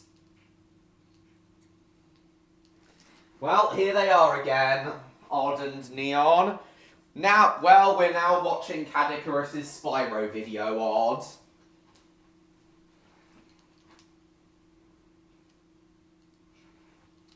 So far, I'm really enjoying it. Soundtrack beloved by basically everyone. And I think it's... Well, oh god. I really like it though. Oh my god. Yes, it's that Stuart Copeland, the drummer from the all-time classic rock band, The Policeman. And look, I don't hate Policeman. What stuff though, Odd? By the way, Electro and Neon, earlier in the stream, Odd made a very thoughtful, gave a very thoughtful explanation and insight on why he finds the value in celebrating New Year, which I found very... I found it pretty deep and pretty understandable. Though, as I said, Odd, getting woken up by fireworks at New Year at midnight, it's just not nice. You may find New Year nice for the reasons you explained, and I totally understand that. But at the end of the day, I just don't like being woken up by... hate being woken up by fireworks at night. I just hate being woken up by fireworks at midnight. It's really not fair. I'd argue it's worse than fireworks.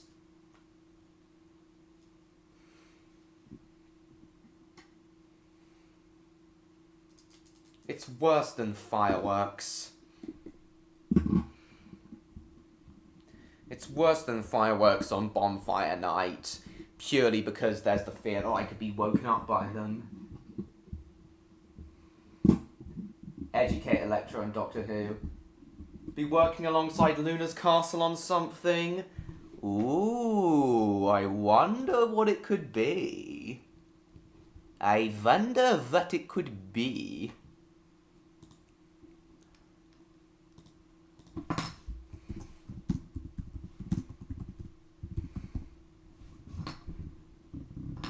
working alongside Luna's castle on something. Very nice.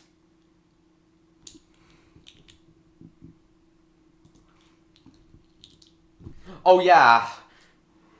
Oh yeah, Odd,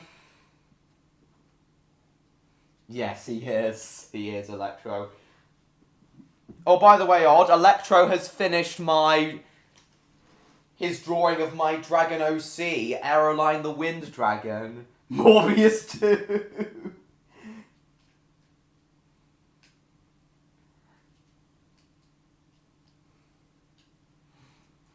But yeah, Odd, Electro has finally finished his drawing of my Dragon OC, Aeroline, the Wind Dragon. And this is exactly who I see myself as if I were a dragon. Oh no. Love his catchphrase. And I love his catchphrase, "You'll never break my wind." Cool. Oh, Pippin, look what you've done to my bloody plane, man. Who that? The music. It's good music. In fact, it's one of Barry Kramer's favourites, and he's going to play a little bit of it for us right now. Let's take it away! But I don't get the undying love for this game's soundtrack in particular. I think it's way too spacious and meandering for the kind of game that this is. And if you tied a rope around my neck and asked me to match which songs go with what levels or else you'll hang me, I'd say, I don't know. But then I'd say that anyway because I don't mind this. Don't get me wrong though, when the visuals and music come together into a gourmet, creamy cereal, it's downright incredible. Now with added hair. My go-to example being Dark Hollow in World 1. Oh, that's really nice. Dr. Wen! You knew the Joe God, didn't you? But as a whole, I just don't dig the soundtrack that much. It's well constructed, it's well performed, and there are some great tracks here. I just can't remember most of it, and I don't think it matches the gameplay that well. And these bosses, these bosses, these absolute garbage fire F-tier bosses, F for very stinky. These are the worst parts of the game for me. They aren't bosses, they're regular levels that are really small with slightly stronger enemies that I wouldn't let near a school. First boss, Toasty. He's a scarecrow that is actually a sheep on stilts. Hit him 3 times, he does nothing. These regular dog enemies are more dangerous than him. Yeah, to be fair, they are. What's a joke? You literally making jokes. You make jokes all the time, Odd. Do you not realise? You still here, Victor? You haven't chatted for ages. Jesus.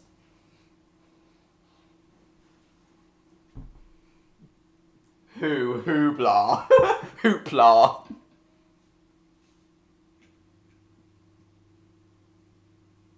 Here criticising and ranting. No, Electro, it'll get better. Caddy's opinions on the Spyro games will get better. He really loves 2 and 3. As do I.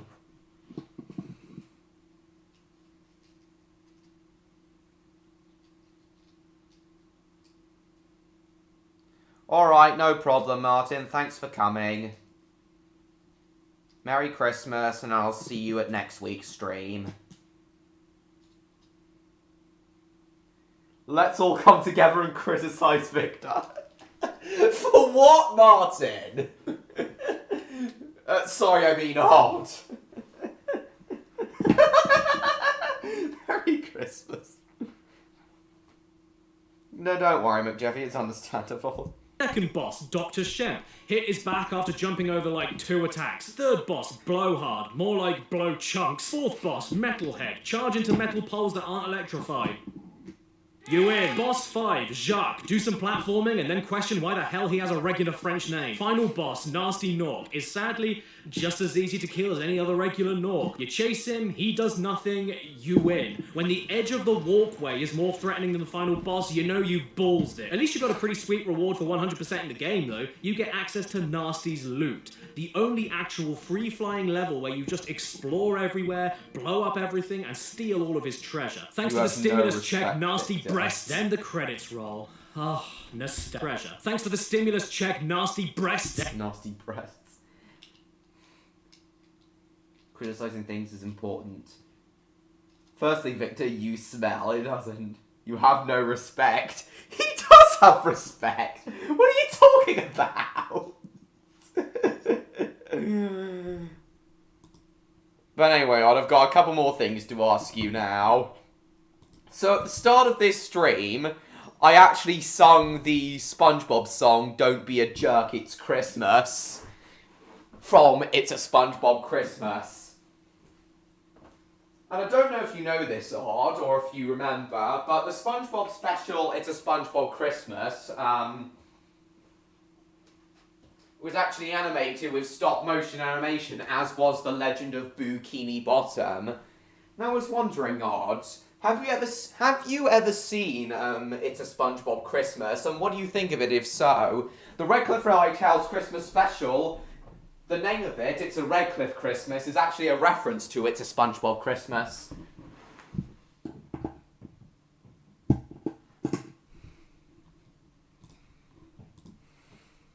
Then the credits.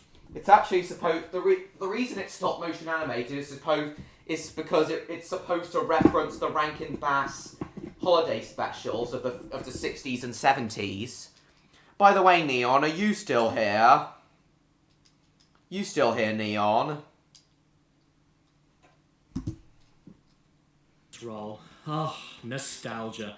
You know, even though this isn't my favourite Spyro game and I do have problems with it, I do like it a lot still to this day. I enjoy this game, and every time I reach this credit sequence and hear this music and watch all the low poly flyby level camera stuff going on, it lets me know that I made a good choice in picking up this game to replay it again. No sheep were harmed during the creation of this game. No, you're lying. You cooked them up and you sent them to... Spyro 1 is a classic, no doubt. But at the end of the day, even though I've got a lot of nostalgia for it, this is not the game that I replay whenever I feel like a bit of in. It's better than Crash 1 for a first attempt, but it still feels like a first attempt. You're a first attempt. Oh no. Who is that? I'm the amazing Wendigo. The amazing Wendigo? No. Then you prefer a Christmas who? I think you've said before, McJeffy. Electro Cobalt. Oh yeah, I remember you saying an Electro. Sorry, Odd, are you still here? I asked you what you think of It's a SpongeBob Christmas, the stop-motion animated SpongeBob Christmas special.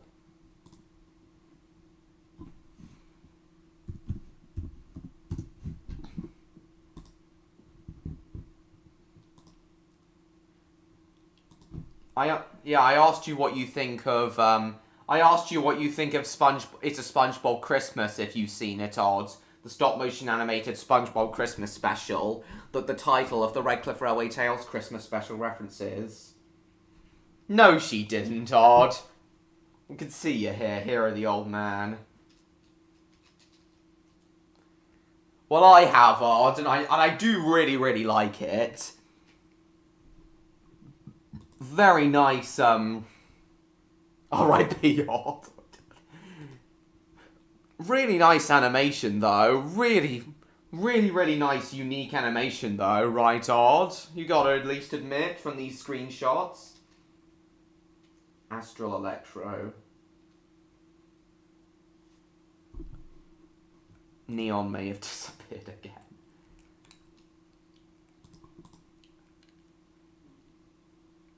Where? Look, they made another Spyro game!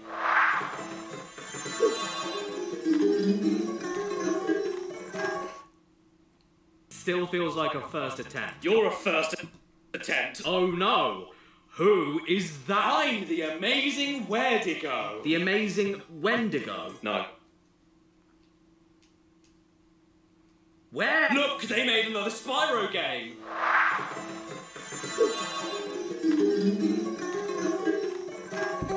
Looks better than current SpongeBob. Oh, are you not a fan of the current animation style of SpongeBob, Odd? Why aren't you a fan of the current animation style of SpongeBob? Why aren't you a fan of the current animation style of SpongeBob, Odd? Is it a lot too expressive and cartoony for your liking? Understandable if so. Now this is where shit starts getting good. Thank you, the amazing Where'd he go? Yes. Yes, he does. Though he did make a few Spyro videos before, but this is his big one. The one he's been teasing and building up to for ages. Too bright, too clean. Alright, I totally see where you're coming from, Odds. The look of the older SpongeBob episodes, especially in Season 1, is kind of nice, though I don't really mind the animation of the newer SpongeBob, but again, totally see where you're coming from. Why, Neon? But yes, Odds, the Redcliff Railway Tales Christmas special is actually its name is actually a reference to It's a SpongeBob Christmas. It's a Redcliff Christmas. 85 views and 10 likes. Not bad at all. Opinion? What do you mean, opinion?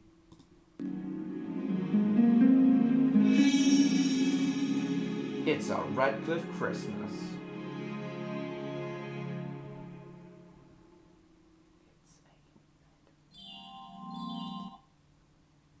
Railway, and everyone was as busy as they'd usually be at this time of year. The freight trains were filled to the brim with Christmas food and decorations for the shops and restaurants of the surrounding area. And the early noughties, yeah, from what many consider the best era of SpongeBob.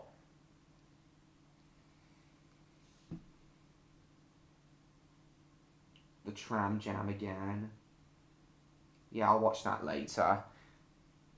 I also want to know what you think of the final, Odd and Victor, I also want to know what you think of the final, I also want to know what you two think of the final, post-credits scene. Ah, shit.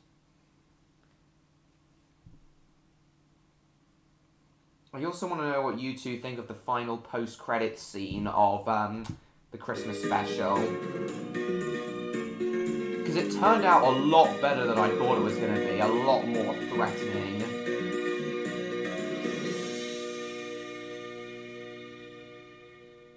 Yeah, I love that episode too, Neon. Using Terminator music from Terminator 2. So for context, this guy sabotaged the points and sent Christopher and Helen down an abandoned line earlier on, and this was just a warning. This guy is gonna be a pretty significant character in Season 3 and the feature-length finale.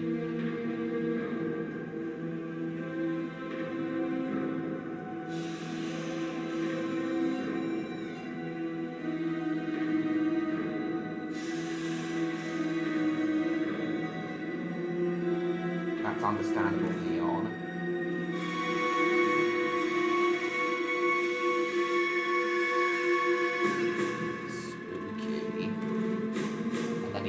Threatening message. In the snow. I will have my revenge. Revenge for what, though? You'll have to wait until June 2023 to find out. As that's when Season 3 is coming.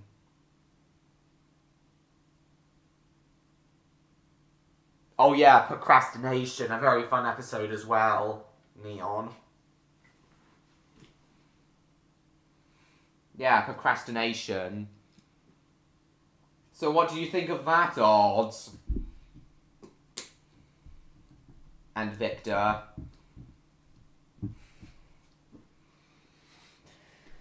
A very ominous and spooky,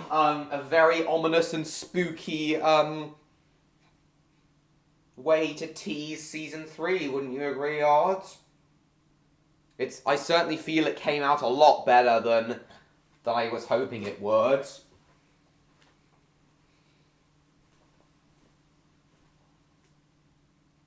And everyone's reactions to that scene in the chat were really, really interesting too.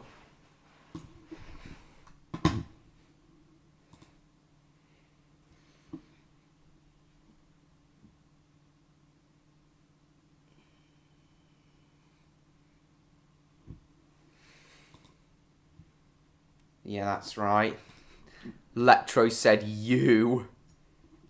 Electro said you.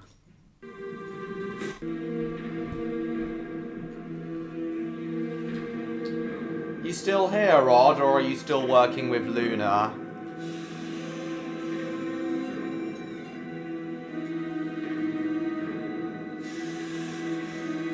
Oh, I love that episode too, James.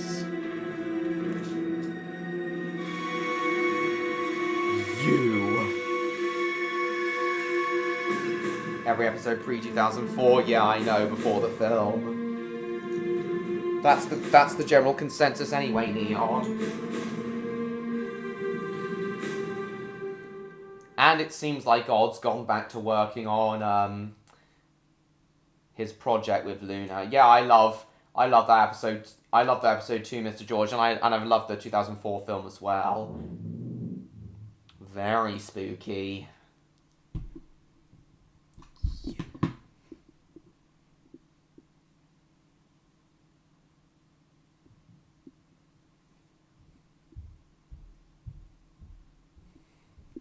And I think Odd's gone back to working on that video with Luna. Oh well. I'm looking forward to seeing it still, whatever it is.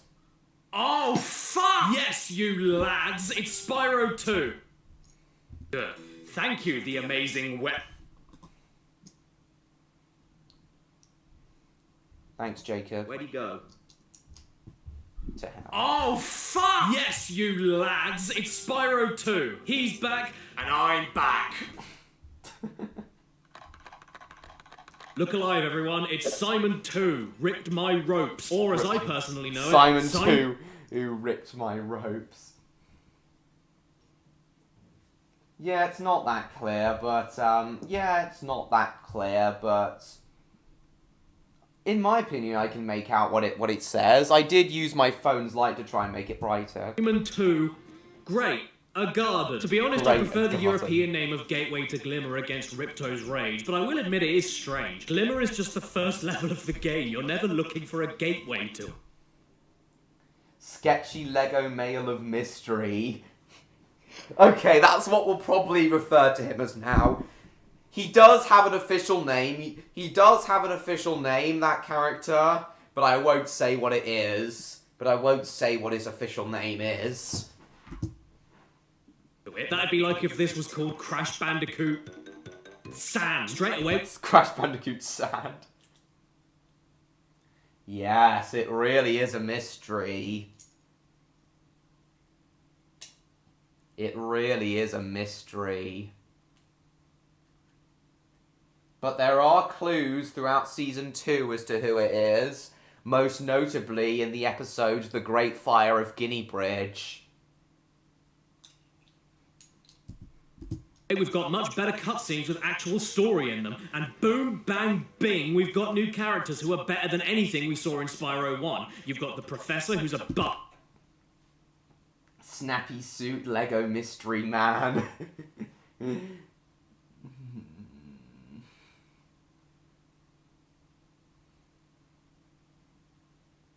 Not quite, not exactly. Bastard mole digging up all of my lawn! You've got a Laura. You've got the Professor, who's a bastard mole, digging up all of my lawn! You've got a Laura, who's a fawn, you dog, and Hunter the Cheetah, who always looks like he wipes with his fingers. Even Simon's voice is improved. Is this rain ever gonna stop? I've forgotten what the song... Actually, guys, in a similar vein to the Season 1 retrospective stream I did at the start of this year, after my 12-hour live stream in Weekly Friday live stream 101, I'm going to do I'm going to be doing a Season 2 retrospective stream. I'm going to talk about all of Season 2, all the production issues I had with it, and why I consider it to be an overall improvement over Season 1. Looks like. If you don't know, that is the voice of Tom Kenny, and if you don't know who that is, I'll give you a hint. Now they've set up force fields to separate us. If you can find diodes, you can use them to turn off the force fields. One thing though, why, only in the cutscenes,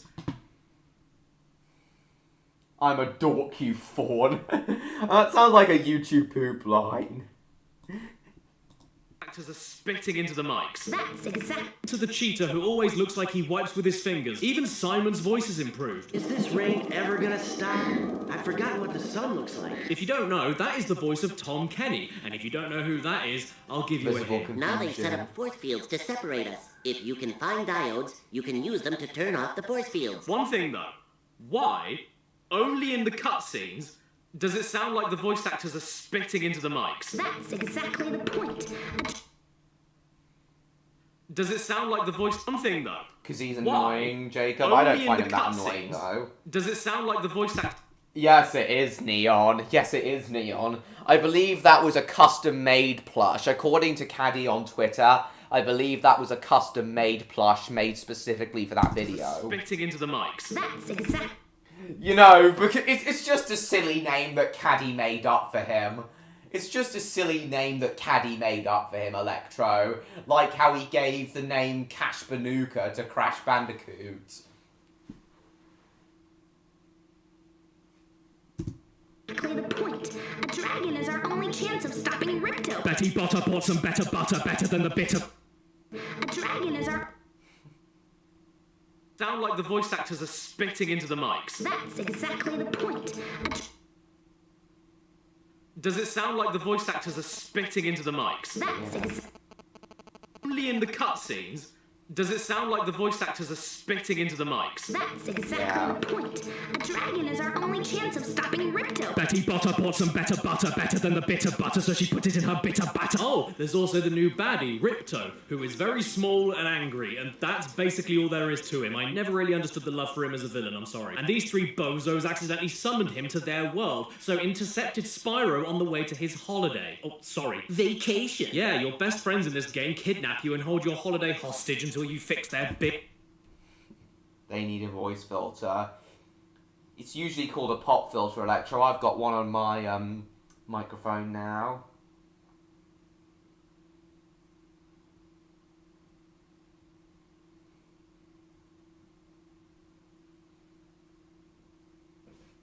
Where on earth has Odd disappeared to, and Victor as well? Has Odd gone back to work on that thing with Luna? Most likely, I'd assume. See, thanks so much, you woman. Donkey! Spyro 2 as a game, though, is basically Spyro... Intercepted Spyro on the way to his holiday. Oh, sorry. Vacation. Yeah, your best friends in this game kidnap you and hold your holiday hostage until you fix their big messy. Thanks so much, you woman. Donkey! Spyro 2 as a game, though, is basically Spyro 1 again, but everything is better. Literally everything. It's like jumping from Crash 1 to Crash 2, or pre-vomit to post-vomit. And I'm far from the only person that thinks that, right, Dradex? Because I hate Spyro 2, and Spyro 3 is somehow even worse. Yeah, you're right. There's just so many quality of life changes here, it's not even funny, and it all comes together perfect. I haven't really seen the Star Wars prequels, so I don't really have an opinion on him. To make me go. The glide falls a little bit slower to make long jumps easier. The charge controls to make me go. Just so many quality of life changes here, it's not even funny, and it all comes together perfectly to make me go. The glide falls a little bit slower to make long jumps easier. The charge controls a lot tighter and lets you jump. The glide falls a little bit slower to make long jumps easier. The charge controls a lot tighter and lets you jump higher while charging to make rushing around levels twice as easy. Sparks the Dragonfly picks up gems from further away. He eats butterflies from burnt animals much faster than Spyro 1. The camera moves around you a bit faster. The sound effects are guttier and have more punch to them.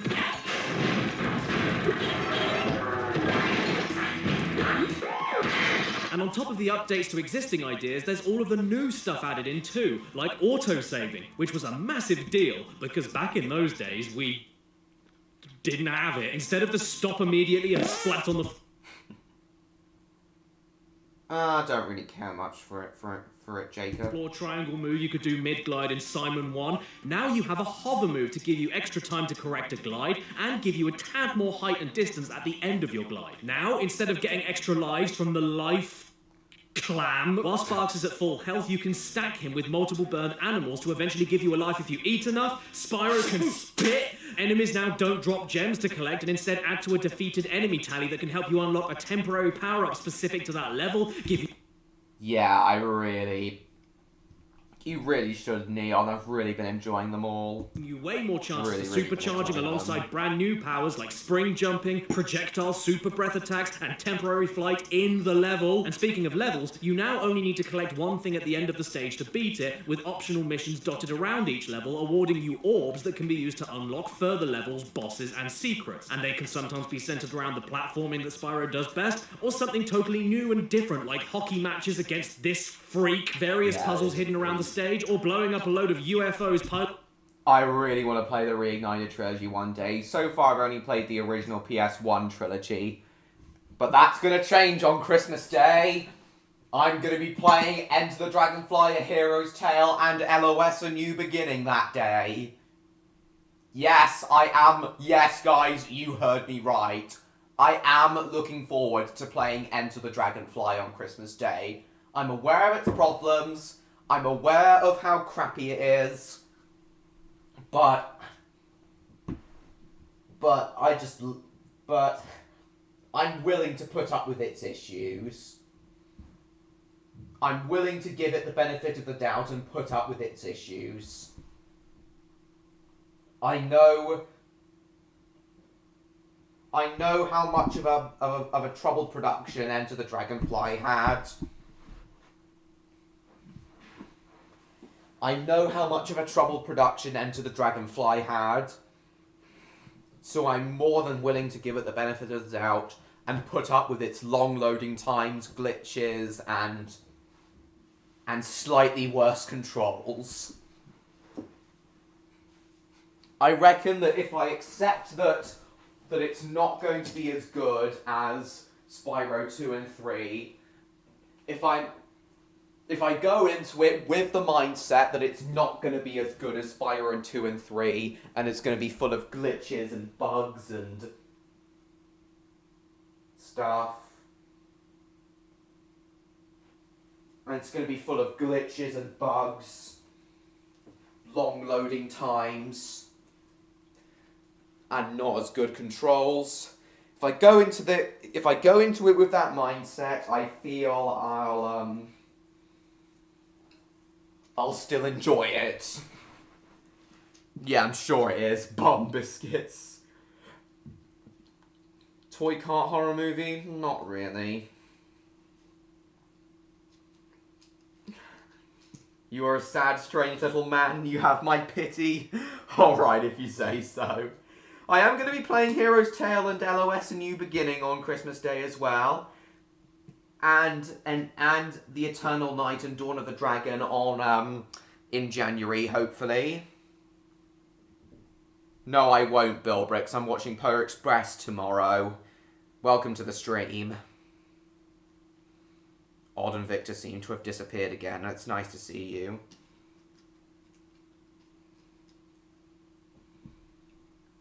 I put all the issues of Sonic 06 and happy to play it. Again, perfectly understandable, and I reckon that's why Electro likes Sonic 06 as well. Arse biscuits. Yeah, I am too.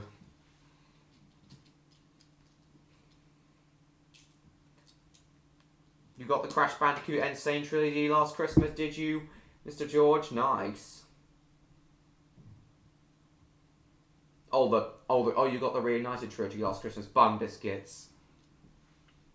Oh, there you are, Odd. I know you're still working on that video on that new video with Luna. Not sure if you heard me, Odd. Oh, I don't know, Jacob.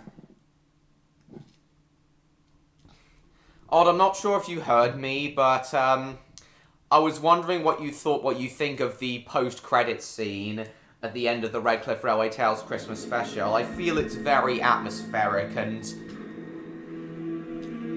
with its use of Terminator music and the threatening message that this saboteur leaves behind, I will have my revenge, setting up and teasing and setting up the fact that he's going to be a significant character in Season 3. This really did come out a lot better than I thought it would. And I know you like horror films, Odd, and this does kind of feel like it would be in a horror film, especially with the Terminator 2 music. So yeah, I was wondering what you think of it. On the message he leaves behind in the snow, I will have my revenge. I know. Then the music stops. Redcliff Railway Tales Season 3, steaming onto YouTube, June 2023. Yeah, and everyone reacting to the guy appearing, to the saboteur appearing again. You! I don't know, Jacob. You've had the Crash Bandicoot for 5 years, ever since it came out? Alright.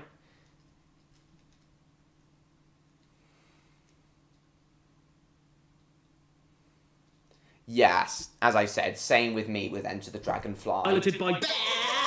And to top it all off, when you collect everything... New and different, like hockey matches against this freak, various puzzles hidden around the stage, or blowing up a load of UFOs piloted by... And to top it all off, when you collect everything, you get a little doot!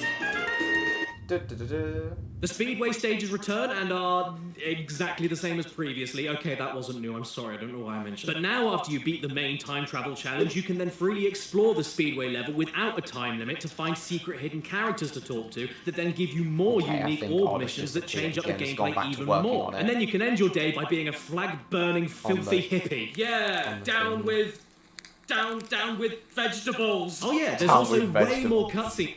Down with...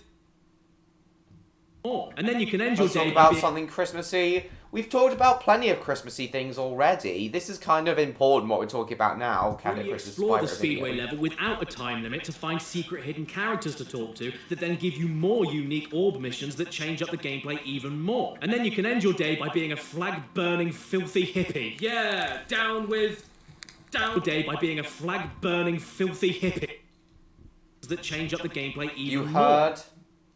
It's very nice. Thank you, Odd.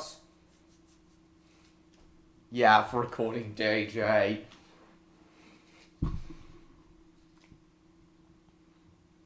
Yeah, very spooky, isn't it, Odd? Hey, Train Boss. Been a while since I've seen you on my live streams. Welcome to the stream and Merry Christmas.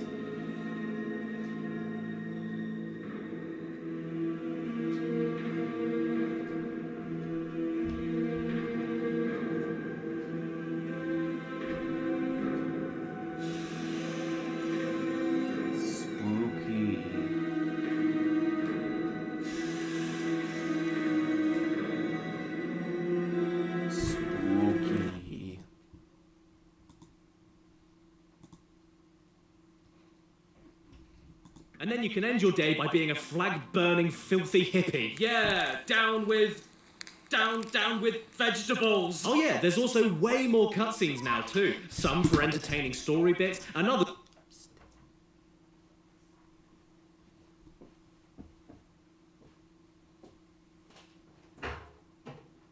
Why do I think I wouldn't like Man of Steel? I just don't see myself liking it. Most likely because of the music, Mr. George.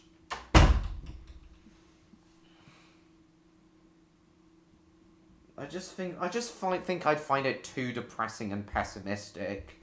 In Odd's words, the Snyder Cut was... Zack Snyder is, like, really depressing. He makes really depressing and overly edgy stuff.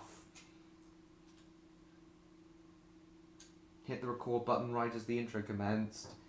I'm sure you did, Neon.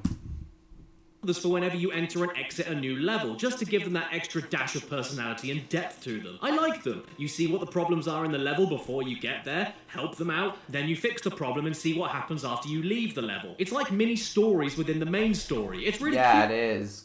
Yeah, exactly. Kind of like,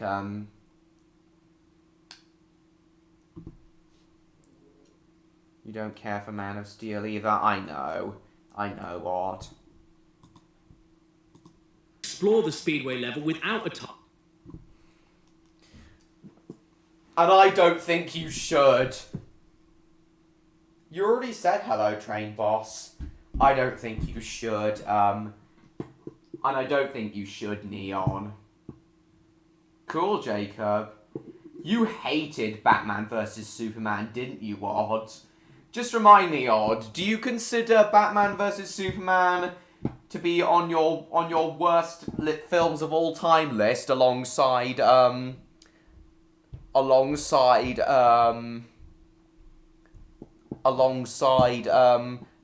1998? Time limit to find secret hidden... Yeah, it is perfect. Well, you accidentally pressed high. Oh, Merry Christmas to you. Alright, Train Bus, alright. It is like horror music, isn't it? It's the music of Terminator 2.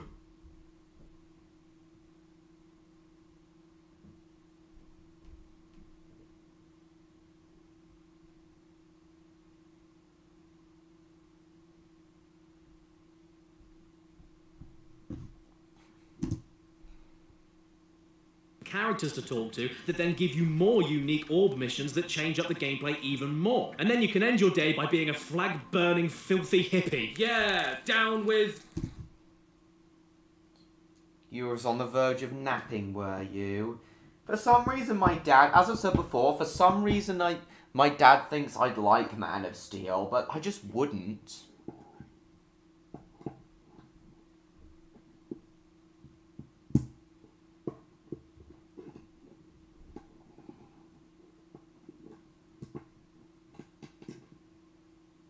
All it took was like 5 to 6 minutes, yeah.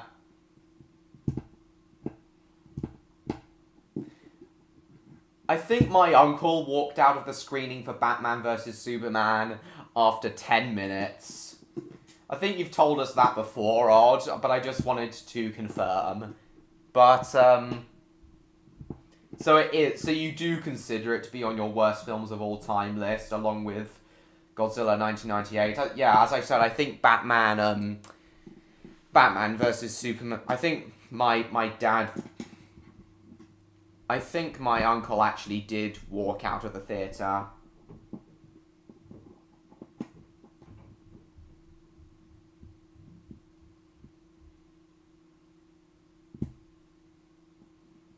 They were told not to kill Godzilla off Far From the Truth.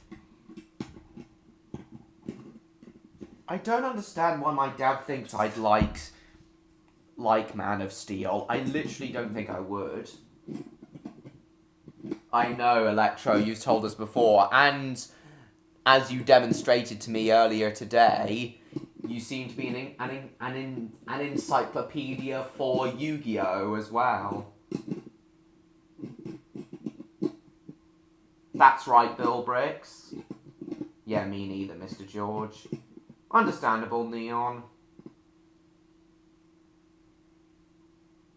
Corrupted by stock. Yeah, it does try. Too much influence from Jurassic Park. Would you agree with Neon's analysis, Odd, that Godzilla 1998 tries too hard to feel like a Spielberg film? Would you agree with Neon in saying that Neon's analogy that Godzilla 1998 tries too hard to feel like a Spielberg film? You don't really have a list? Still hate Godzilla 1998 film more. But Batman vs Superman is up there. It's frustrating. There's concept I think could be great. But it's like the film taunts you by bringing up these. My level is 10 and when upgraded I'm level 12. Nice, Electro. Things then just running off and then doing nothing else. Bringing up and then just running off and doing nothing else. Yeah, I do understand what you mean, Odd.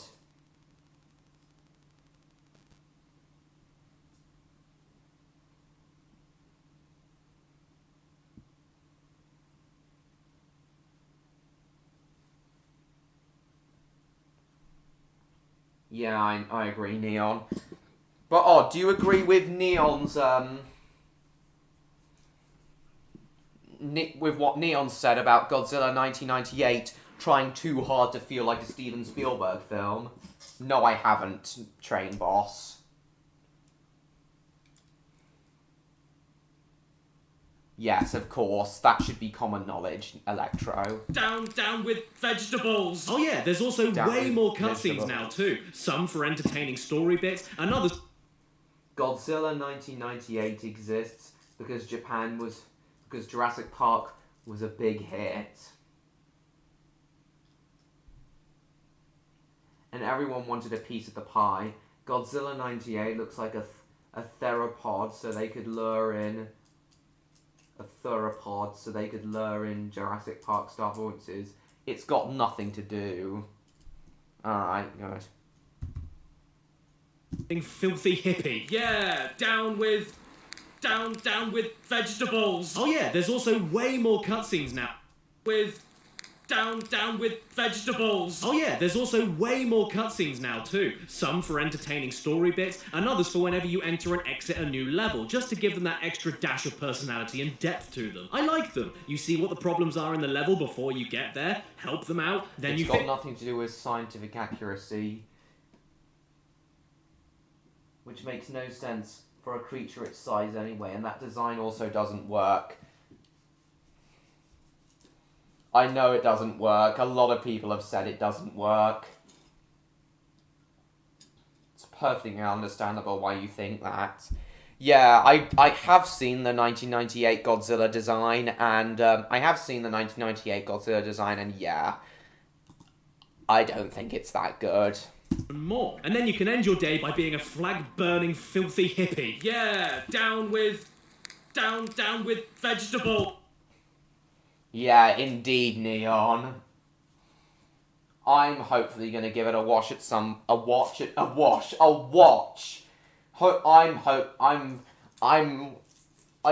will eventually give Godzilla 1954 a watch, but it will have to be the original Japanese version. They clearly couldn't fit.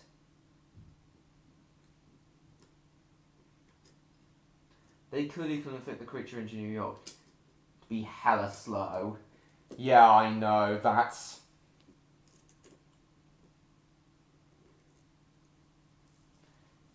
Couldn't fit the creature. Leaning to all the chain. Them narrow streets aren't an issue for him.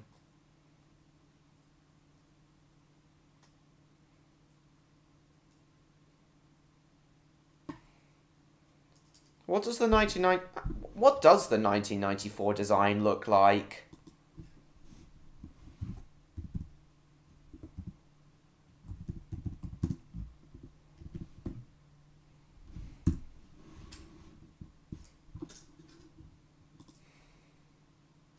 Okay. That is Godzilla. Yep, that is Godzilla. All I can say is, why'd you say that?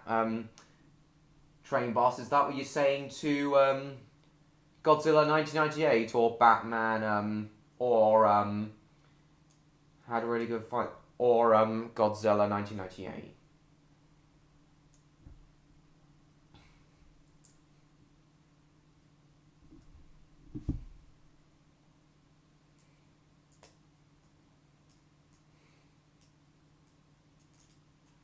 The creature into New York, leading all the chase action sequence. If you really look at the action sequences, the poor bastard can barely turn. He's slowed down, and so the helicopters chasing him are slowed down, and the whole chase is slowed down. Alright, I definitely understand what you mean, Odd.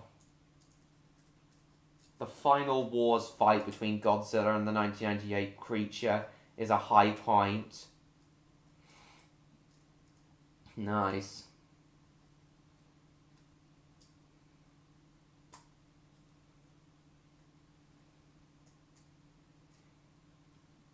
And the 1998 creature is a high point. Yes, Mr. George. We're talking about the film that Roland Emmerich directed.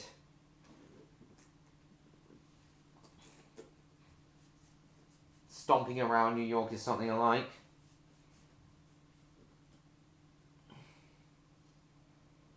The movie, I feel, just fall on its ass after that part. Alright.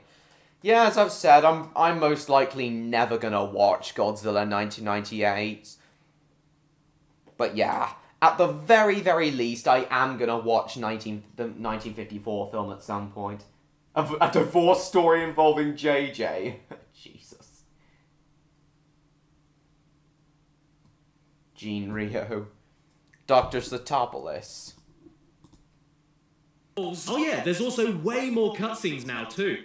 Yeah, I know, just imagine, Jacob, I know. Some for entertaining story bits, and others for whenever you enter and exit a new level, just to give them that extra dash of personality and depth to them. I like them. You see what the problems are in the level before you get there, help them out, then you fix the problem and see what happens after you leave the level. It's like mini stories within the main story. It's really cute, but as a kid, I hated the Aquaria Towers one. It's like watching a Tom and Jerry chase. Renault, where both of them have their legs broken. But yeah, the first build-up scene is pretty entertaining, mostly due to David Arnold's music. Yes! Again, odd. Love David Arnold. I'd like him to compose the soundtracks for all of my films, I've decided. I won't bother Neon. And I'm not gonna bother with... Yes, I have heard that the DC has basically completely collapsed. Yes, Neon. The Teletubbies are doing something silly.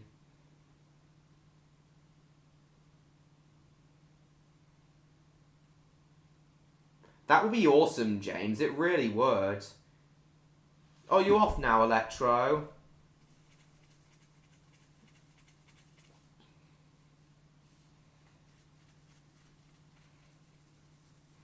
Yeah, I'm willing to talk to you after the stream as well, Electro. Yeah, see you soon.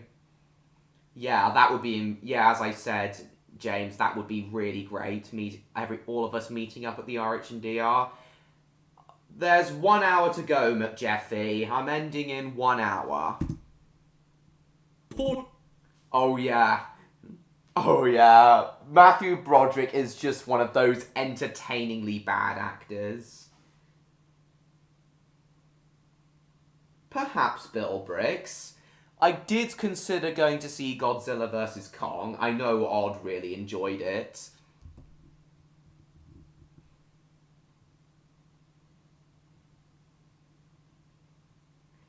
Is burned into my brain and will never leave. That's a lot of fish. Yeah, it was. He's coming back. He's coming back towards the end of the stream, Mr. George.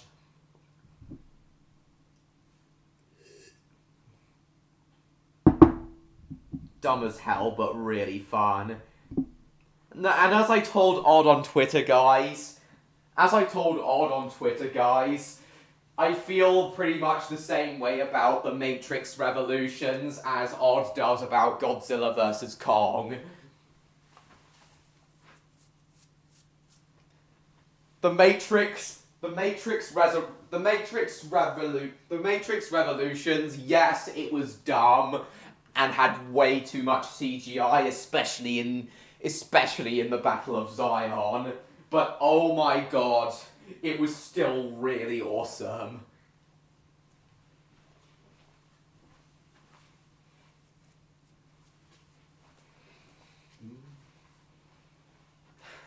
It was pretty dumb at times, especially the final fight between Agent Smith and Neo is pretty crazy. Is like just off the charts levels of crazy, but it's all the more fun.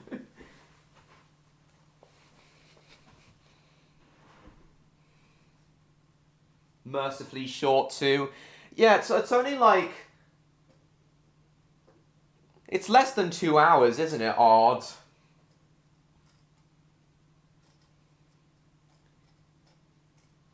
Julius City is something I cannot be without. I know, Neon.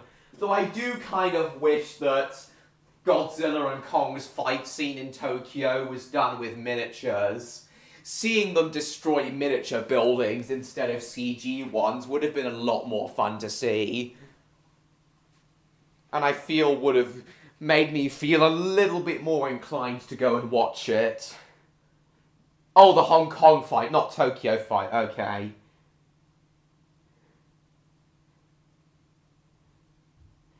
Yeah, I know, Odd. I've seen a clip of Godzilla and Kong's Hong Kong fight.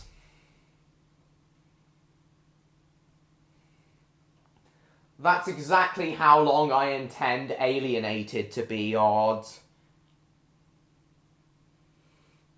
Exactly. Sometimes cinemas have classic movies. Yeah, that's right. Need to rewatch all 4 of them? You don't remember the plots of any of the Matrix films? Oh, well. I personally feel that Reloaded and Revolutions are pretty underrated. Hey, paisanos, it's the Train Lover 16 and James Super Show. What N64? Don't know, James. 4K 60 frames per second. It's within the main story. It's really cute. But as a kid, I hated the Aquaria Towers one. Poor little seahorse dying from lack of water and being baited over and over again for a drink he never gets. Just give him the damn water, you wretch! This isn't Saw 3! What's cool, though, is that... This isn't Saw 3. Yeah, it was indeed. The duck stream was very scary for all the trolls. I think I would... If it was the Japanese version with English subtitles, yeah, I would go watch. Yeah, I would definitely go watch.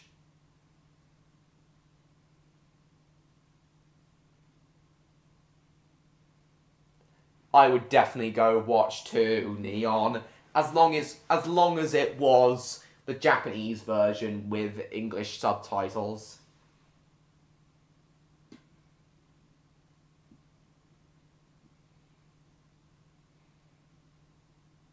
Where these things actually came from. Yeah, it is beautiful.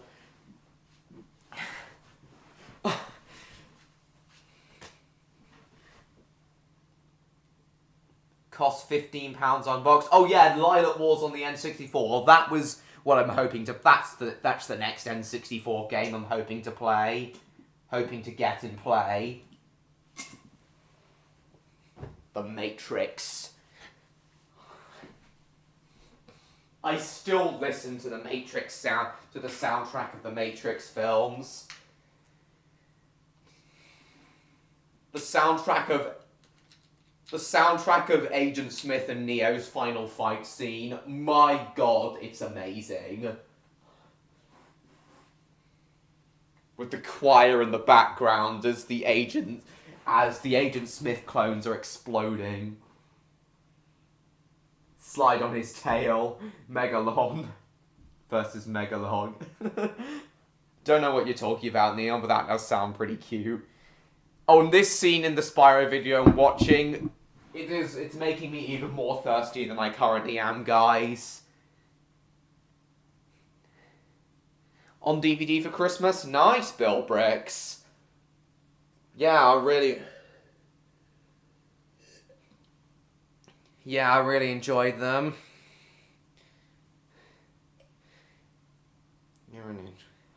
Okay, guys, I'm just gonna go get myself some more water and I'll be right back.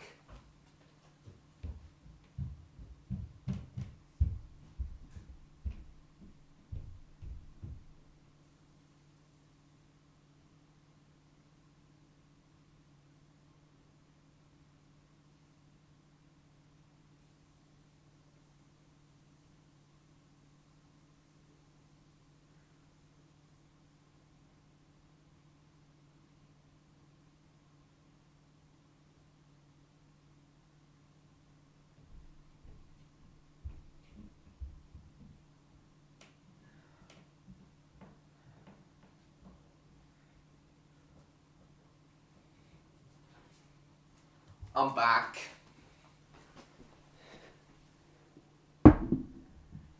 Second greatest cinema moment ever. Only Godzilla flying tops it. Oh yeah, that scene that was shown off in, that Steve Review showed off. Godzilla using his atomic breath to fly, to propel himself through the air. That is so hilarious, isn't it, Odds? That is the sound of inevitability. That is the sound of your death.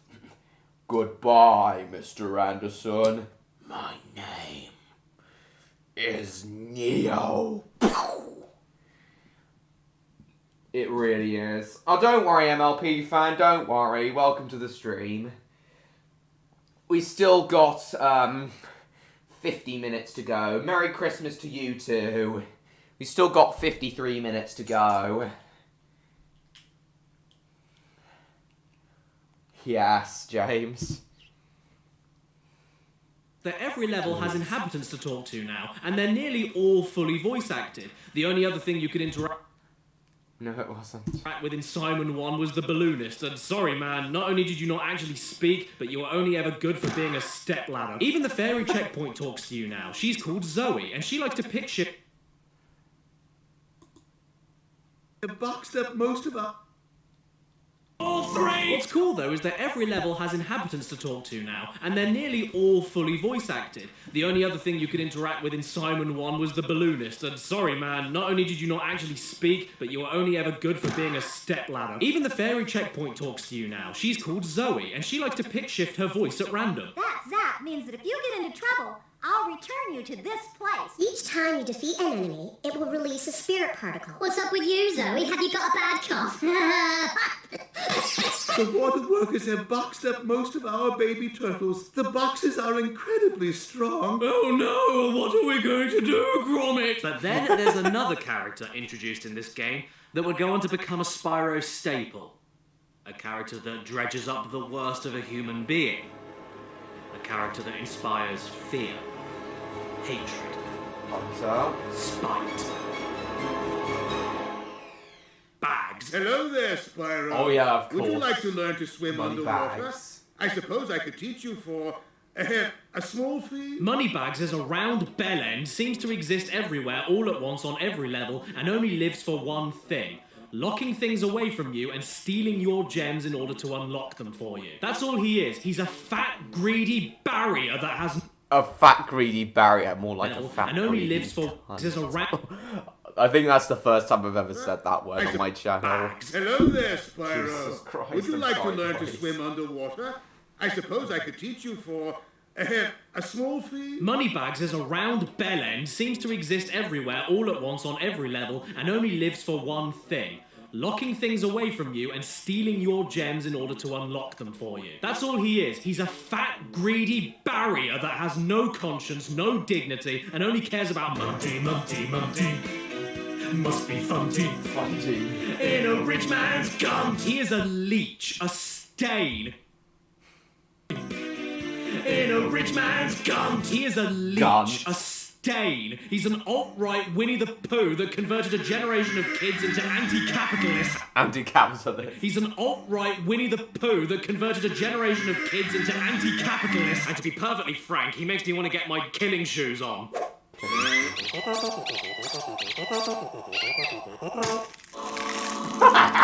What a sweet relief. In fact, I don't even think that any furries like him. Let's ask one. Oi, Adam. Alright, E621. Leave. In fact, I don't even think that any furries like him. Let's ask one. Oi, Adam. Alright, E621. Spyro. I bet it is, NLP fan. The underscore dragon.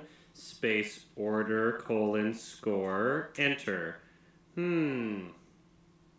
What? See, it doesn't do anything for it. Oh, what's that? You want to sell me a trip on a submarine to get by a load of robot sharks? Pfft, I don't need any of that. You're scamming me. Look, see, I don't need to... Okay, fair enough. Oh, look at you there, Moneybags. Are you a little cold from the snow? Oh, no, wait. It's just...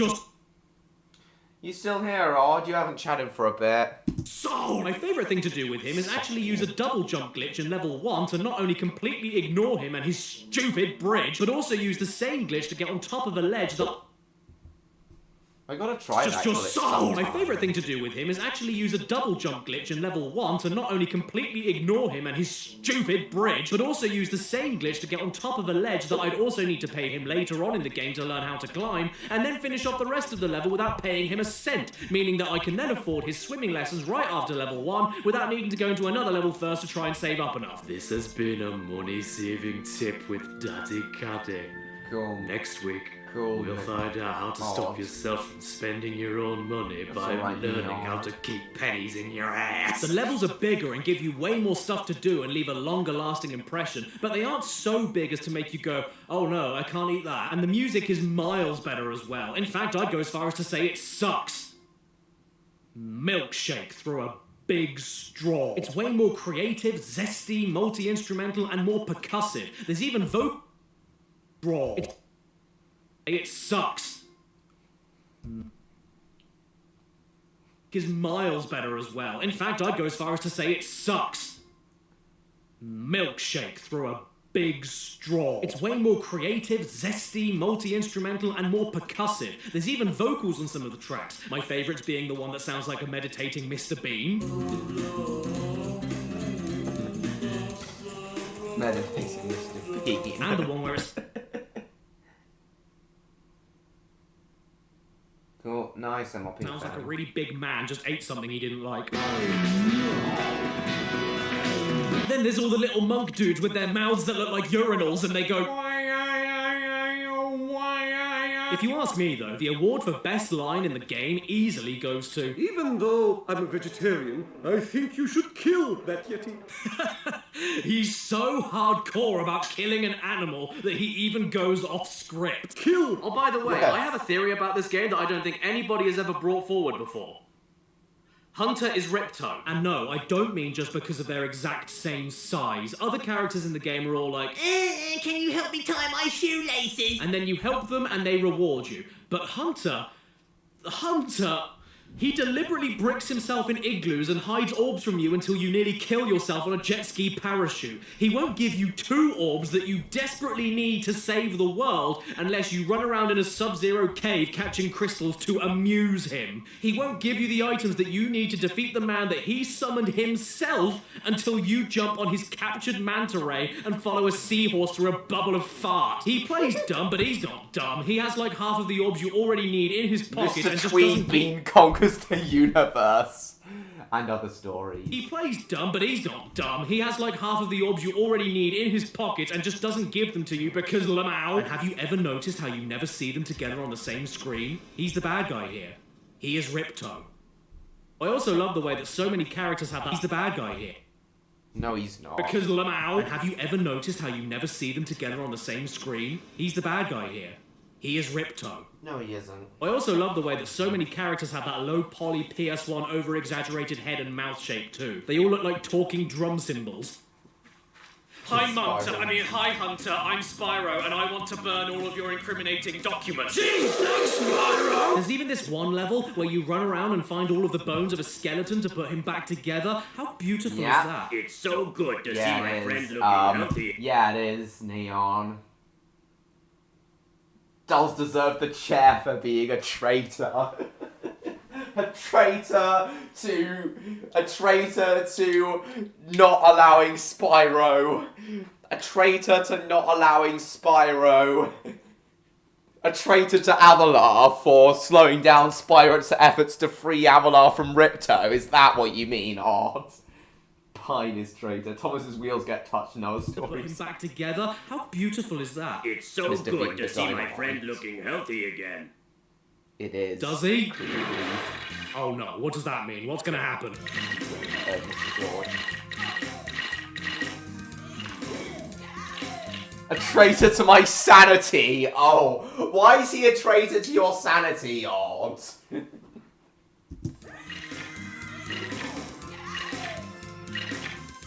A traitor to my existence. No, he lives up north.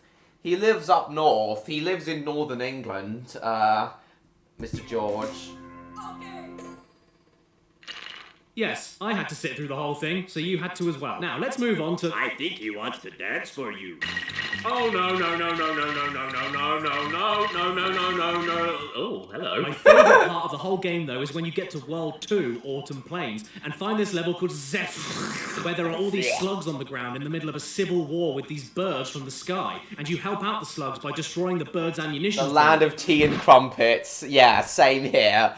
Even though, while I don't mind crumpets, I hate tea, and for that reason I should be executed for being a traitor to my country. Odd, you still haven't answered me on why Hunter is a traitor to your sanity.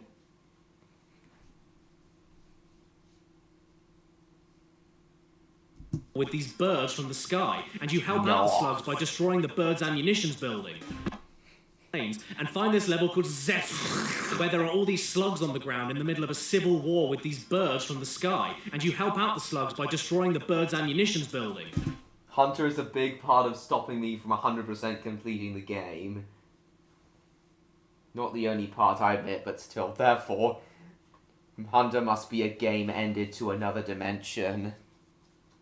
AKA die.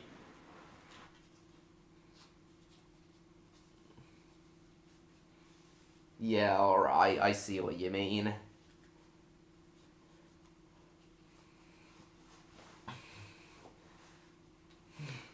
To be honest, Neon, I wouldn't mind if you did. Have a thick northern accent.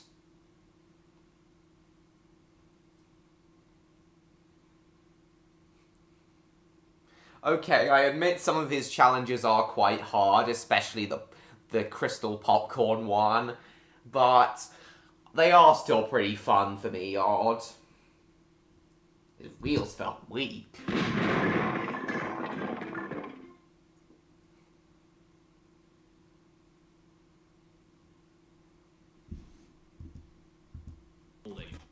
War with these birds from the sky, and you help out the slugs by destroying the birds' ammunitions building.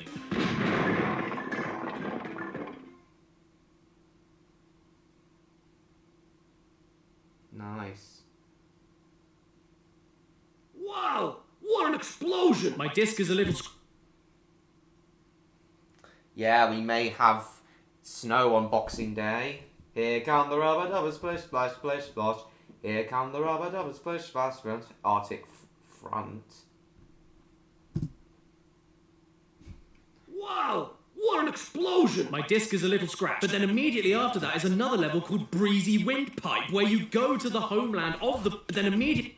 Oh, why does the game suddenly look slightly better here?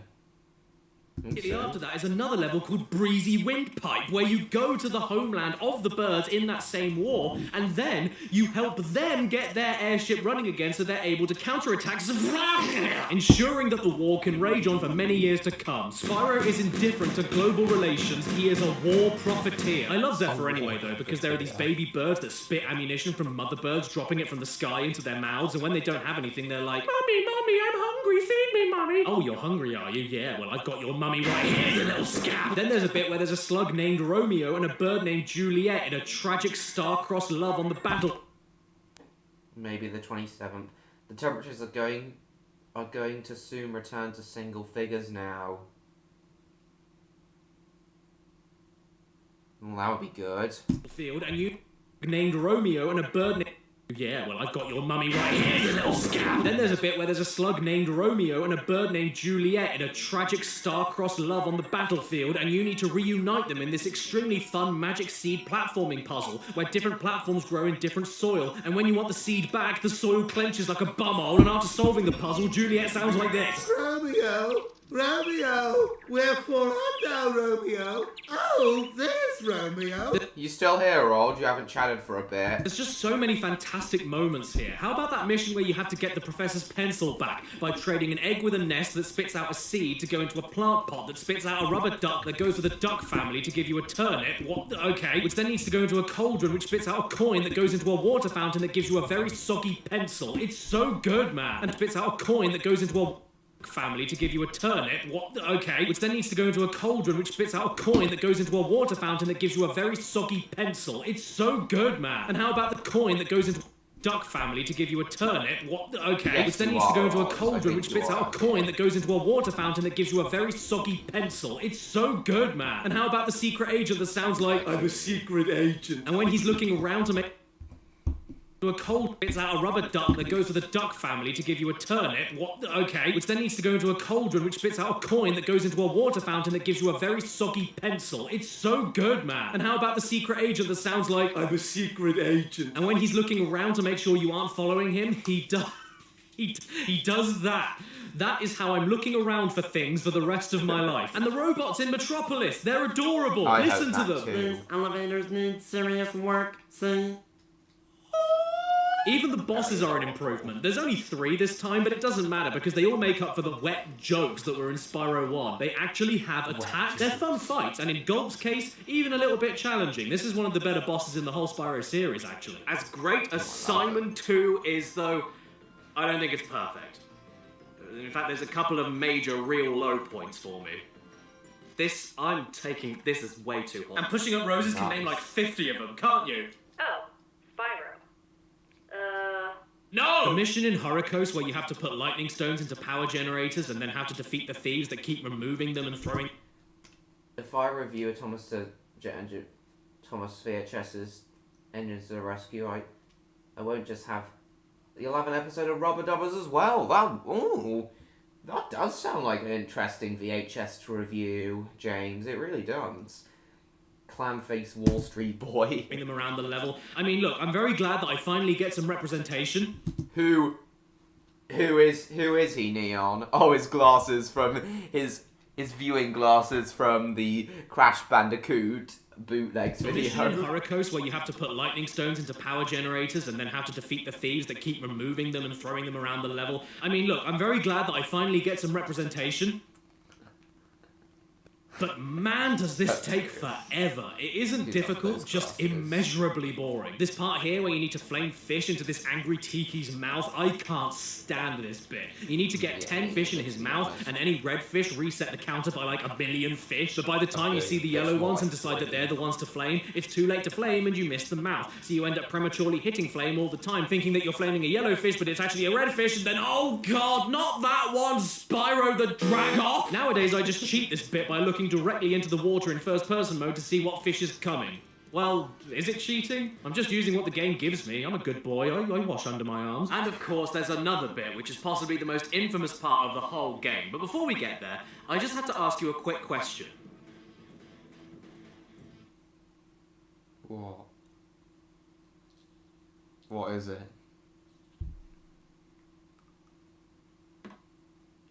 Trouble with the trolley. Okay, well actually, get ready for me to be a contrarian. This isn't hard. It's not easy, but it's really not that bad. I don't know what you're talking about, you whinging wets. In fact, while recording footage for this video, I finished the mission first time and then had to start the mission again and deliberately blow up in order to record the guy saying, Trouble with the trolley, eh? I mean, I don't know what to add. It just isn't that hard. And you know what else isn't? The turtle soup mission. Yeah, I said it. What's the big deal? Just keep looping around the pipes that they spawn from and then knock the turtles away if you come across them. They'll bounce all over the place and it gives you plenty... 10 fish in his mouth and any... Yeah, but this mission, the idle mission, oh my god, I do find this very hard at times. I do find this mission... But by the time you see the I do find this challenge very frustrating at times. You miss the mouth, so you end up prematurely hitting flame all the time, thinking that you're flaming a yellow fish, but it's actually a red fish, and then, oh god, you're kind of right, Neon. Spyro the Drag-Off! Nowadays, I just cheat this bit by looking directly into the water in first... of the whole...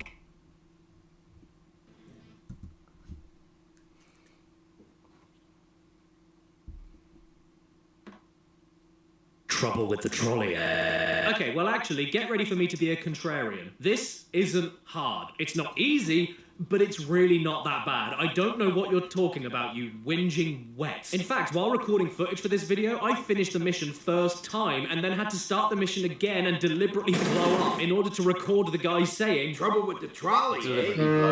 I mean, I don't know what lot to add. It just isn't that hard. And you know what else isn't? The turtle soup mission. Yeah, I said it. What's the big deal? Just keep looping around the pipes that they spawn from and then knock the turtles away if you come across them. They'll bounce all over the place and it gives you plenty of time to get them back in the water. What's the big deal, you baby bitch buggers? And the dinosaur egg hatching and eating the village people. Yeah, sure, I failed this one like once or twice, but once you get the pattern down, it's just like Simon Says, but if Simon only had 8 Simon noises for you to copy, and then Simon played the same Simons every time you Simon. And what about the bombing genie mission in Squad? Not a big deal either. Did it on my first go. Here's a tip for you if you're struggling. Stop charging after him and stick to the wall so that you avoid most of the bombs bouncing off of them. You can't rush this bit, just go slowly, especially around the steps. You're gonna hate it if you try charging, trust me. Nah, mate, you wanna know what the world... Having trouble getting over your PTSD of this very mission, hey? First mission of the game is... You're gonna hate it if you try charging, trust me. Nah, mate, you wanna know what the worst mission of the game is? Will you escort me past those Earth Shapers? No! How about instead you suck my nads? I hate this so much. Why didn't you remind me I had to do this, Fushi? Oh, Spyro, you're such a bad dragon, aren't you? Yes, I am. Huh? Everything they say about VTubers is right. So you've got this motherless goat who has a potion to give Hunter because he wasted his month's rent on a new pair of concrete Nikes, and even though the goat is literally next door to where Hunter is, he momentarily forgets how to steer his own legs and ends up going on a cross-country marathon instead, deliberately walking right into all of the enemies, changing his mind on where he's going all the time, getting in the way of you rushing around, and you can't get rid of the enemies. All you can do is knock them back temporarily. So getting them all out of the way of him in advance won't work. And the best thing, the 10 out of 10 game of the year best thing that happens is that if you finish this mission, Hunter then says, "Thanks for getting me out, Spyro, but you need to learn a new move to help me kill all of these monsters, so come back and find me again when you learn it." So you carry on playing the game, learn the move, come back to the level to help out Hunter, and he couldn't wait 5 minutes to put his Adidas stones back on, meaning you've got to do the first part of the mission all over again? What's that? I already have this orb? I had no idea. But anyway, you finish the game and do everything. You get the orbs, grab the talismans, run away from this horrific face, and wonder who decided to bring back the bush munchers from Spyro 1 so you can place an Aztec curse on their family. You finally beat Ripto, and he just... so you can... talismans, run away from this horrific face, and wonder who decided to bring back the bush munchers from Spyro 1 so you can place an Aztec curse on their family. You finally beat Ripto, Nothing really, Jacob. You still here, Rod? You haven't chatted for a bit? What about Victor? He hasn't chatted for ages. Has he suddenly disappeared again? Stones back on, meaning you've got to do the first part of the mission all over again? What's that? I already have this orb? I had no idea. Yeah, but anyway, you finish the game and do everything. You get the orbs, grab the talismans, run away from this horrific face, and wonder who decided to bring back the bush munchers from Spyro 1 so you can place an Aztec curse on their family. You finally beat Ripto, and he just... accepts his death. Oh, screw it, I can't win. Everybody celebrates, Hunter sits on Moneybag's face, and we finally go on a holiday in a lovely final cutscene.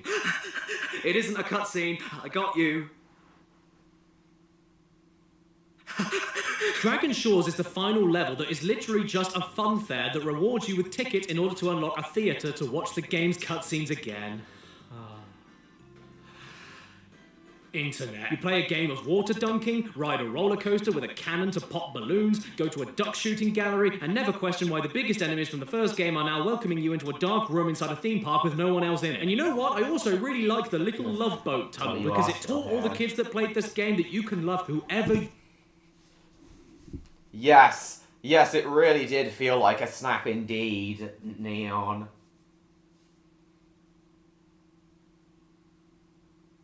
You've done another community post, have you, Neon? Alright, I'll check it out.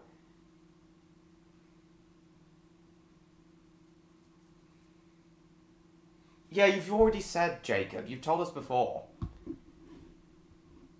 Oh my goodness.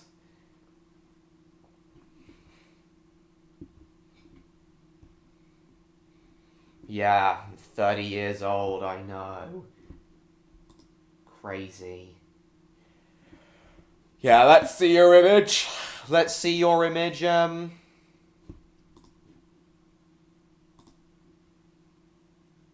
Let's see your image, yeah, welcome back, Electro. Let's check out this image, Neon. 90 views on the Christmas special now. Very nice.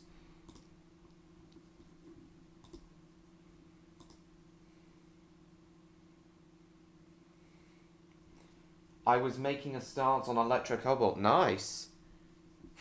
Oh, that's so adorable.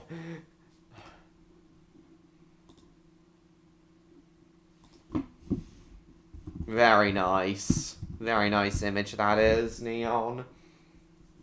Very cute.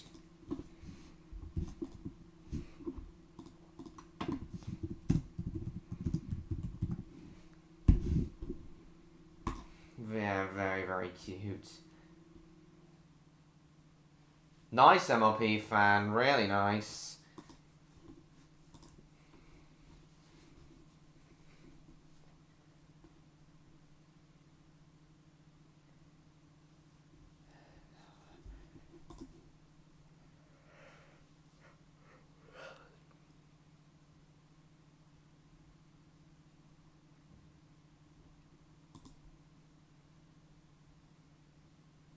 He does indeed, James. He really does. What do you think of that drawing of Cobalt Odd? It's really, really cool. Very cute.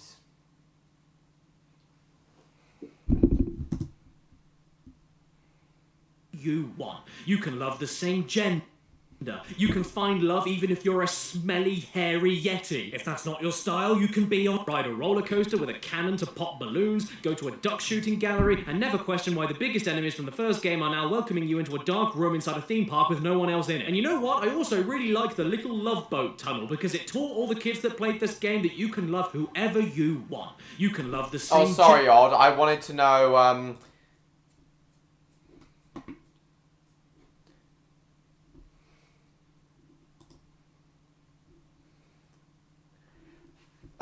Neon uploaded a new drawing of his character Cobalt in a Christmas hat.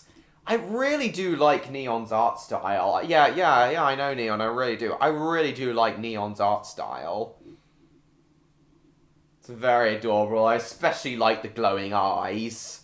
I especially like Cobalt's glowing eyes. Oh, and there's even a little reflection on the bauble on the Santa hat. Oh. So adorable, those eyes and that smile. I know, Jacob. We're ending in 27 minutes. You subscribe to Odd Dragon's Oddities or in Luna. City Transport Info. Oh, and me, of course.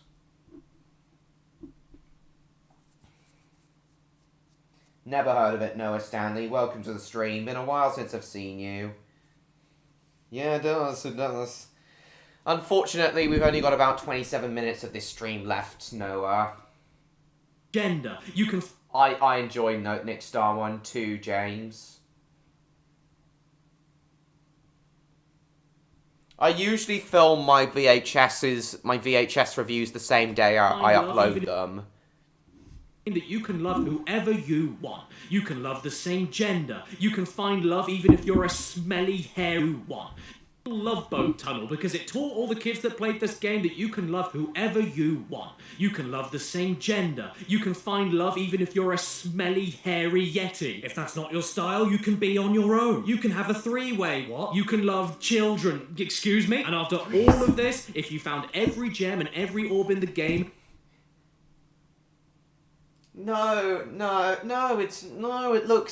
It looks really nice and really cute, Neon. You unlock a door that grants you all of this if you found every way, what? You can love children, excuse me? And after all of this, if you found every gem and every orb in the game, you unlock a door that grants you a permanent super breath attack, which is now obsolete because you unlock a door that... Haven't seen it yet, James.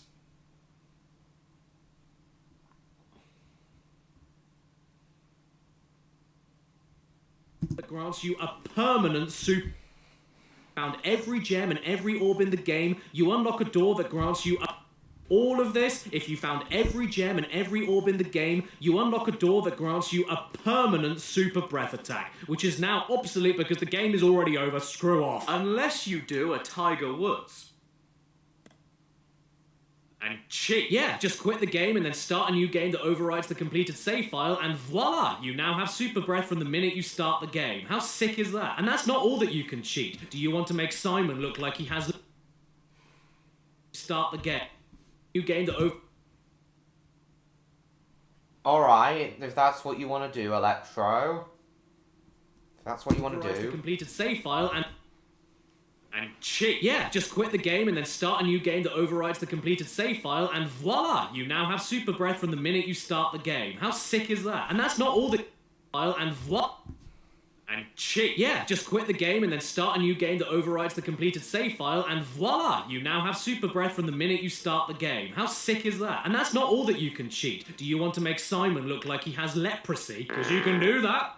What? That's still not enough? Well, how about a big head mode? Yeah, you can do that too. Finally, a game character just for me. What? Is that still not enough? Well, how about this? You put Spyro in a trouser press. The end. Okay, so where are we? We've done 1, 2, 3. Oh! 3. Why, James? Look, everyone, it's my good friend Face. We are now on game number 3, which is how many straws I need to drink my orange juice. Ha! You are so full of fact. Give me another one. Most people buy 1 face wash, but I have to buy 3. You are full of surprises, Face, and so is this game. Oh no, it's Spons. Oh no. Huh? What? Oh yes, I forgot. I'm a PS1 game. And now I'm finally all on my own, safe from everybody around me, and nobody else can break in. Hello, I'm Spons! Oh no. I thought Spons was gonna call himself Spyrons. That would have been such a good pun. Spons calling himself Spyrons.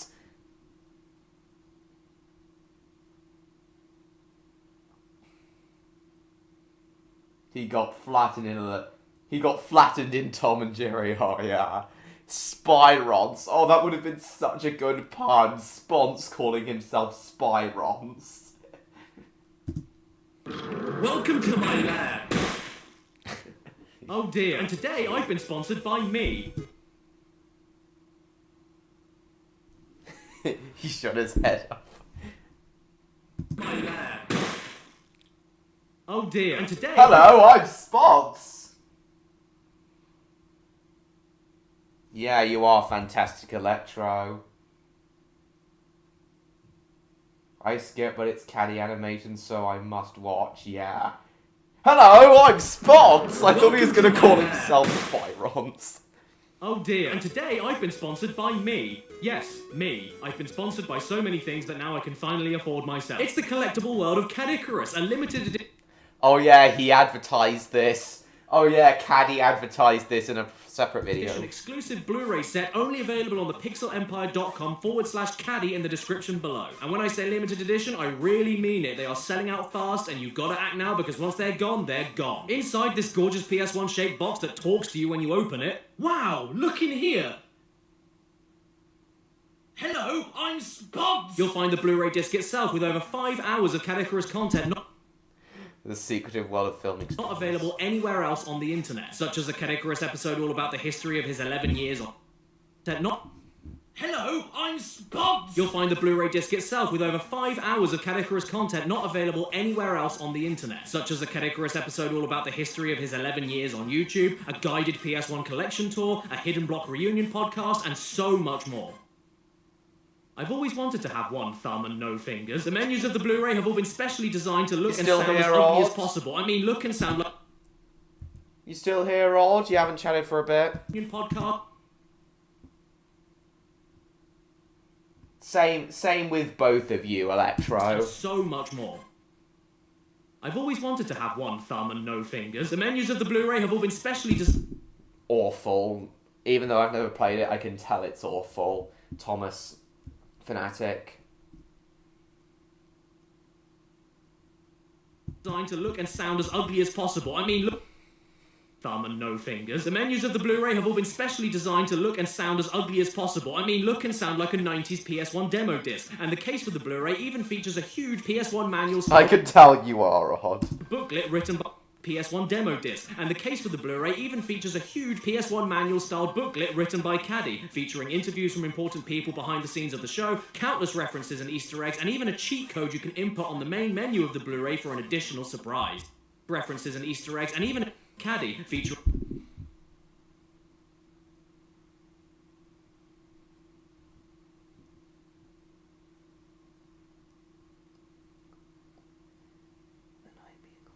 Hello, I'm Spods.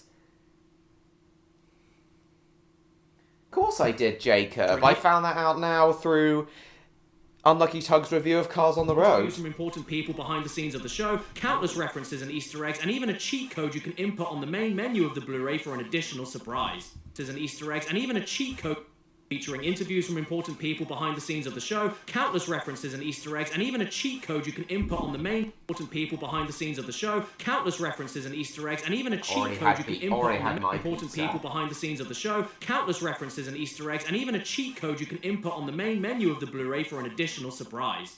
No, I'm not going to tell you what it is.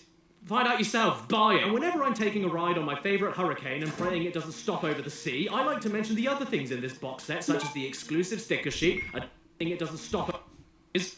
Find out yourself, buy it. And whenever I'm taking a ride on my favourite hurricane and praying it doesn't stop over the sea, I like to mention the other things in this box set, such as the exclusive sticker sheet, a double-sided movie poster, 3 exclusive pins for your bag or your face, just make sure you clean the wounds, an extra-large sticker to show off what a huge sellout you are, it's the closest you'll ever get to touching the real spons, get used to it, a chance to grab one of 3 Crash Bandicoot Relic tickets for a variety of different awards like signed Caddy U2's figures, face-to-face Zoom calls, and $10 to $100 of Pixel Empire gift.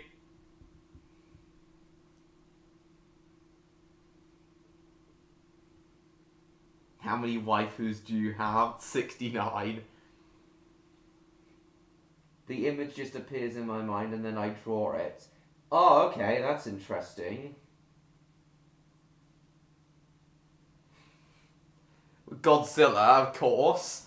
Who the hell's Terrence Howard and Samya Hayek? Your mum! Your mum is a waifu of yours, is it? James's mum is a waifu of yours, is he yours?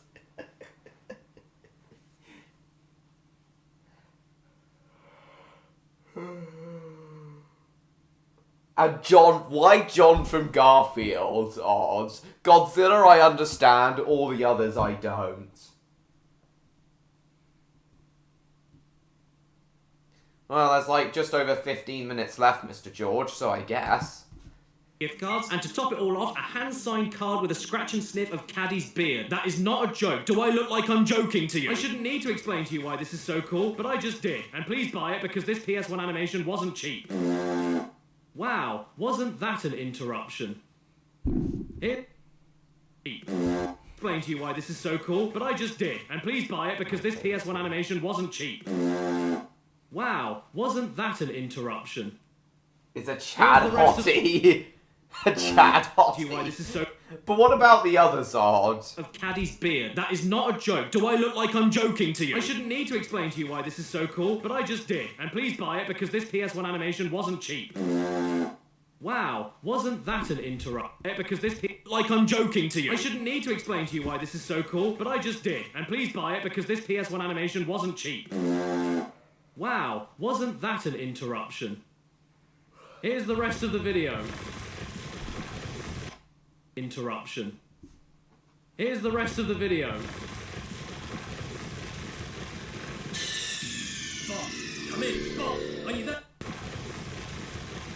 Spot, come in, Spot, are you there? Spot, Spot, Spot!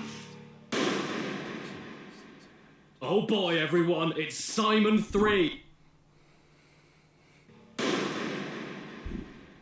You off now, MLP fan? Alright, thanks for coming. Godzilla waifu. Not your grandmother. Remy Haiku. I think that was the point, Mr. George. Yeah, Merry Christmas, MLP fan. Only 15 minutes to go, Jacob. Yeah, Merry Christmas. Spot, come in, Spot. Are you there, Spot? Spot! Spot! Oh boy, everyone, it's Simon 3. Yay, a donut. The final in the original classic trilogy made by Insomniac Games, and what a fitting developer, because as a kid, Spyro 3 made me into an Insomniac. I adore Spyro 3 with every nerve ending, and every time I pop it in, it makes me want to... The hills are alive with the sound of...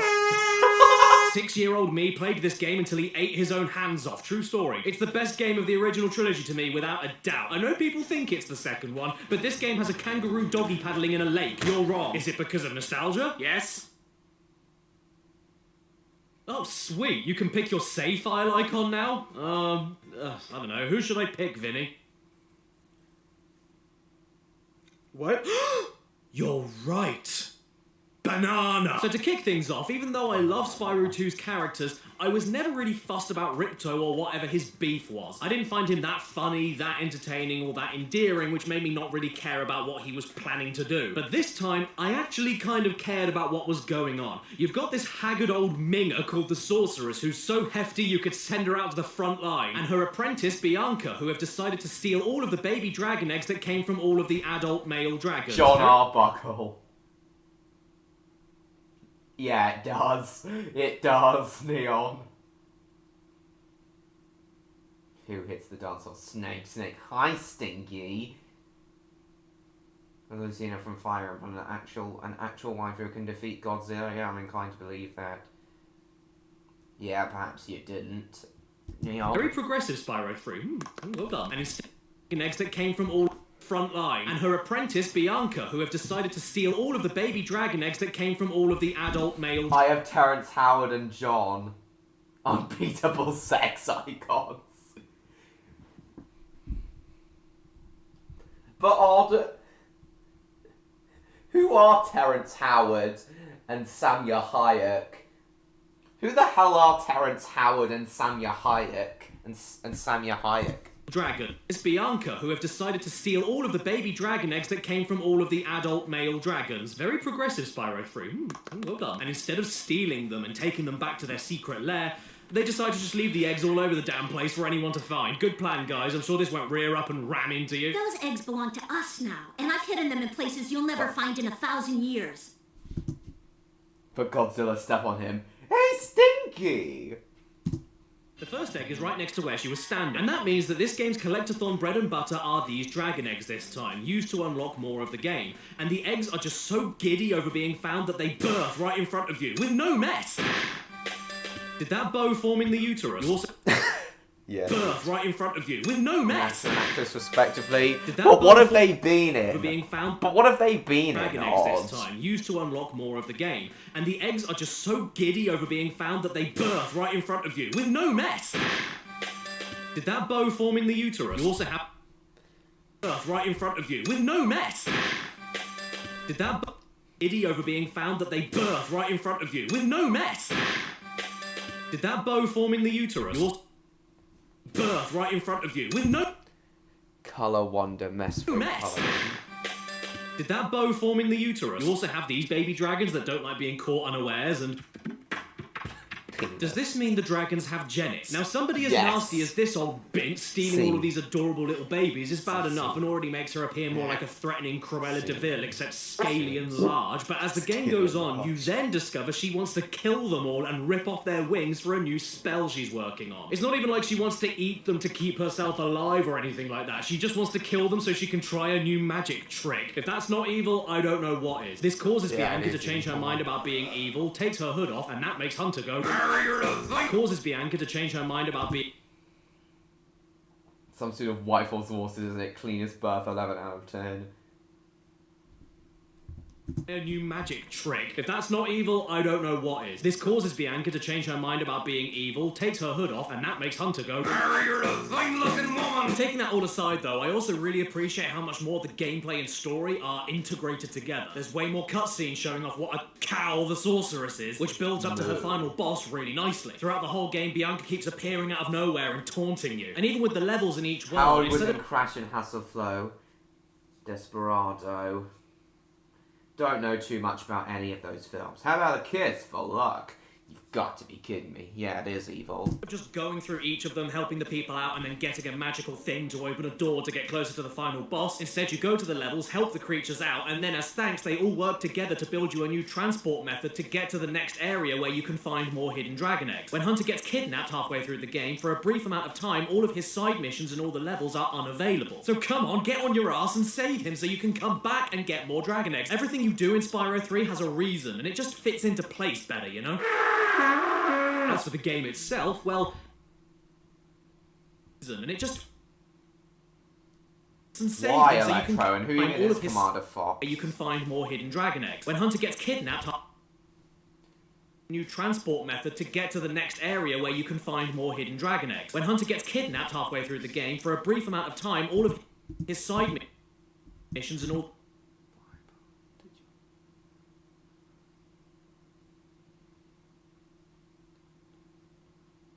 the levels are unavailable. I want Gozer to step on Brettel harder. Who's Brettel harder? Yeah, I thought the same, Neon. So come on, get on your ass and save him so you can come back and get more dragon eggs. Everything you do in Spyro 3 has a reason, and it just fits into place better, you know? As for the game itself, well, everything that Spyro 2 did to improve on Spyro 1 is here. Everything from the controls to the weird and wonderful character designs that talk to you like they're grazing in a field. Hello, I'm Steak. Did you ever wonder where your milk came from? Oh, God. Oh! Yeah, me too. But in my... Oh! Why did that look like coming? Why did that look like he was literally coming on camera? What the actual penis? Why the hell did that look like he was coming Theater on to camera? I mean, yeah, that... Yay, a don't. And that means that this game's collectathon bread and butter are the... What? Where your milk came from. What the frick? Yeah, I can't decide between Spyro 2 and 3 either, I know. I'm Steak. Did you ever wonder where your milk came from? What the f... Yeah, me too. But in my humble opinion, it's just Spyro 2 Plus. It's Spyro 2, but even better. Not by much, they're still both incredible games, but this one beats it out for me just slightly. I mean, yeah, they removed the charming intro and outro level cutscenes, which does mean some of the levels start with, "There are Rhinox everywhere! Kill them!" and end with, "Here, take this egg." But everything else for me was chipped off and polished into the ultimate Simon experience. The ultimate Simon experience. He fights some space monkey and wins over a sexy Vix. Hello, I'm Steak.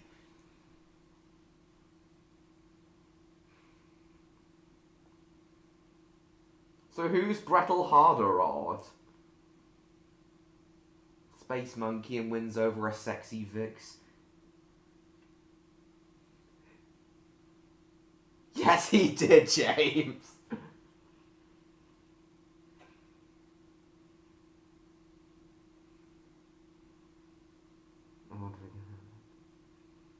Sounds like a malicious dude. Deserve to have his... Hello, I'm Steak. A knife, my favourite. He did take a jizz. The camera is... You can jizz a fountain if you do it brick by brick. Oh, Brick by Brick, Suck My by CS188. One of my favourite videos from him this year. I will start with, "There are Rhinox everywhere! Kill them!" and end with, "Here, take this egg." But everything else for me was chipped off and polished into the ultimate Simon experience. The camera is panned just a little further back to let you see more of what's around you. None of the temporary power-ups are gated off Oh, by I didn't enemy notice defeats. that You can actually, stop the camera skate, being panned back a more of little what's further around back. you. I barely noticed Simon that. experience. The camera is panned just a little further back to let you see more of what's around you. None of the temporary power-ups are gated off by enemy defeats. You can stop skating while ice skating now. They brought back way more long gliding platforming sections and secrets that Spyro 1 had, alongside more chances to supercharge than Spyro 1 and 2. Every character around you reacts to being set on fire now, which is a lot better than Spyro 2, where they just stand there, defiantly. Walk away, bitch! You know, not that I flame the characters that much anyway, because so many of them are too adorable and I just want to help them out with their problems. Our sun has gone out. Well, shit, you're dead. They even added races to the classic Speedway obstacle levels.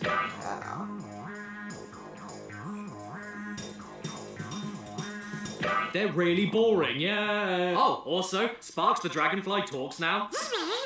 And it's adorable. I love it.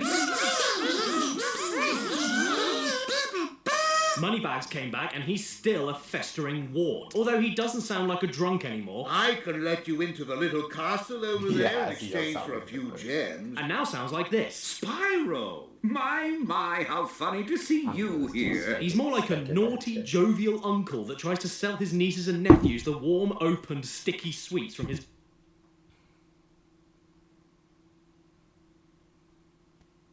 Yes, it looks really fun. Though it would certainly be rated M, with a Lego figure literally pissing and jizzing right in front. You can jizz a fountain if you do it brick by brick. You still here, Odd? It would be nice to see you here right at the very end of the stream. Pocket. Interesting electro. You know, nieces and nephews the warm, opened, sticky sweets from his pocket.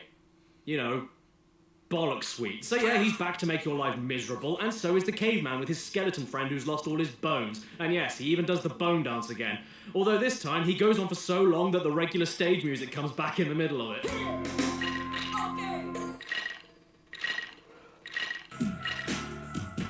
It's perfect. You know what? I don't like this Cloud either. Even when you complete his mission and make him happy, the best he can give you is this terrible, terrible face. But Moneybags does a little bit more this time instead of just ripping you off to get through doors. Get this. Now he works for the main villain. In fact, he comes right out the gate the first time you...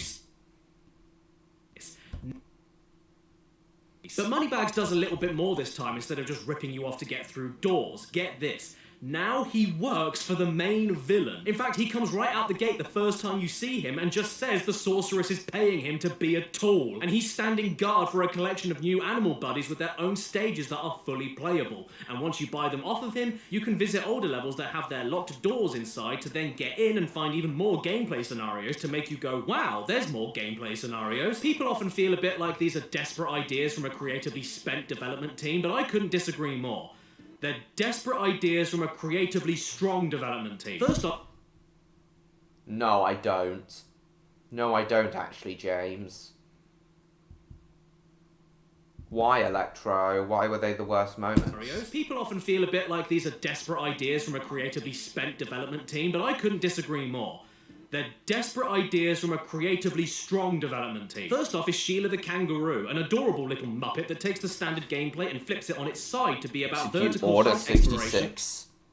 Adorable little muppet that takes from a creatively strong development team. First off is Sheila the Kangaroo, an adorable little muppet that takes the standard gameplay and flips it on its side. First off is Sheila more.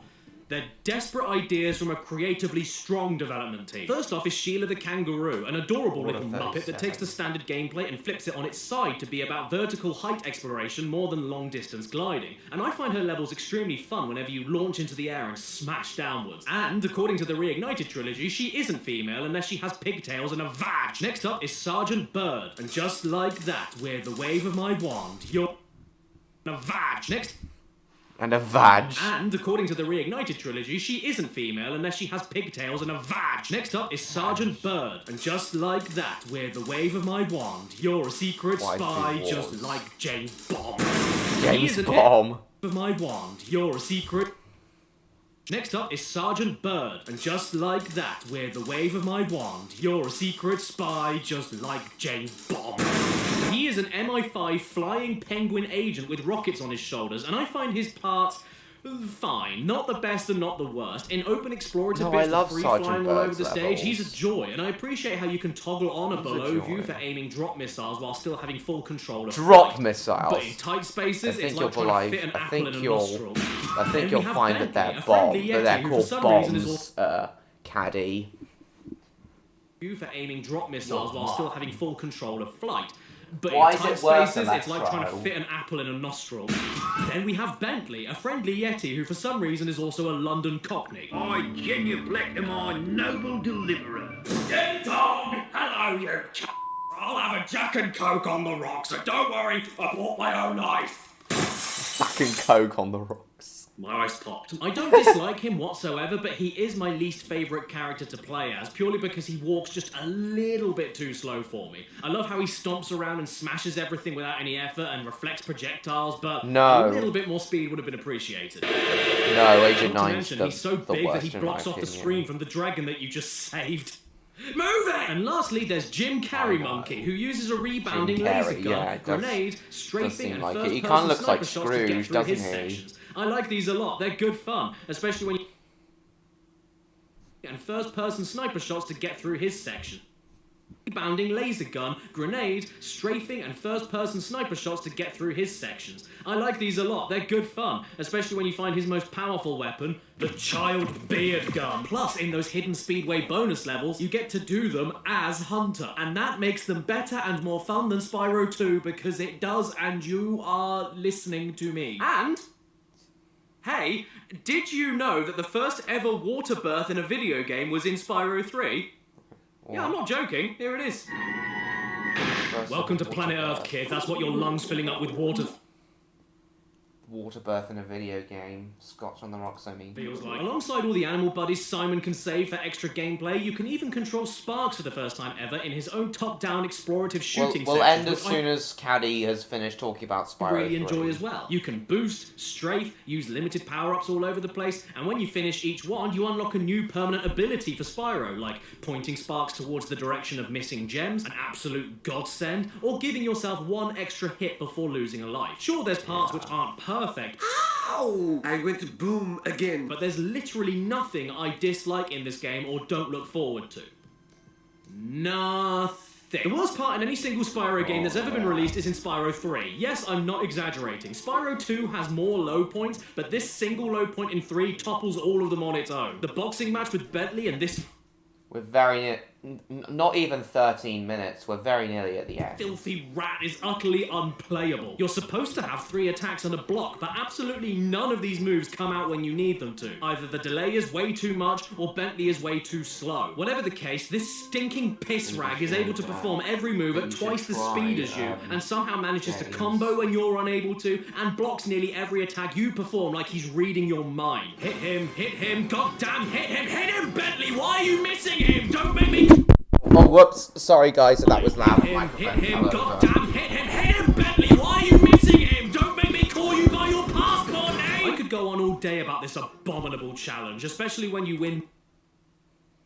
low point in 3 topples all of them on its own. The boxing match with Bentley and this filthy rat is utterly unplayable. You're supposed to have 3 attacks and a block, but absolutely none of these moves come out when you need them to. Thank you. Either the delay is way too Thank much, you. or Merry Bentley is way Christmas. too slow. See Whatever the you case, later. this stinking piss rag is able to perform every move at twice the speed as you, and somehow manages to combo when you're unable to, and blocks nearly every attack you perform like he's reading your mind. Hit him, goddamn hit him, Bentley, why are you missing him? Don't make me call you by your passport name! I could go on all day about this abominable challenge, especially when you win 1 egg for beating it once, but then need to survive for 3 rounds for a second egg and come out the other end with the most health, which if you aren't deathly lucky, will take you over half an hour, and it's enough to give me a Diane Weist infection. Now ask yourself this. If a video game about a platforming purple dragon came out in the year 2000, what will it add into it to make it immediately much better?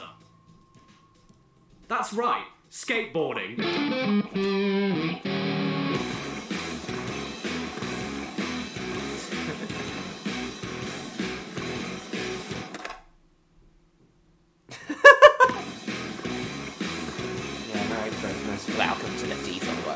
See, he green screened himself into that.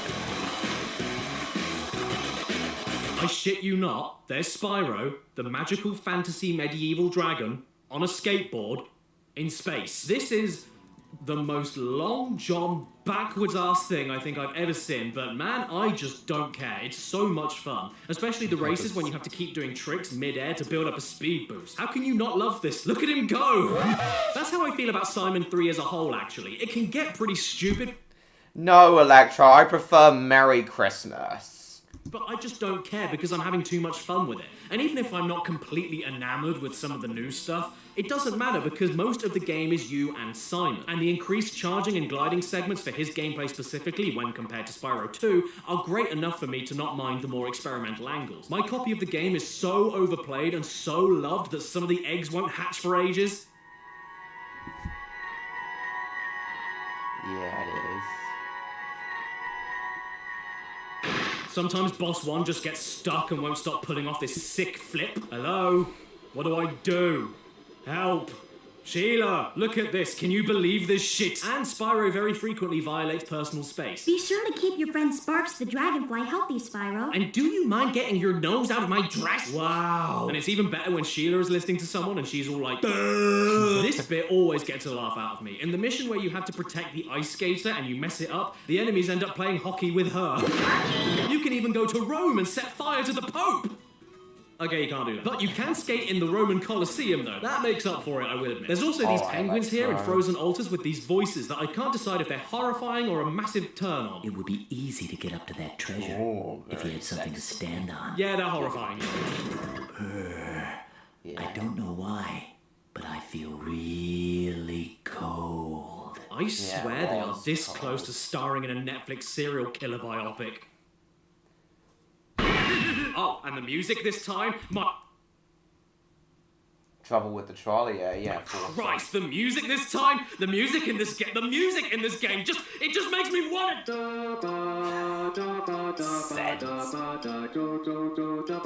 This is one of my favorite video game soundtracks ever, of all time, period. It's everything that made Spyro 2 music so great, but amped up to 11. It's catchier, more percussive and rhythmic, groovier, more varied in genres, and every time I hear any track from it, I go... Dragon on a skateboard almost as strange as card games on motorcycles. I don't know, with Spyro being the young, cool teenage dragon that he is, and with him being the right size to ride a skateboard, I don't find it that strange at all, to be honest. Hope. Caddy owns a Mustang, I don't know, maybe. Or maybe it's Ollie.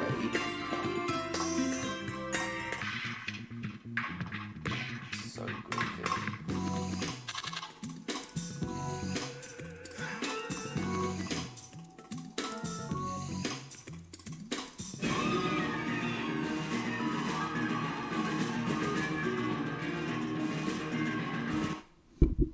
Fascinating. Oh, there you are, Odd. We're just about to end the stream, by the way, as soon as Caddy's finished talking about Spyro 3. Oh, this soundtrack. Oh, and that soundtrack as well.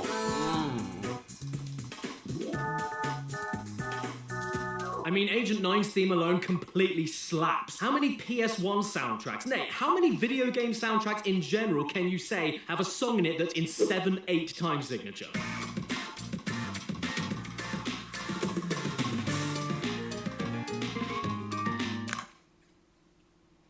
I'm sorry, everyone. I was just listening to Velcro ASMR. The bosses are pretty good too. There's more of them than in Spyro 2, and they all look and feel completely different from each other. Not to mention, I think they all look pretty threatening as well, which is a plus. A giant skateboard for your own recreation. You ride a skateboard as well, do you, Electro? Really nice. Used to terrify me as a kid. That face gives me a heart attack. as well, which is a plus. This guy used to terrify me as a kid. That face gives me a heart attack. I hate it. One tries to knock you back into lava and then sneezes fire at you. One tries to shoot you with ammo that you can steal from him and use back at him. One flies around the arena, showering you with attacks and other enemies to chase you, and is only vulnerable while moving instead of being stationary. And the sorceress herself is like a mix of all of them together, but now with the added bonus of using temporary vehicles to blow her up. And that's more or less how this all ends. After you've done your best sitting there for 3 hours watching the professor do this. Putting up with Hunter's bullshit. Thanks. Did you bring any chips? And saving all the dragons like Mingus. Mingus? Who's Mingus? What kind of name is that? Yes, I definitely... Well, I for one certainly think you should, Electro. Yeah, that would be hilarious to see, James. Actually, fair enough. Snow garbage today. Mingus? What kind of name is that? Actually, fair enough. He looks like a Mingus. Bianca becomes a good guy. You beat the sorceress by shooting her in the goddamn head. Then Hunter and Bianca become a couple. Ugh! Guys, get a read. I don't want to see this shit. This is a kid's game. There's not supposed to be any lewd in it. Isn't that right, Chris? Oh my... Well, it's not really a kid's game. It's made with both kids and adults in mind. Oh god, so you've fallen off and gotten many, many injuries, have you, Neon? That's a shame. It'll be totally radical, dude! To decapitate people. Oh, that is hilarious, James. Spyro Rule 34, Jesus. Okay, ignore him. Isn't that right, Jim? Yeah. There's not supposed to be any lewd in it. Isn't that right, Chris? Oh my god. Okay, ignore him. Isn't that right, Jimmy D. Pooper? What? Okay, ignore him. Isn't that right, I hate everything? Jimmy D. Pooper, Jimmy Davis. Oh, the Pooper, YouTube Pooper. Huh? Okay, if I'm not careful, my channel's gonna be suspended. Yes. What? Okay, ignore him. Isn't that right, I hate everything? Huh? Okay, if I'm not careful, my channel's gonna be suspended. Help me out, Tom Scarp. Huh? Oh god, no! But just like any Simon game... Help me out, Tom Scarp. Huh? Oh god, no! But just like any Simon game, we aren't done yet. After we grab every single gem and dragon egg in the game, we unlock one final endgame stage. We've been to Nasty's Loot, we've been to Dragon Shores, and now our next stop is... Super Bonus Round. That's an awful name. But you know what it does mean? Yes, everybody! It's time for a surprise, I was about to say a surprise Mexican bounce round. Oh my god. What? In all fairness though, I think this is the best reward of all the games. It calls back to Nasty's Loot in terms of it being another actual level, but now there's way more treasure to steal, way more ways of interacting with the stage, way more interesting things to see, places to explore. It's a great unlockable final level. And then this follows on to the true final boss, the Sorceress, again. I don't know how she did it, Spyro, but the sorceress must have survived that last battle. Oh, Jimmy Davis animated his own thing with King Arcanian. What? Wait, how did you get another cameo? Yeah, I don't know either. It's almost like they ran out of ideas, and the worst thing is that she doesn't even come back stronger or angrier. She came back on her mobility scooter. This is honestly not a very good hidden boss, but you know, it's not Spyro 1, so I don't mind. Goodbye, Grandma. And as for the super secret 100% hidden ending... Bloody adorable. It is just that. And that's why this is the best fucking game ever. I'm not kidding either. I treasure Spyro 3. It has an adorable wolf puppy you can play fetch with. It has Breets. It has a bit where you play Doom. It has a Matrix reference. I mean, who wasn't doing a Matrix reference in the year 2000? Oh, nice. Caddy, the back. Doing the back. It has cowboy dinosaurs. I mean... Oh, we gotta watch that again. It's hilarious. It has Breets. It has a bit where you play Doom. It has a Matrix reference. I mean, who wasn't doing a Matrix reference in the year 2000?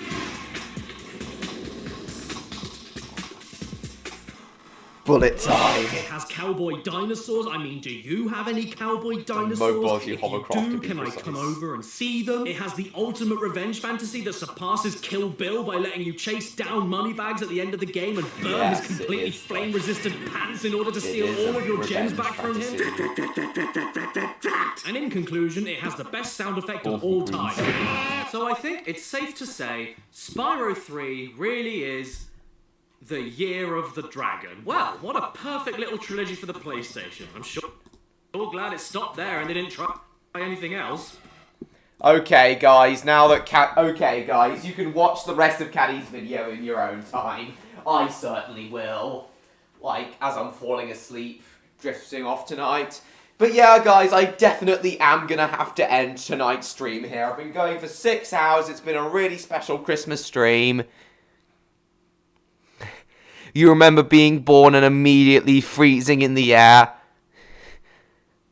while the camera flies around me. Good times.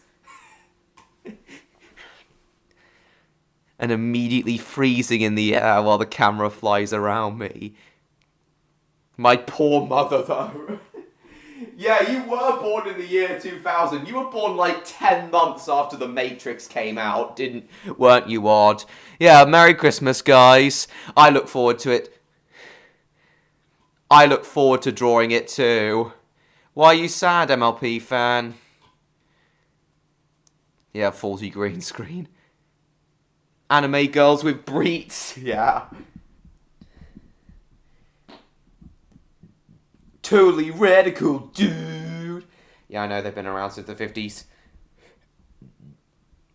Bullet time exists at birth. Yes, it clearly does. A plush of my waifus. Oh, yeah. Plush your waifus. Yeah, oh, that would be nice. But yeah, guys, I am going to have to end tonight's stream there. Thank you all so much for coming to tonight's special 6-hour Christmas stream. You're most welcome, Electro. Merry Christmas. Yeah, Merry Bloomin' Christmas to you all. Please check out the It's a Redcliff Christmas if you haven't already seen it. Christmas presents. Hope you're next week's live stream will be the last one of this year on the 30th of December. It's just going to be another normal one, and then the week after that it'll be my 100th weekly Friday live stream, and it'll be another 12-hour one. Hope you're all looking forward to that, and I hope to see you all at that. Thanks, Neon. Hope you have a good Christmas too. Yeah, Merry Christmas, everybody. Totally radical, dude. Oh, you're happy now? Oh, nice. I wish you all a Merry Christmas too. Yeah, Merry Christmas, Odd. Merry Christmas, Mr. George, MLP fan, Electro, Neon, James. Merry Christmas, all of you. Oh, and McJeffy as well. Yeah, hope you're all looking forward to my last live stream of the year next week. I've got something special to post. I've got something special to post to share with you all on the 25th on my community page. Hope you're all looking forward to seeing that as well. And oh yeah, don't forget to subscribe to Stuart Studios 5 if you haven't already. Yes, go subscribe to Stuart Studios 5, and I hope you're all looking forward to the premiere of his Flying Scotsman film tomorrow at 9 p.m. I'm really looking forward to my starring role as Clyde in his Flying Scotsman film. It's going to be really sweet to see. Yeah, see you on the 30th, James. I may upload another video between now and the next live stream. I might do a reaction video between now and the next live stream. Oh yeah, I've got my Balamori Christmas Panto VHS review to do, but I may do a reaction video in between that time.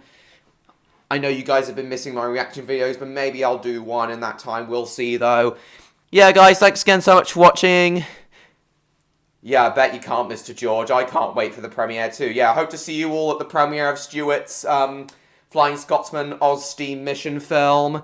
Thanks again so much for watching, guys. Please like, comment, share this stream with your friends. Don't forget to subscribe to me, TrainLover16, if you haven't already. And I will see you all in my next video. Cool, James. I'm looking forward to seeing you there as well.